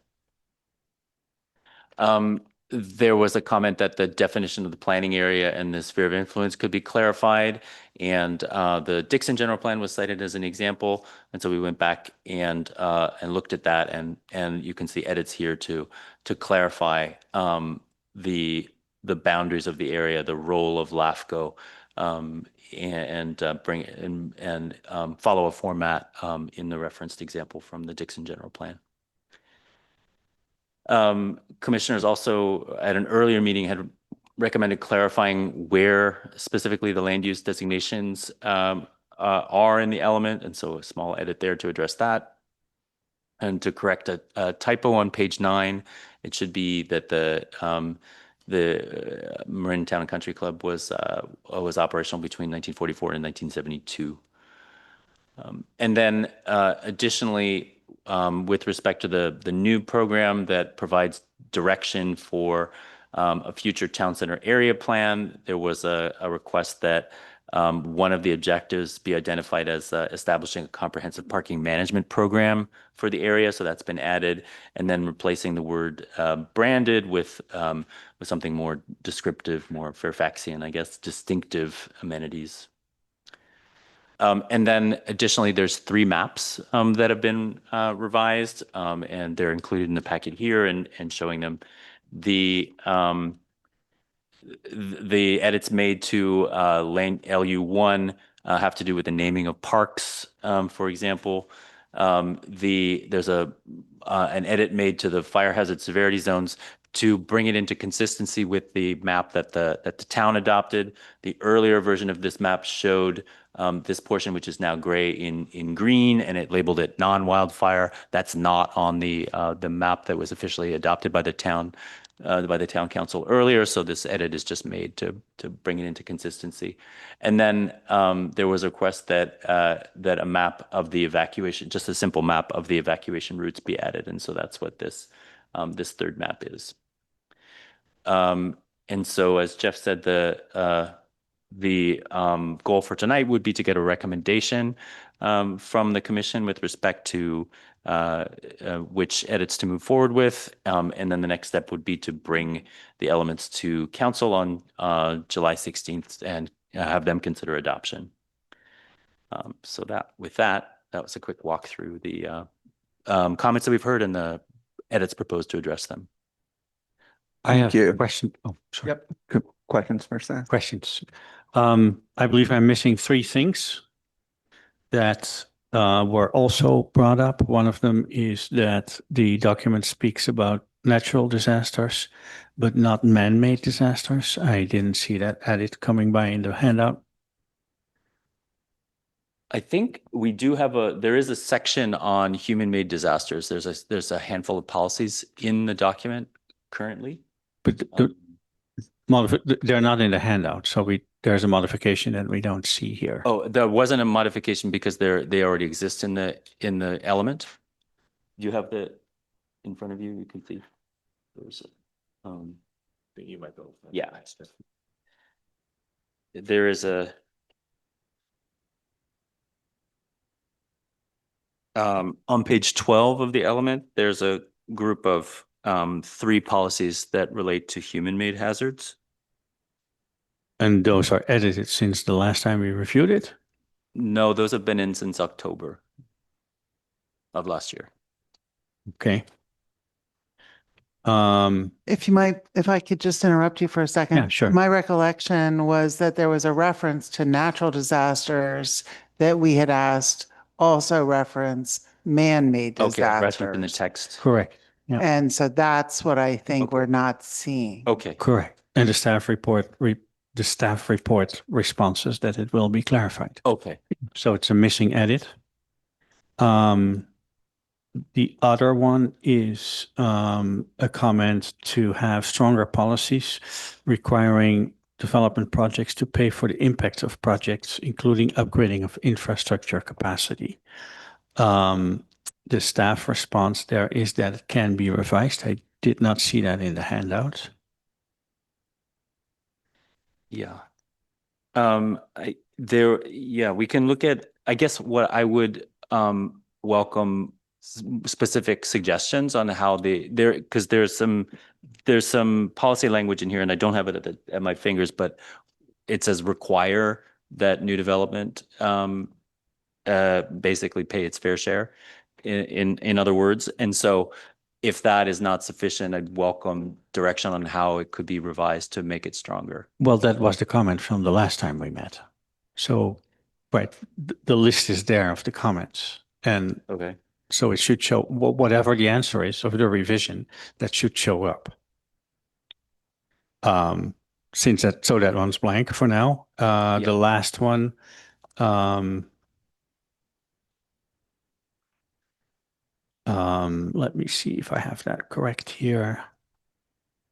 Oh, the land use map did not have the workforce housing overlay on it, and the staff suggestion is that it would be a footnote to reference the document in the housing element. It could be either way. I'd rather have it on there. That would be my preference, but a footnote would be too, and that's not in the handout.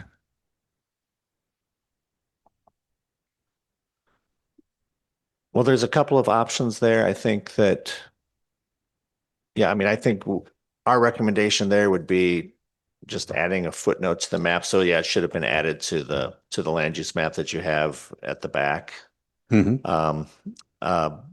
But the other option would be we could like denote them with like asterisks on the land use map as kind of a site location. I think a reference would, the thing is, right, it has to be clear. If anybody looks at that land use map, then that governs. And so you need to understand where to look for a special trick. Yeah, so the housing element already has the information on the sites, so it probably would be easier just to reference them to reference the document or duplicate it, or I think you cannot overlay it on the map in here because it has the PDDs on it and they conflict with each other.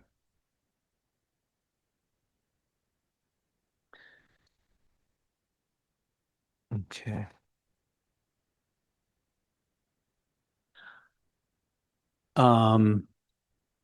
And I'm doing this on the fly because I'm doing this while I'm sitting here, so I probably missed some.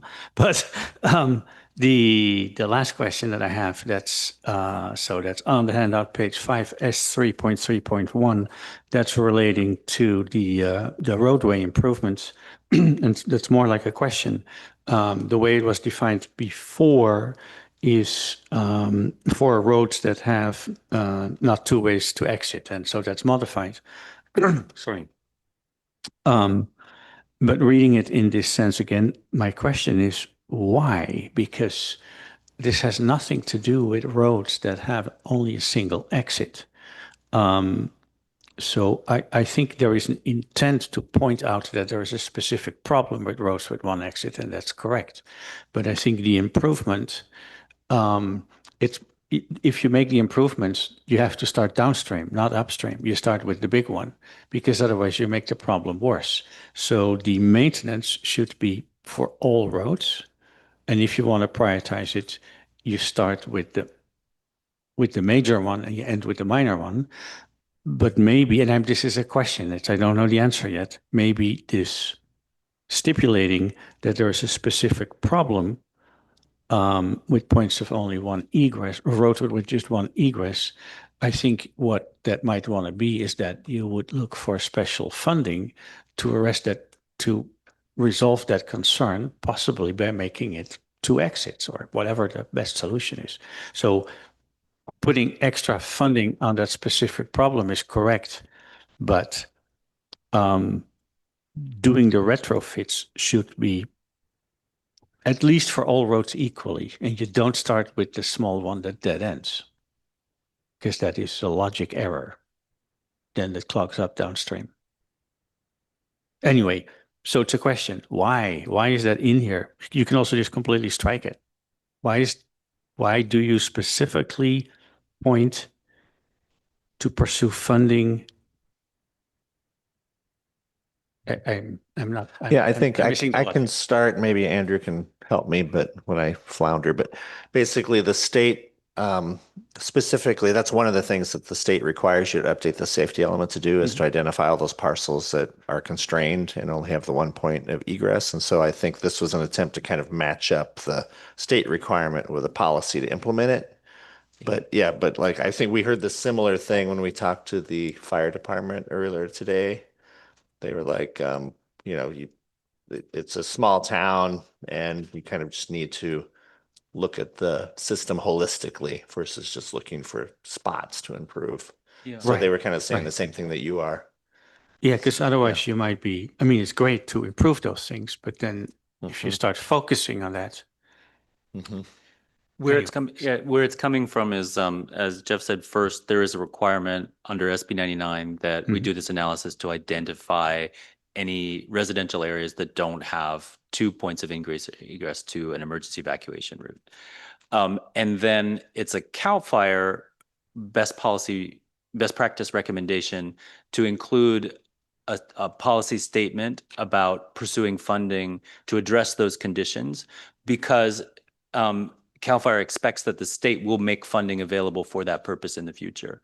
And so CAL FIRE recommends that we include a policy like that so that the town can point to it when funding does become available and say, so it's not, the requirement is that we include this map of residential areas that don't have the 2 points of ingress or egress.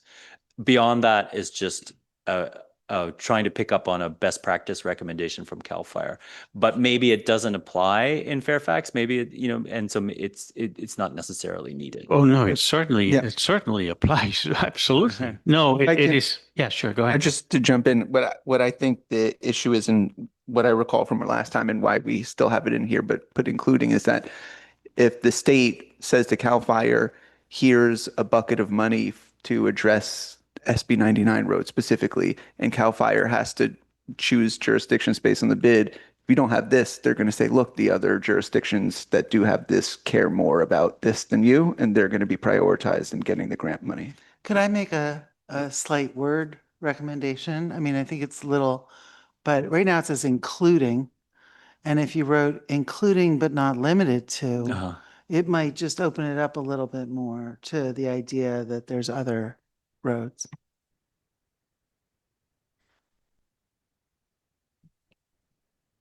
So I had a couple, are you done with going over your edits? Yeah, I'm done. Okay. I'll find No. more. No, I meant staff. And it's hard, frankly, to look at this when we get this 2 hours before a meeting and expect us. Well, I had mine before that I printed out, and to make recommendations or changes. A lot of us provided input. So as far as I've gotten tonight, like in 5 minutes with what I've looked at,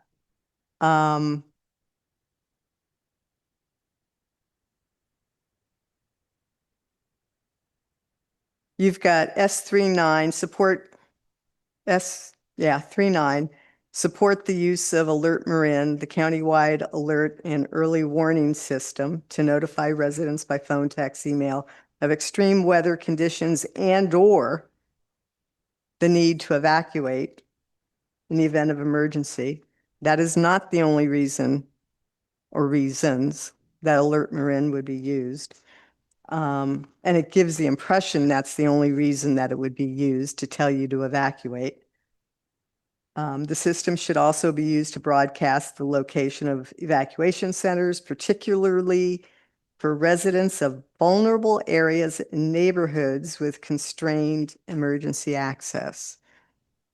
They're going to tell you about evacuation centers for anybody that needs to go to an evacuation center. So you're highlighting or limiting only a portion of the community that would need to know about evacuation centers. Okay. On the cell phone coverage, again, we're not addressing there. I mean, you improved it a little bit, but we're not addressing the fact that there are areas throughout this town, and you found that using coverage maps don't cut it, because I can be here and the coverage map says I have coverage, but because of the geography, I don't have it.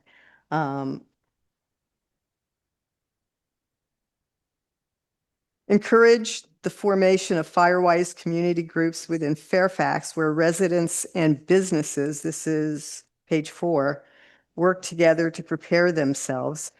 Normally, you don't look at a business as part of a Firewise group. It's separate. I know you were trying to address the need for us including business resiliency. There are actually, in the research examples that we provided there, there are Firewise business communities. It's a new initiative. But right. But I mean, we're looking at this as applicability in Fairfax or in the county. And right now, that's not what's I see happening with Firewise. It's more the neighborhood. Business resiliency is a total separate thing. This is about encouraging people. Then on flooding hazards, what the safety element talks about is mapping certain storm drains. And what we've done previously in there is looking at mapping the entire system, which is, how do you know if you have certain ones you need to address versus you really need to look at the entire system? If I could just explain, that was an edit that the Public Works Director wanted to make in terms of what he thought was feasible and an efficient use of resources. So that was the reason for that wording that came from him. Okay. But again, feasible and use of resources versus what is the real need are two different things. You know, is there a need to map the entire system? So then you know what are the ones that are of issue, perhaps. Recovery. One of the things we had on there, and I don't think it, again, I haven't read through all the changes. It doesn't talk about recovery enough.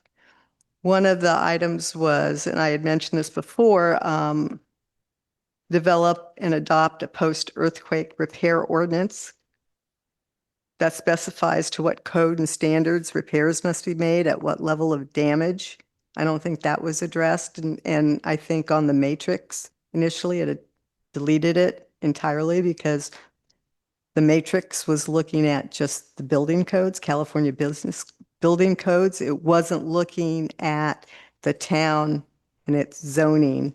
And in post-earthquake, what are we going to have parcels be built back to? What they were before. We talk about, you know, the pre-zoning code and post-zoning code. We have a lot of buildings that are pre-zoning codes. So are we going to require buildings to be built and meet setback standards that are current versus what they had before and making them whole as to what they had before, taking into consideration building materials and that type of thing. We don't talk in here again about responsibility for these items. And a lot of these don't, they're more kind of work with or do this. They're not specific as to tasks. But we don't talk about responsibility and scheduling on these things. And we had a member of the public mention that when you look at these, you should have all that in there. And they're looking at this going, well, that's nice to say, but you know, who's doing it? What's the timeline? We managed to do that for the housing element. And we're not seeing it here. And on the land use, and the reason that I asked about and I haven't even gone through the land use piece of what changes you have there. But one of the reasons I asked about the minimal needed on the land use, because what we did is rewrite the entire land use, right? So we redid the entire land use element. So there are people that have vested interests in some of the things on there, like members of the Open Space Committee who wasn't aware of this process, weren't reached out to say, okay, you have things related to land use in here. Here's what we're looking at doing. Let's work together. So Open Space Committee was not aware of any of this work. So those are a lot of my concerns with where we are now with these two elements, which is also why I asked, you know, what are the drop dead timelines like we had with the housing element, as far as moving forward on these. The other point is that when I look at the glossary in the general plan, there's inconsistencies between what we've developed and the glossary. All of these elements also have appendices or appendices in the general plan. And I don't know if there's consistency or no consistency now between what's been put forth as a draft on here. So I know as we go forward, because I asked, and I may be the outlier here, but because I asked what the time constraints are to do this, that I think these need work. And I can't see recommending that the council adopt these as they are. I think, you know, for the land, because again, and I know somebody may have mentioned for the scheduling and responsibilities, we could work those things after these are approved. But I also go back to the fact that in December, after all the housing element work we did and the zoning, we talked about making corrections to the code and doing that process, looking at our code, looking where the errors are, looking at changes. We know there's errors in it, right? And we're now in June, and we haven't talked about that at all. So I think it's important to do these now and capture everything and do it the right way.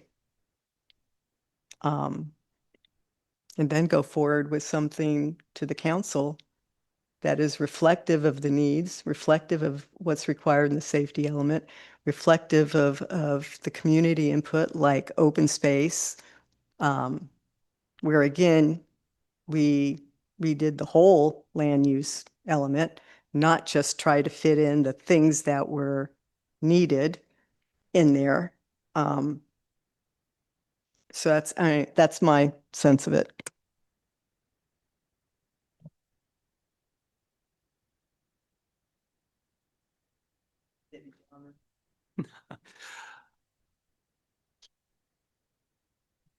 Okay.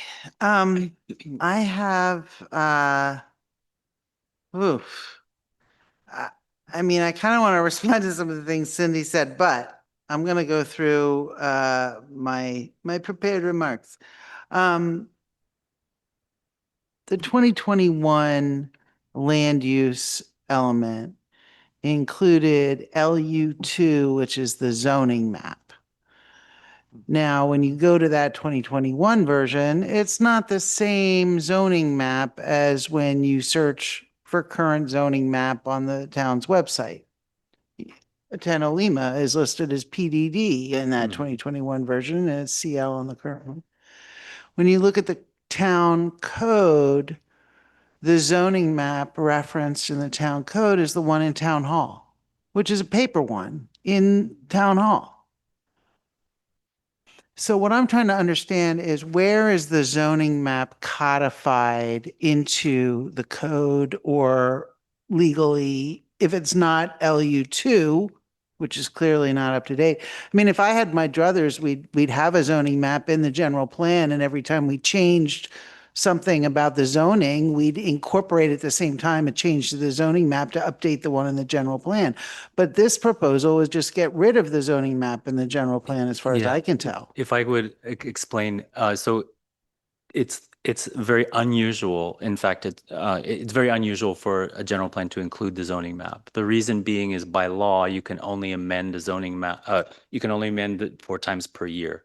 And so the zoning map is an implementing tool for the general plan, and typically it's adopted by ordinance, and it lives in the zoning code. And so that's where it really, I think, as best. The map does not exist in the code. The code references a paper map in town hall. Right, and so that's our legal zoning map. So what happens when town hall, explodes and is obliterated? Is that zoning map Well, I think just we like in our heads at that point? I'm trying to understand. I think we have why electronic paper map is versions. the I think formal- we have Can I electronic speak? versions. Oh, yeah, sorry. I'm sorry. I'm trying to understand why a paper map is the formal legal map. We do have electronic versions of that map. Yes, but that is not the one that the code is referencing. The code says it's the paper one. Well, then, I mean, we could amend the zoning ordinance to reference a different map, but that's kind of separate than the general plan. Okay, but what we're proposing to do now is to remove LU2 from the 2021 general plan altogether. Gone, right? In my mind, you can amend those maps 4 times a year. So how often do we actually change the zoning, right? I mean, if we're going to do it more than 4 times a year, maybe this is a problem. But in my mind, you need to have something codified. And I understand that because you can only amend the general plan 4 times a year, that you don't want to have to, like, what are you going to do if now you've changed the zoning 5 times in the year? I don't think that happens here. So my recommendation is to keep zoning map in the land use element, and any time the zones are modified by ordinance, include at the same time that you modify the ordinance, the modification to the general plan map. Like, you would only be able to do it in tandem. So those are just my thoughts on that zoning map, because it just bothers me that we're referring to a paper map, even though we have electronic versions. Okay, on the changes in this handout, the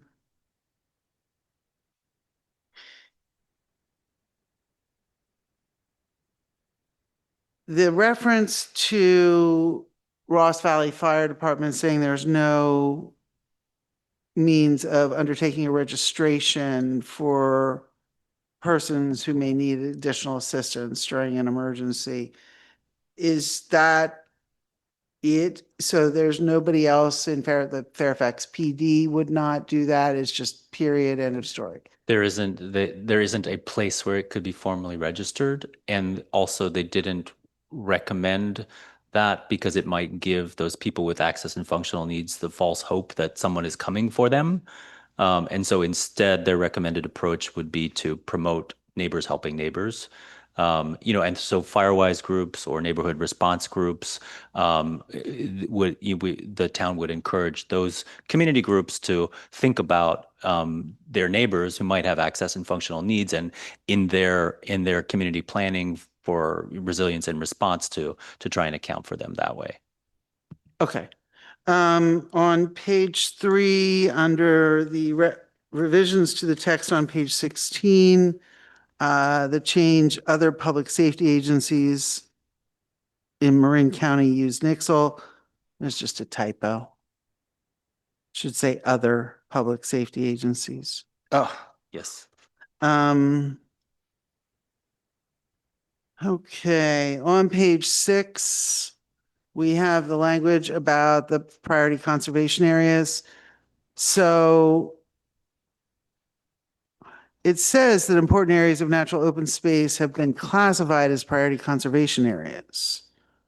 But then it suggests that even though we've nominated several PCAs, it's up to ABAG to establish PCAs, which I don't know, it makes it unclear to me. My understanding is that we've not only nominated PCAs, but ABAG has accepted those PCAs. Is that correct?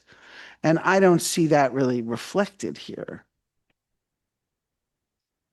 Well, it's somewhat of a moving target. They have accepted the PCAs that we originally proposed, but then they had us go back and do what they call a refresh. And so I worked with FOSC, and we kind of helped refine the boundaries and added a little parcel here and a parcel there, and then we resubmitted that, and that hasn't really been formally adopted by MTC yet. And then there's also this process for establishing new PCAs, and that's also in flux. So anyway, I guess long story short is it's a little bit in flux right now, so we don't have just the final, this is what the PCA is, and these are the parcels that it applies to yet, but we should have that in October. Because we have a new map that's going to identify where the PCAs are in general, right? Yeah, that's what this reference is. I put the web link in this paragraph. They have a No, I mean, the general plan has a map, a new map that identifies where the yeah, we PCAs just are. had dots because they weren't defined, and what I'm saying is we couldn't really do that now because we don't know exactly where the PCA boundaries are at this time. Okay, Jeff, I don't understand. They're not our PCAs, they're ABAG's PCAs. We nominate them, but they actually adopt them. MTC ABAG. I just want to be clear about the map, right? There's a map being proposed to be included. Safety element, I can't remember, land use element. One of the maps has designated PCAs with dots. Yeah, we propose to take the dots off and just not, and that's why we added this paragraph. It's to describe the PCAs and then send people to the official map, which is hosted on the MTC website. And then, so alter the map that we saw at the last meeting. Right, yeah, that's what's reflected in here, although I noticed that we still include So that's the same map with the no legend. dots. Okay. Yeah. It's this LU1. And Well, what we we did had is dots, so we had the blue dots, and you still have, yeah, that's in we forgot to take it off the legend, but you can Okay. see where it's in the legend, but we don't have it on the actual map any longer. Okay. All right. Thank you. That helps. Yeah, I got that. Okay. And then thank you for putting the emergency evacuation routes on a separate map. I really appreciate that. Let me see if I just have anything else.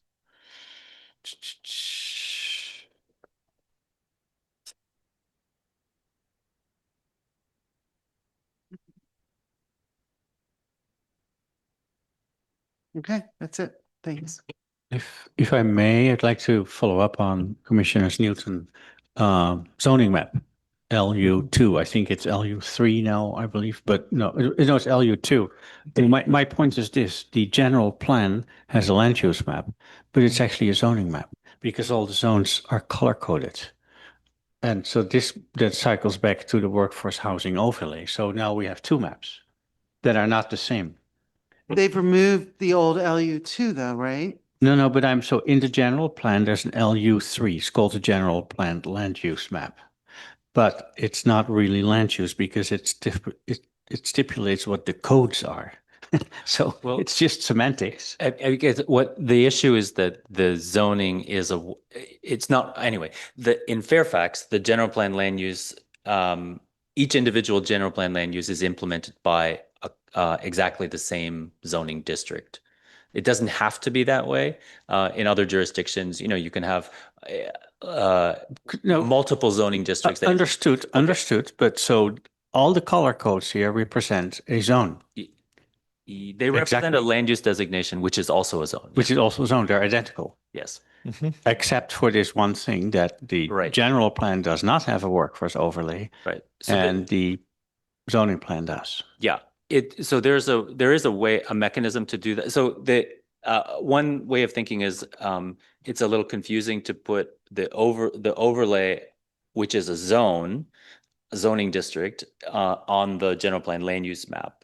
That's kind of apples and oranges, but it is possible to have a general plan overlay, call it workforce housing overlay, that would just point to the zoning district workforce housing overlay, if you see what I mean. Then you would have apples and apples on the same maps. So that could be another strategy to incorporate the workforce housing overlay as a general plan overlay on the general plan land use diagram. If that makes sense. It does, but it's messy, but it does. Okay. Anyway, I was just. Yep. Commissioner Swift. I have, since I have the microphone, oh, go ahead. Oh, just a detail thing, completely different. That is on LU 2.7, page 14 there. So that's the text is encourage the use of innovative and cost-effective building materials, etc. I would like to add and fire resistive. I think that's critical. 2.7, you said? LU 2.7, the bottom one on page 14, encourage the use of innovative, cost-effective, and fire-resistive building materials, design practice, etc. As I said, it was detail. So, land use, LU1, the last time I looked at it, identifies the wall property as potential site to be considered as open space. So we bought it for open space. Is it listed as potential site to be considered as open space because we haven't designated it that way? It's on the version that's in the handout. Is that what you're looking at? Well, I was looking at, I haven't gotten to the handout yet, right? But I was looking at what was provided to us previously.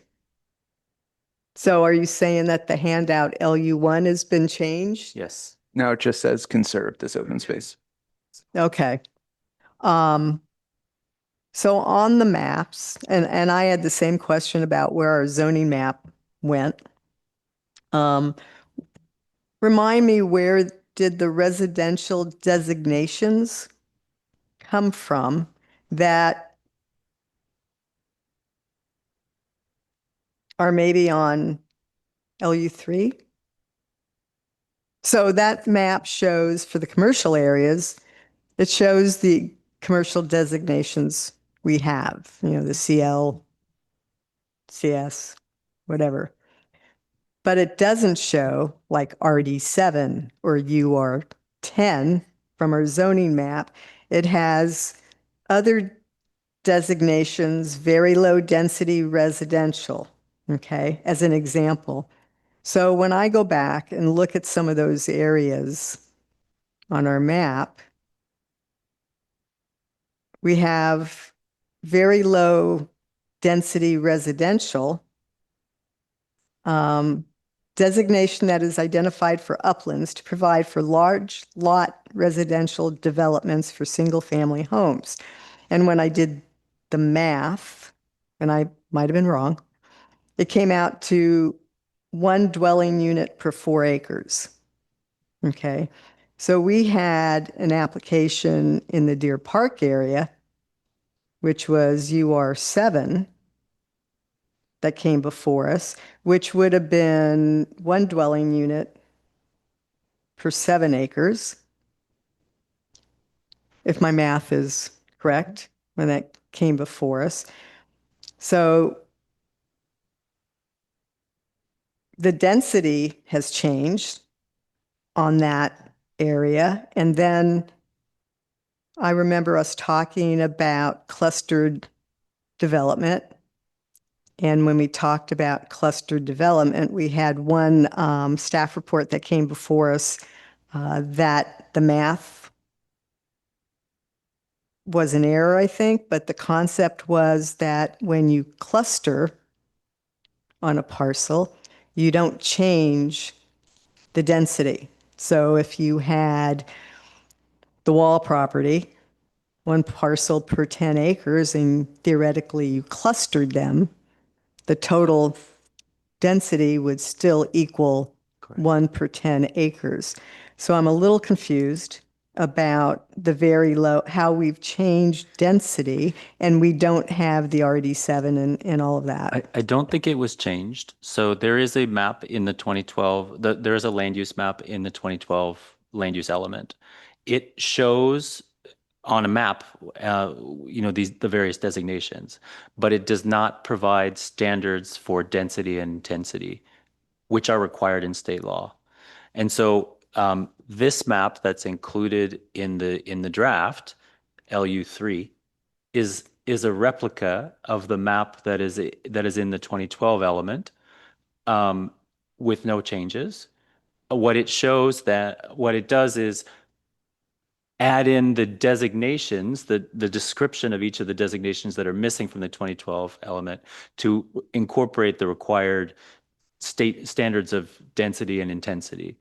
And where those numbers come from is directly from the zoning code. So I will go back and look at my example on the parcel on Barker, that parcel is a UR7, and go back to what you have and see, because the maps are really tiny, right? And go back and double check. And if I see a difference, then I'll let you guys know. But that's what I came up with when I looked at the zoning versus Yeah, and the new map. if I can just say one thing on that. So this is kind of illustrates the difference between the general plan land use designation and zoning, because I think the VLDR captures UR10, UR7. Both of those zoning districts are kind of subsets of that. They both implement that. And then this is suggesting that you could even create a new zone, which would be like a UR4, I guess, which we don't have. But because you could go to 0.2 dwelling units per acre. So.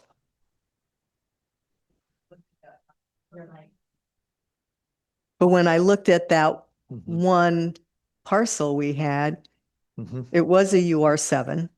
It might have been the only UR7 in that part of Deer Park, but that would have been 1 dwelling unit per 7 acres. And that to me didn't equal the VL. The LU1 in the 2021 version of the general plan is the Fairfax general plan map. And it says UR7 and UR10 are both the same color. Yeah, so I don't know if you're going to be able to figure that out. All right.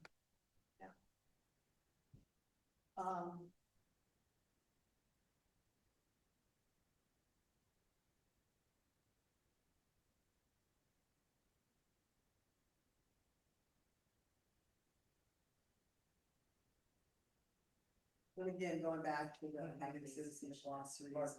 Mike, Going back to the appendices, appendices and glossaries, we now have conflicts between what's in them and what we've drafted. For example, I'd have to go back and look, but each Uh-huh. element has an appendix to it that there may be conflicts because I'm not sure we looked at those for conformance.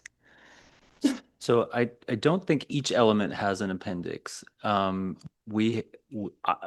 only appendices that I was able to find, there is one for land use. There's one for circulation, but not each element. At any rate, there is a 188 page document of appendices in the 2012 general plan.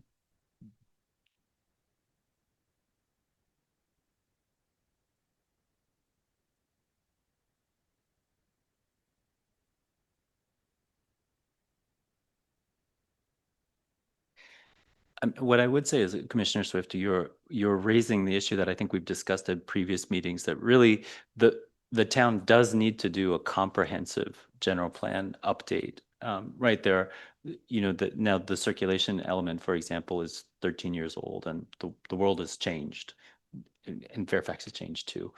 So really, the town does need to do a comprehensive general plan update. But that, I guess, what I would say is, the project was defined before I came on the scene, and the brief was primarily to update the housing element and satisfy the requirements of state law that the safety element be updated in the same time frame, and corresponding edits to the land use and town center elements be made for consistency with the housing element. That's the brief that we're trying to work with.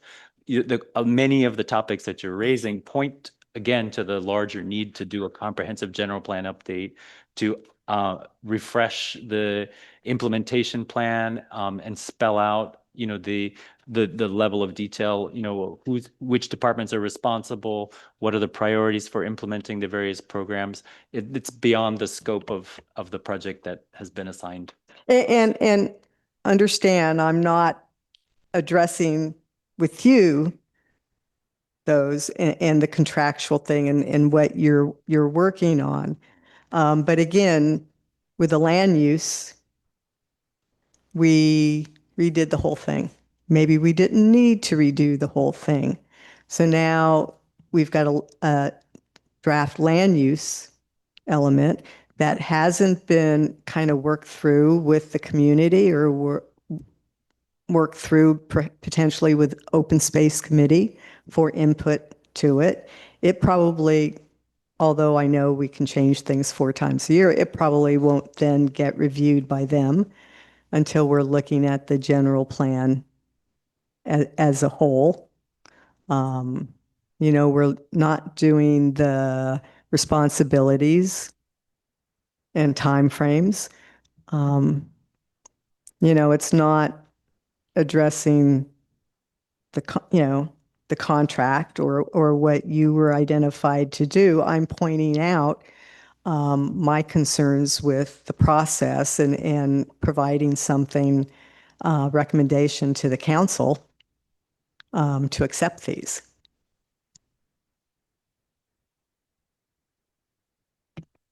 If we are set on questions for staff, I will open public comment.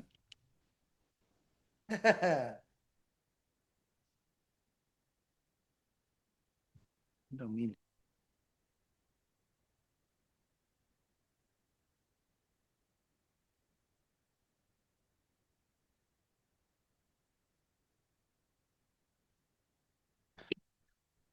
Good late evening. It's 12:29 a.m. I guess it's morning. There's 7 commissioners here,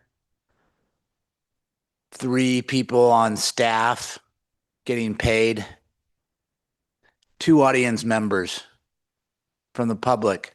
I don't think this is an appropriate time to be making these decisions when everybody's had a full day and there's almost no one here from the public able to really express their concerns. I'd ask you to continue this. It seems evident that it's what I would consider a sloppy bit of work, that it isn't dovetailed very well, and it's not ready for prime time. That being said, I'll try to gloss over as quickly as I can some real concerns. The fire hazard severity zones, I've raised issues at town council meetings. The whole town's almost covered now. People are going to lose their homes. Their fire insurance is going to be decreased. Their coverage is going to be decreased. Their coverage is going to be decreased, and their rates are going to go up. This is not tenable. Just not tenable to accept this when there's been no local input. That's confirmed by our fire department speakers that have been at town council meetings.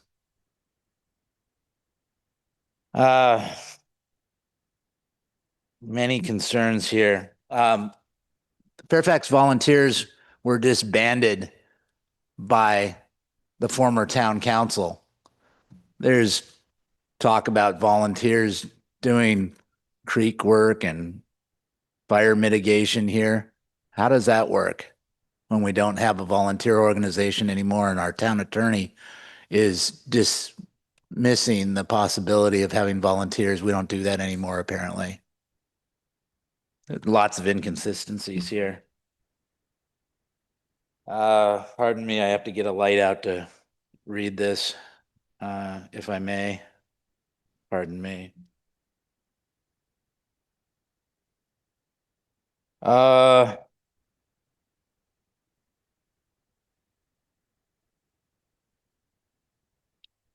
Okay, there's discussion here that pertains to School Street Plaza, basically the way I read it.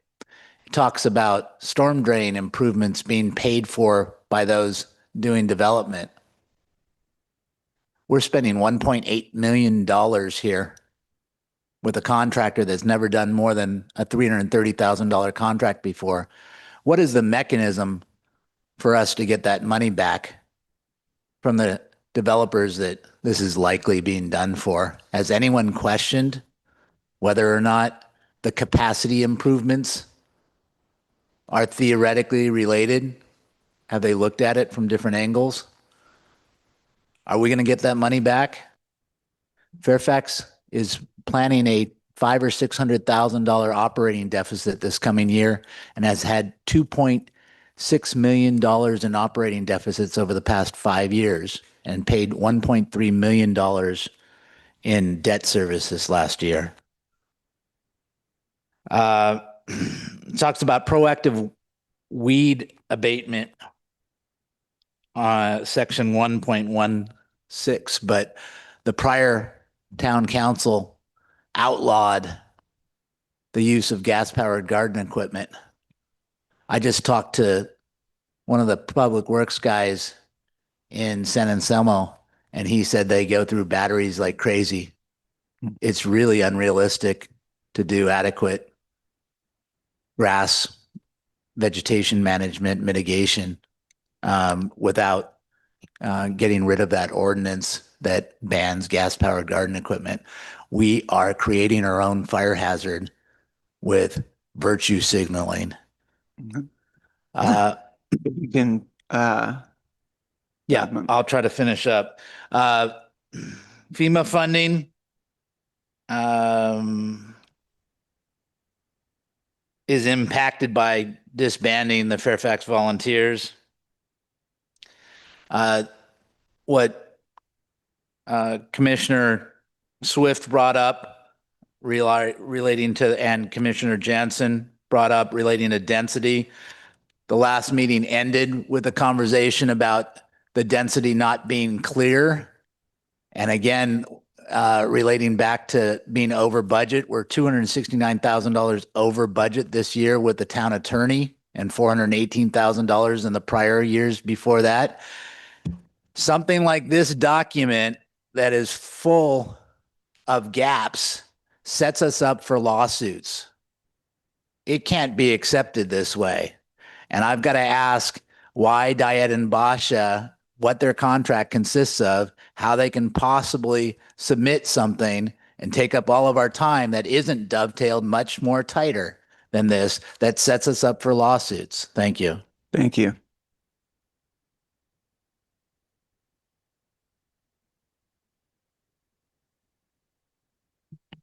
I do have two hands online. Yep.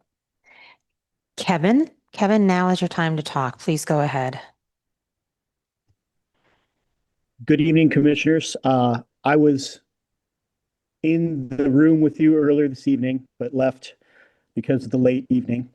So I hope this microphone is good enough for the moment. Thank you very much, Todd. And thank you, Frank, for also caring so much and being there this late in the evening.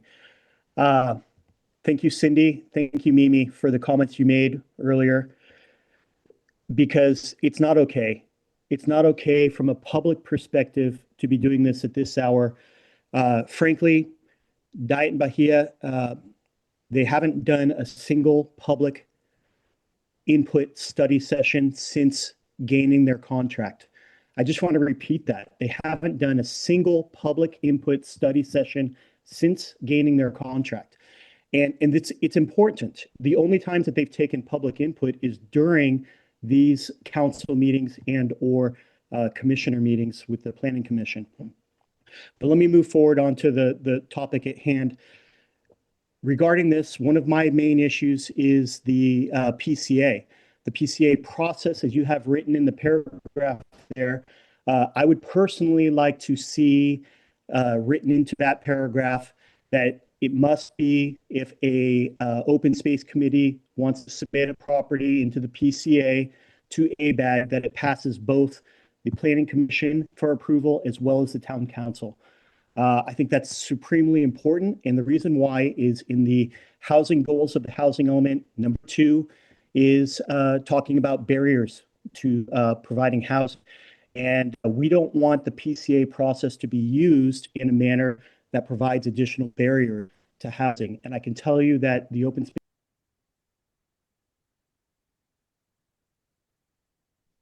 I'm sorry, it looked like Kevin dropped off. It could have been a problem with the signal on his side or something, and we'll wait and see. Oh, he's back. Kevin, you're back on if you'd like to continue talking. I'm sorry, this is the problem. I have good internet connection, but these types of things happen. So I'll just try to paraphrase. I don't know where it cut off, but so the problem is that we don't, with the housing goal number 2 in the housing element, barriers to housing, we don't want the PCA process to be used as a barrier. And we also don't want to lose these sites. Like 615 just got sold. 615 Manor Drive just got sold for $7.2 million. We don't know what's going to happen with that. MAM is moving down next to Dawn's Market, another identified housing site. This evening we heard about 10 Olima. The point I was talking with Andrew about this evening, the no net loss laws, and they say that the town needs to make a decision within 180 days if they're losing sites, and you need to sufficiently provide additional capacity and make sure at all times throughout the housing element that you have sufficient capacity. So these are some things in programs that we need to make sure that you are following up on. And I'd ask you to do so proactively from your side as we move forward. Next year, there's a deadline coming right after the APRs that's basically, and Andrew maybe explain this, we were talking this evening about it, that you lose some of the rights as far as design review.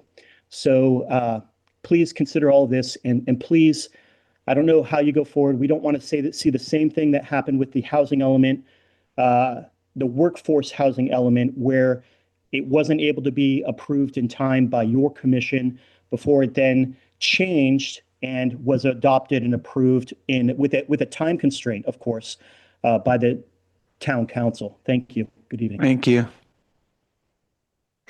Thank you. Next, I have Deborah. Deborah, please go ahead.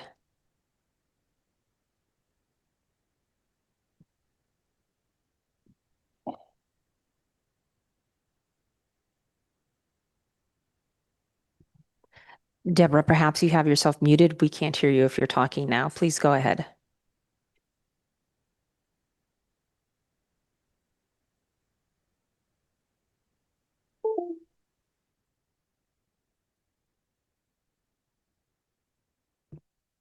Deborah, we still can't hear you. I'm going to try one more time here. Can you hear us, and are you muted on your phone? I'm sorry. I can't bring Deborah up. Do you see like any change hands or anything like that going in and out? Okay.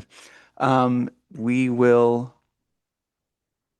move on. I know it's late for everybody. If we don't have any other Zoom comments or in-person comments, I think it's worth one more try, Deborah. We are about to close the public comment that's section. okay. Can you unmute? I'm so sorry. Maybe Deborah can send her comments later. Thank you. Yeah. You know, I'll go ahead and close public comment and note that, we don't make the changes here. We recommend or not recommend. So there's always after us at least one more opportunity to get your comments in. Does the commission have any other discussion you want to jump to after? Yeah. I just want to comment on the idea that we haven't had robust opportunities for the public to weigh in on this. And, I realize the hour's late. I think we went through the items in the agenda today as quickly as we could. And I don't think we could have gotten to this point in the agenda much earlier, given how significant looking at the Tenalima property was, and that I'm glad we took the time to do that. So I realize that, hey, a lot of us have to get up early in the morning, and this is not the optimal time. But we did have meetings previously where we, sought public comment. I think the Open Space Committee is part of the community. They should be, it would have been nice to reach out to them, but I don't necessarily think that it's right to say that they didn't have an opportunity, because I think everybody in this community's had an opportunity to weigh in. So I guess I take a little bit of issue with that. The fact that not everybody is up on what we're talking about as we might want them to be, or they might have the bandwidth for, is a different question. But I don't necessarily fault the town for trying to make opportunities available. We didn't have a big workshop like we had way back when to hash over the town center element. And things like that. But I do think that the public has had a good opportunity. In looking at the resolution that we have before us, I know people have different thoughts about whether we ought to make this recommendation or not. I think big picture for me, I would be inclined to make the recommendation to the town council. There's a typo on the second page, the top in the first whereas clause. We determined that additional deliberation was necessary. And that would be my only comment. Thanks. We'll hold off for other commissioners, but just wanted to quickly follow up that, in April, we also had the same issue with this item coming late, and that's why we scheduled a special meeting in May. So I think given the, level of detail in this kind of thing, it's not going to be the subject matter that everybody is weighing in on, although we did have a fair amount of people at that May meeting. So comfortable with that. Just wanted to address that topic before, saw if any other commissioners had comments for discussion. Yeah, just quickly, the last minute part is disappointing, of course, and going through it here on the fly, but at least 3 prior comments are missed, and I think that's very concerning. So I'm not inclined to move this motion forward. I think it needs to be postponed. just as a matter of principle. And that's two things. It's because this is, I mean, I want to see a document that is concise and that makes sense and that addresses what we talked before about it.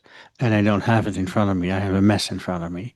And it's already past 12 o'clock and that's just not appropriate. So what do you see happening as a result of a postponement?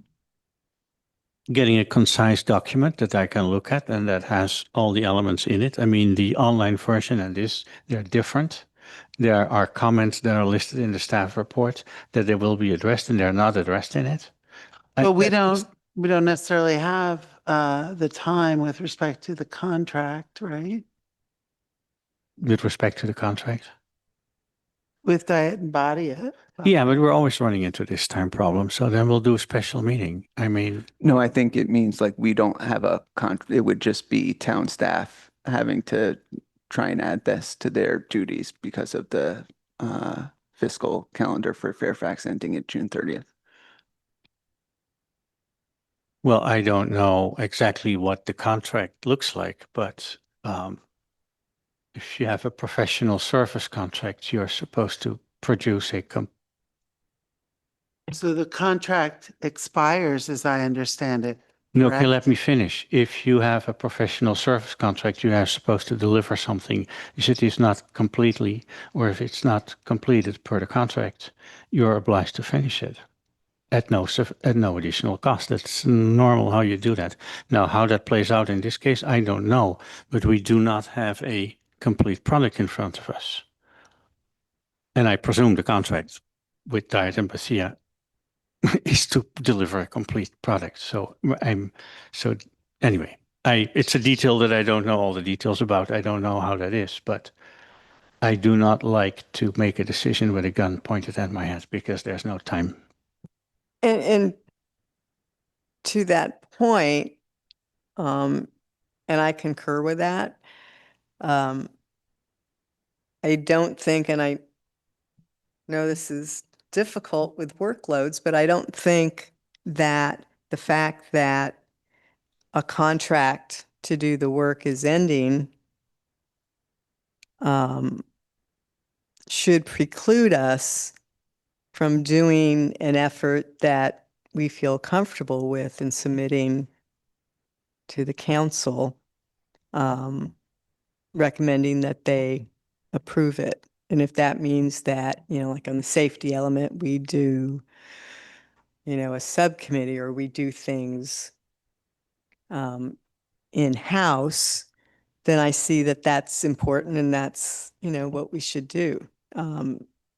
I may not see agreement elsewhere, but that's my concern as well. Yes. I think if this, I've been instructed that this is going to the council in July. So if you think that it's subpar and you don't feel comfortable adopting it, then I think you should probably just recommend that they don't adopt it because it needs more work. So And then the council could kick it back to you for additional, or they could decide just to adopt it anyway, or they could kick it back to you for additional work. There's a real chance that it just wouldn't get adopted at all, frankly.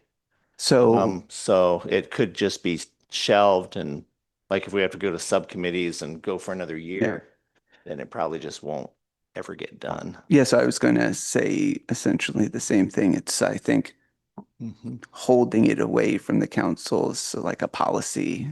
It should be a council policy decision, and they to whether or not to make a change with our recommendation or with not. And I recall for some of the housing element stuff, when the timing crunch, we had it in the staff report, and then I looked for the town council that said, here's all the concerns they had. Here's why it was, these two people voted no and things like that. And I would be in favor of seeing something like that here. And just in case any peers are watching, I represent a lot of services companies, and I would never let any of my clients sign an agreement that says they have to keep delivering further iterations of a deliverable without end. Like I would just, you can't work for free forever. Not my clients. Would also, if I could, Commissioner Jansen, suggest if there's 3 items that were missed off the punch list, another option would be to provide direction to add them to the punch list.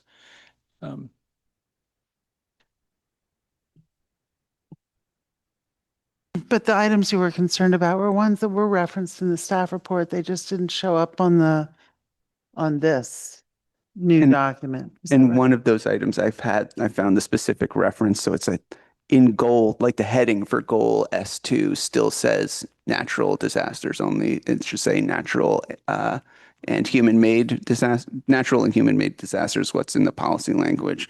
And then, yeah, that's just the heading for goal S2. And then in the policy disposition matrix, policy LU 7.2.5, which says it was moved to the safety element, still says in the event of a natural disaster, destroyed neighborhoods, et cetera. So natural and human-made disaster. Those were the only places I saw that just reference natural disasters only. Yeah, my concern is a lot of it's procedural. So we found multiple missing things and corrections in 1 hour while sitting here after 12 o'clock. If we sit 5 hours more here, we find 45 of them. And, or not, but that's the thing. That's the problem. And it's not complete. And these 2 things should be in one. And we should get it not an hour before the meeting. I understand it's a lot of work, but you actually need to read it to know if it's working. Would it help to require that staff ensure that all the points in the staff report are covered by the red line? I'm talking about directing them to do that prior to the July meeting, basically.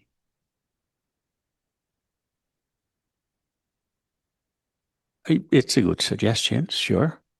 Not sure how to do that exactly at this point in time. Well, if we have a resolution where we are making a recommendation to the town council to adopt a plan amendment, we could include language in that resolution, whereas the planning commission is directing staff to ensure that each of the each of the comments outlined in the staff report is actually reflected in a memorandum similar to what we got tonight when presenting the information to the town council at the July meeting. Something like that. I see shaking heads in both directions. Well, I think at this point, there's been times when we have had something on the planning commission and because we need 5 votes, right, to recommend to the council that we didn't have the votes. And for some things, I remember none of us voted to recommend something to them. I think it was perhaps a general plan update. And it went forward to the council with concerns or comments that the planning commission didn't make a favorable recommendation. And the council noted that, and they went and did their work and made their decisions. So I don't think, I think at this point in time, we should just put a motion up there, take a vote, see where it goes. You need 5 to make a positive recommendation to them to approve this and just go from there. Because they're going to do what they're going to do. I agree on that point. Thank you. And to facilitate, I will make the motion that we approve resolution number 20 25-08, a resolution of the Planning Commission of the Town of Fairfax recommending the Town Council adopt a general planned amendment to update the safety element, the land use element, and the town center element in compliance with state law. Can I make a friendly amendment? Yes. I would correct the typo on page 2 under the whereas clause to reference additional deliberation. And I would also add another whereas clause immediately below that that says, whereas the Planning Commission received a summary of revisions to the draft safety and land use elements made in response to the Planning Commission comments and is directing staff to include all of the changes reflected in the June 26th staff report in an updated version of that memorandum. I will accept that amendment. Can we do a roll call vote, Jeff? You have a So I'll second? second. Yeah, second.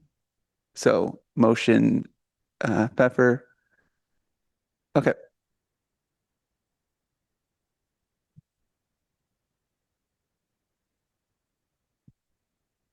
Roll call vote.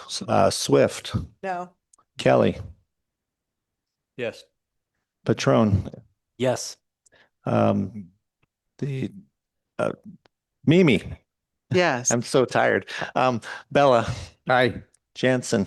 Nay. And Chair PJ Pfeffer. Yes, thank you. Thank you, Jeff and Andrew and. Okay, hold on. I got to make sure I get that counted right. Taking this. Okay, 5-2. For sticking with us through the agenda items. I think said we'll tackle it at the time. I think Commissioner Newton mentioned it before our break that we will be doing agenda item 6 next month. And unless there is something extremely urgent or compelling, happy to wait till. I'll make a motion to adjourn. I'll second. Do a voice vote. All in favor? Aye. Aye. Aye. Opposed? None. Thank you. This meeting is adjourned.